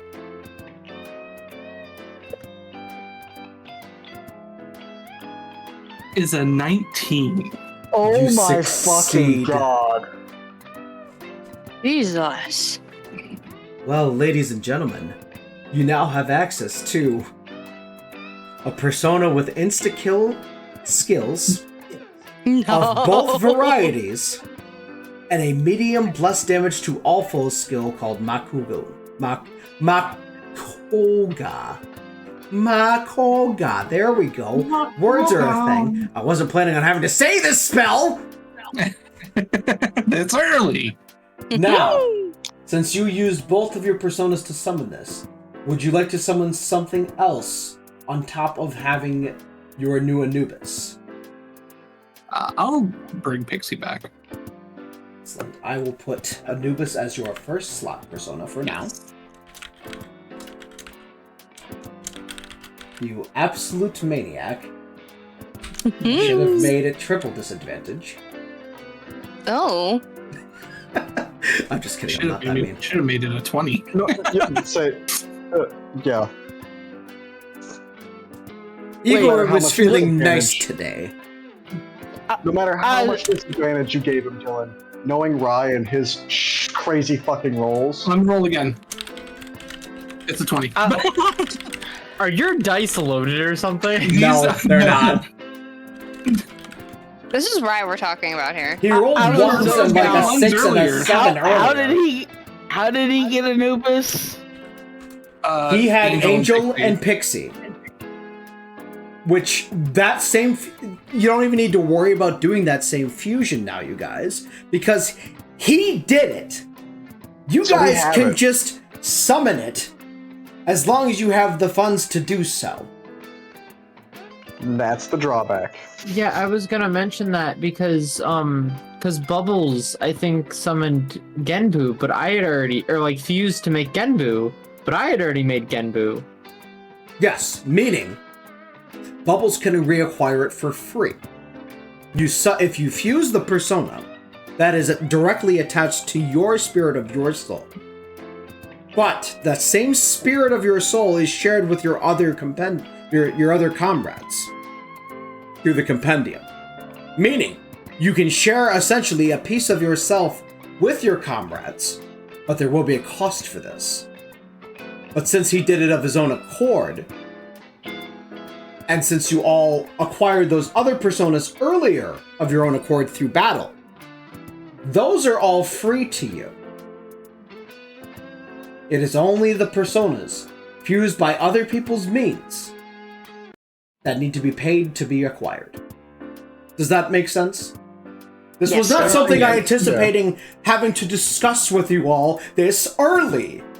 No. Anything So we me- specifically fuse, we don't have to buy. But Correct. So me and Annabelle don't have to pay to for summon. Genbu. Correct. The progress will be shared. So even if one of you levels up Genbu first, you can then simply ask Dylan to update your version, and it will update your version. It's an additional connection because you've both fused it.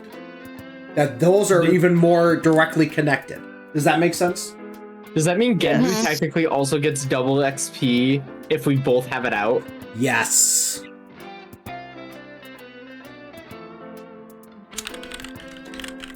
Can I try my hand at fusing something? Yes, please give me just a moment here.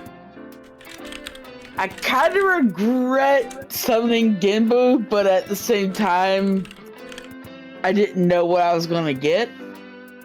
Yep, that is perfectly okay.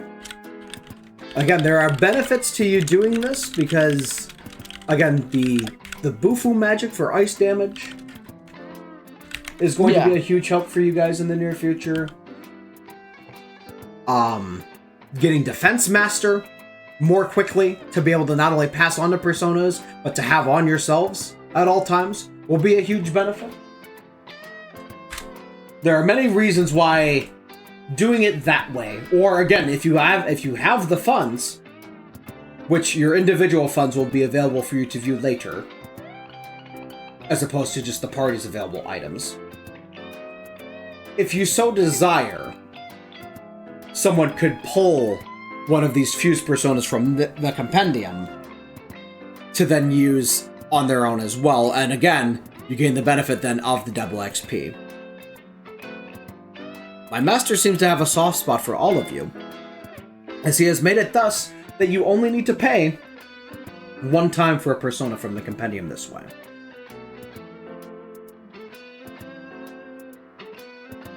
I will say though, you may not want to spend all your money in one place because there are various other things you will also need.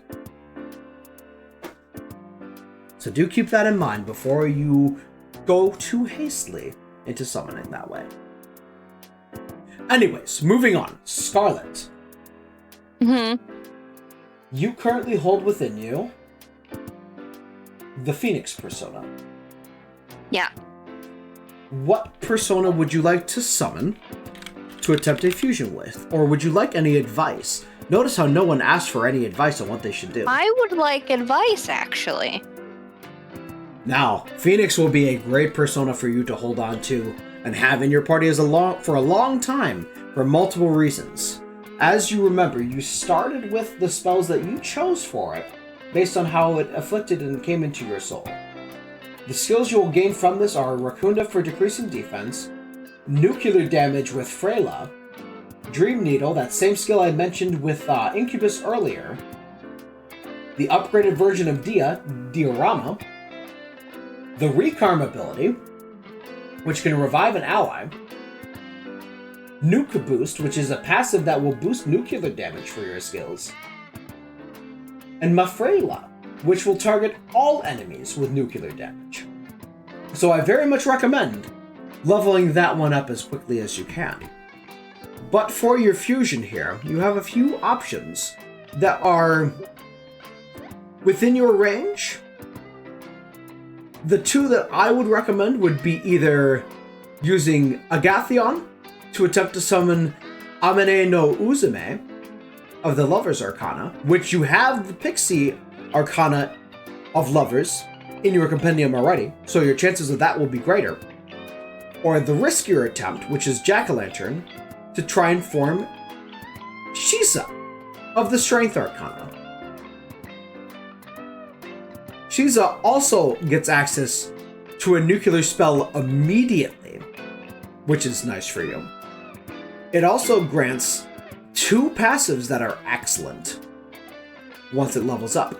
The ability for Dodge Curse and the ability for Dodge Electric. So both would be excellent causes. Amane no Uzume, again, would be the easier one for you to attempt. It gains the Mazio skill, the Maguru skill, and the Medea skill as its default spells, meaning you will have all target hitting electric damage, all target hitting wind damage, and all party member healing. Huh. The other benefit for Amane no Uzume is at level 18, it will gain the ability Divine Grace, which increases the effects of your healing magic by 50%.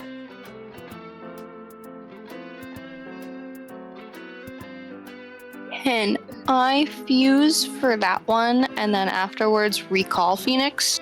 Absolutely. Give me one moment Alright. here. Now, Amane no Uzume. You have the benefit of Pixie in your heart, of the same Arcana, a 9-level difference. The math here shows this will be, as I expected, this will be much easier for you to obtain than the other ones that were attempted today. You have a roll of 7 or higher. Alright. That's a 19. Okay. It absolutely succeeds. I was gonna laugh if it was a 6. Now why? Why would you wish that on your teammate? I didn't say I wish that. I just had a feeling. Because, I don't know. It's very rare for everybody to get lucky. You do have a point here. Ooh, what's this? I did notice something else here as well. There may be things that we will be able to do for you. All of you. Oh? In regards to your personas, once the antique store, once the owner is back from their vacation, rising your personas to certain levels may allow you to gain access to certain specific weapons, accessories, or even skill cards to teach previously unknown or unobtainable abilities to the personas of your choosing. I detect one such thing, an Ame no Uzume, as being an upgraded katana that you could potentially use in the future. Oh! So do keep that in mind. All of your personas themselves do have this innate ability to grant the access to certain things. And that is what part of what the antique shop will do for you. For a price, of course, or the exchange of certain things. But needless to say, that will be very much worth your while.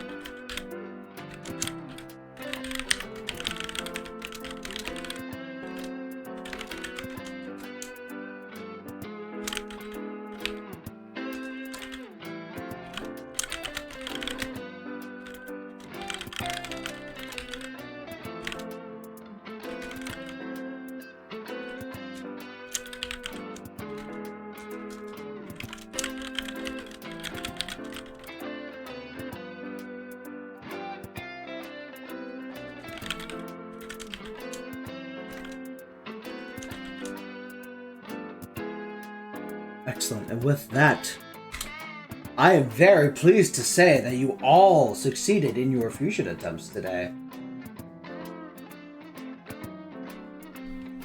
Definitely not something I was expecting. But nonetheless, a pleasant surprise indeed. Now then, are there any further questions in regards to the fusion process, the items that you can acquire, or anything else for that nature in regards to the personas, the fusion, and the compendium. I have a question. So, if I come in here tomorrow, I can fuse basically as many as I want until I run out of money. Not necessarily. Correct? Not necessarily. If I fail, obviously, I probably can't. But if I keep succeeding, it was just today because we're tired of shit. At most, with your current strength of souls. I'm just reading the cards here. Please give me a moment. At most, you'd be able to perform 2 fusions a day as you currently stand. However, very soon, I dare say, after the next situation that involves combat for you all, that will increase by quite a lot, potentially doubling to 4. And if the cards are correct here, let me draw one more to confirm. Ah, yes! Not only will you be able to fuse 4, it would appear that you will be able to hold up to 4 as well. Hey. So dare say, yo. You could come back and attempt fusing tomorrow, but it may be well worth your while to hold off until you could freely do things on a much easier scale and rate.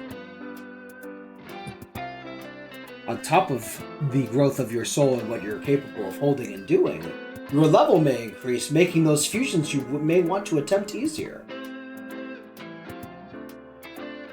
That and you guys don't have a lot of money yet, so holding that for potential things like medicine and gear may be more in your interest, and more in your best interest, I should say. Wink wink, nudge nudge.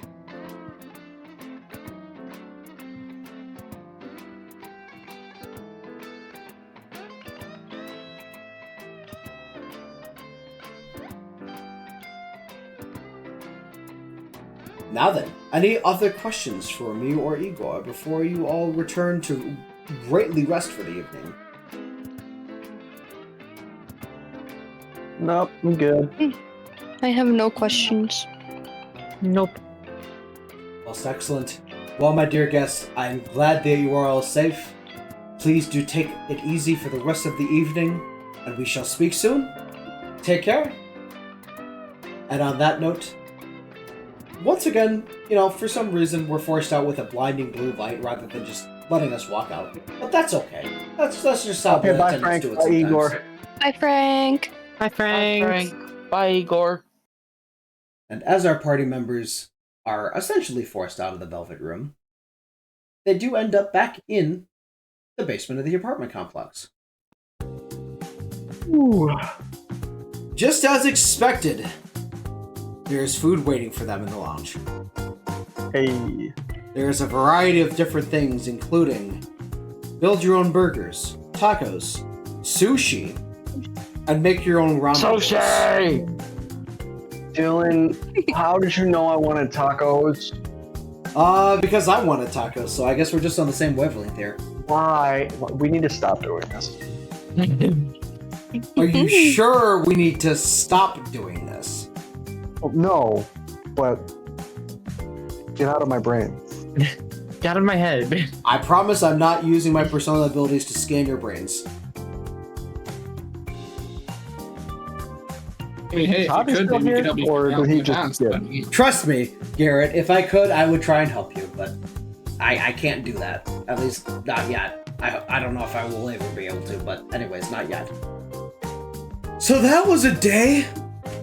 Holy shit! That was a day. Oh. That was a day. And we met some of the people.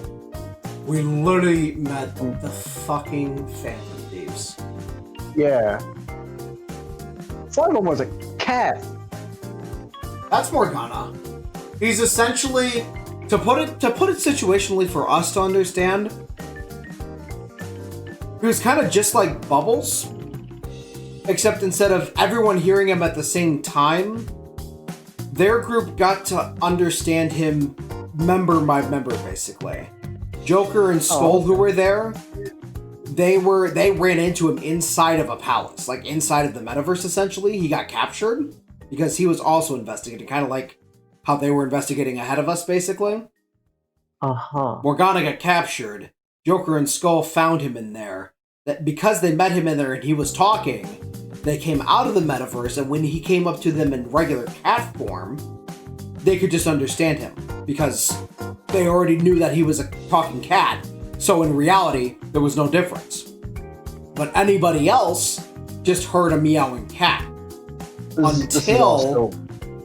Or unless they were in the metaverse in some way, shape, or form, or had the potential to awaken to a persona.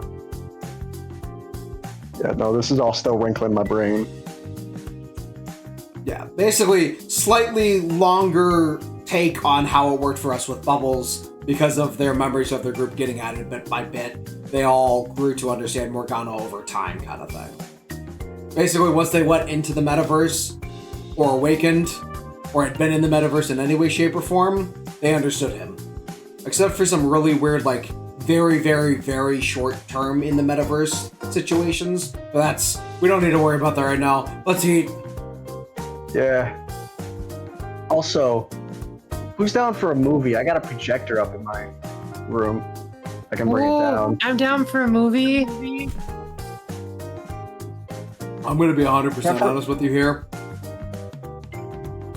I'm going to the spa a couple blocks down and just letting every piece of my body soak in hot water and soap for the next couple hours. That actually sounds like a better idea. I need to get that hospital out of my head. Fair enough. Fair. That's, you do that your way, I'll do that my way. Hey, this is something that I've had on my mind for like the entire day. A few days ago, we were talking about a name for our group. And I've been thinking about this all day. Do you guys like the name the Wild Cards? that's a little It's on the nose. I'll say it's better than most of the other ideas we've had so far. But I'm it's still partial it's still to not. Rift Guardian. Rift Guardians is pretty good too. But I mean, nothing's all like of them are really on the nose. nothing's like really hitting like that's the one yet. So I think it'll come to us in due time. Okay. Thanks to Annabelle's shooting, I have found something that I want to punch more than anything else in my life. Oh no. Oh boy. Bubbles, I'm sorry to say this, but we're probably gonna have to get a lot stronger before we can tackle that thing. I refuse! I want It to almost fight it again. killed us! Bubbles. I want Bubbles. to fight it again! Bubbles, it almost killed us! You were doing 12, 14 damage per hit, yeah? The thing has 5,000 HP. Ultimate boss fight.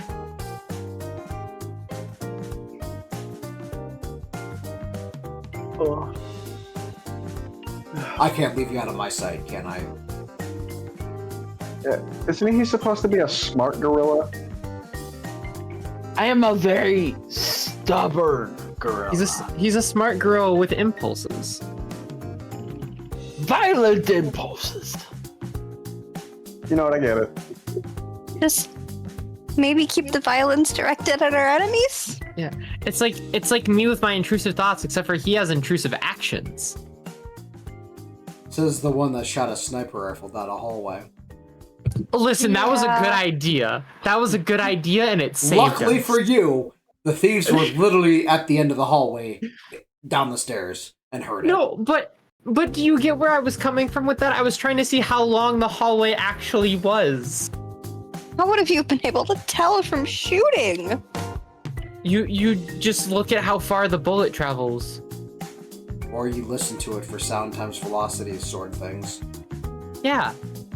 By the way, the That's hallway what I is was about trying 150 to meters plot. long. Like Sodar. That's a Yes, long Bubbles. hallway. Like sonar.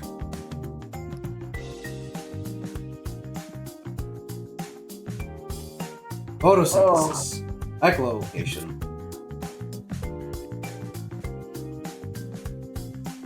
Well, the good news is we know we don't have to worry about getting through that right now, but if we want to train, we can always go back the first couple of floors and train and just, strength it up. Because Frank said we're very close to the next level too, which means we're all going to get new skills on our personas soon, for the ones that are leveled up enough. Which that's something I noticed too. Once some of us took a second persona on, it's not like... I don't know how to explain this without sounding just like I'm explaining a video game. That's kind of what it is, though, isn't it? Yeah, like, in a way. But, like, it doesn't work the same way it does in, like, those. Because we're all wild cards, so it's a little bit different. And this is probably just part of the effects. But when we level up, our personas gain a level up. I'm interested to see when we level up if both personas that we have equipped level up. Or if the ones that are higher level are going to be like, it takes more than one level up to get their levels up when we're not at a close enough level kind of thing. Yeah. That makes sense. So it'll just be interesting to see.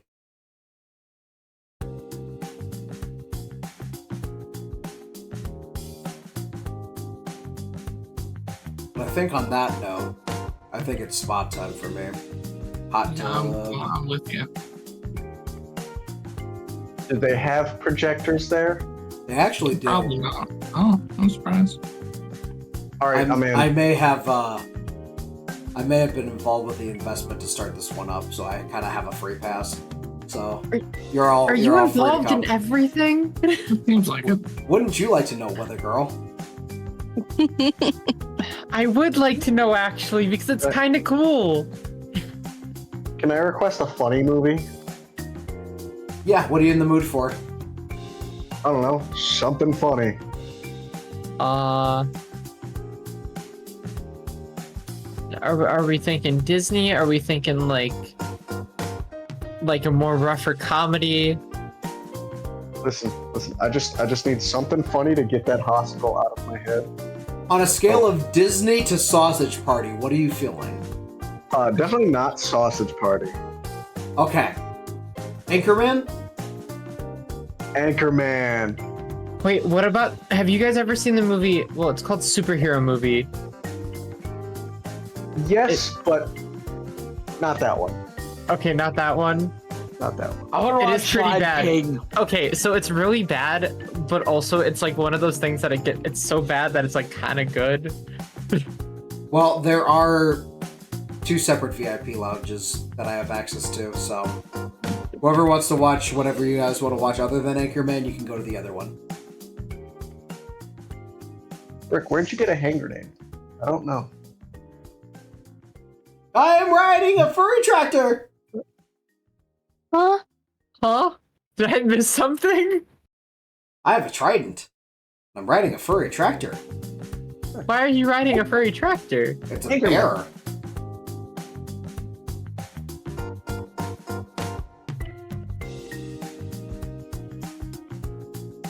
Anyways, the party disperses for the night. Are all of us going to the spa house?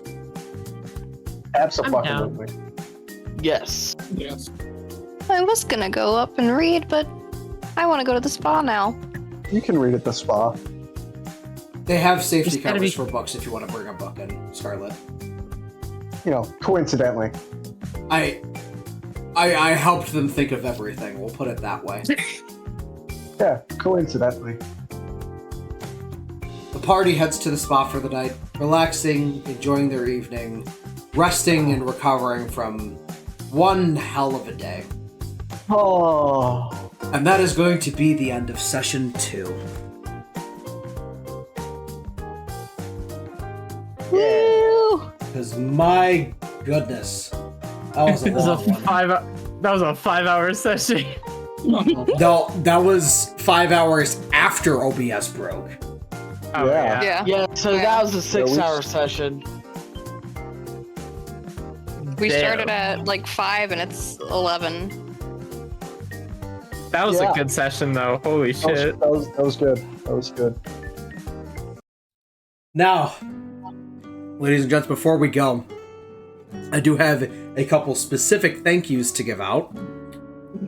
First of all, to the wonderful Andy Brew and the also wonderful Kitties and Middies for recording voice lines for me for Yusuke and Futaba to essentially... Oh, it didn't work the second time. Shadow failed. Because Moobot is stupid. Anyways, I'll do that once Andy's is gone. Both of them took time out of their week this week to sit in a call and record voice lines for me. To not only, have fun and, voice and persona characters, but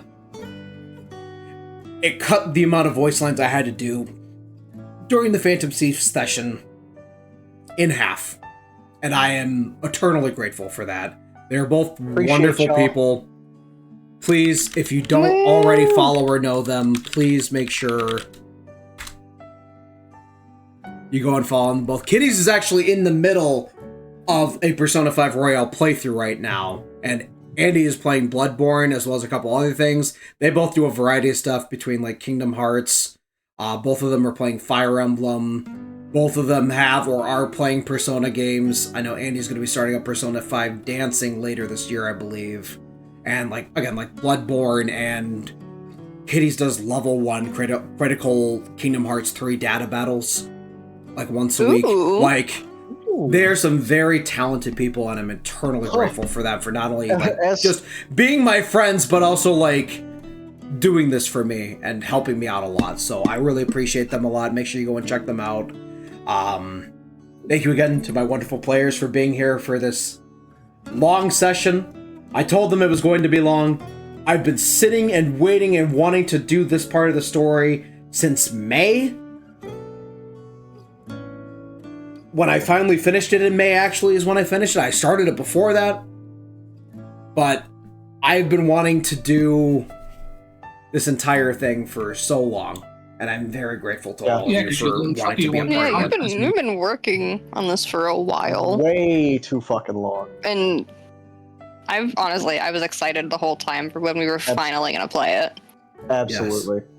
Now, waiting for next I've been waiting week to attack the Reaper since literally coming up with Bubbles. God. Now, for next week, we are taking a week off, mostly because of Spider-Man. Almost entirely because of Spider-Man. But also because I knew this was going to be a long session, and I wanted to give myself an extra day of, like, not having to stream this or worry about this. Giving myself an entire week was nice. Yeah.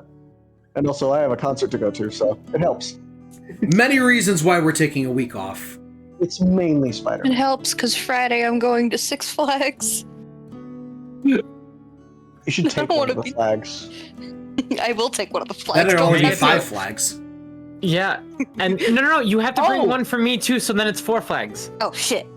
Dylan, Yes. that person in chat, Benny, he actually goes by, I actually call him Teddy. Teddy. Because of the in-game, because of the MMO that I met him in, his character's name is Teddy. Oh my god. All right. But yes, just to sum it up, go check out those wonderful people I give shout outs to. Thank you for everyone for being a part of this. Again, this was only session 2. We're taking a week off next week for various reasons. We'll be back the Saturday after next for session 3. Session 3 and session 4 are going to be fucking wild too. Oh no. So, don't feel like we're even like close to the pinnacle or the peak of what this session is going to do for all of you. Teddy, don't you dare bunk me. Anyways. That's just rude. Again? Thank you all again. Let's see if someone's live that we can raid, actually. I actually have the energy to raid tonight, which is incredible after talking for fucking 6 hours. Essentially straight.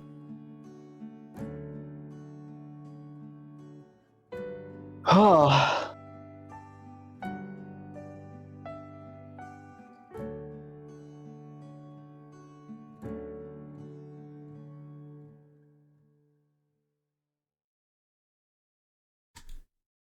What do we want to do here? I got a couple options here.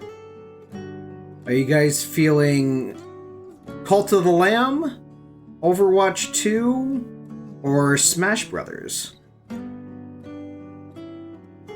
When you said Cult of the Lamb, I immediately knew who your choice was. Same.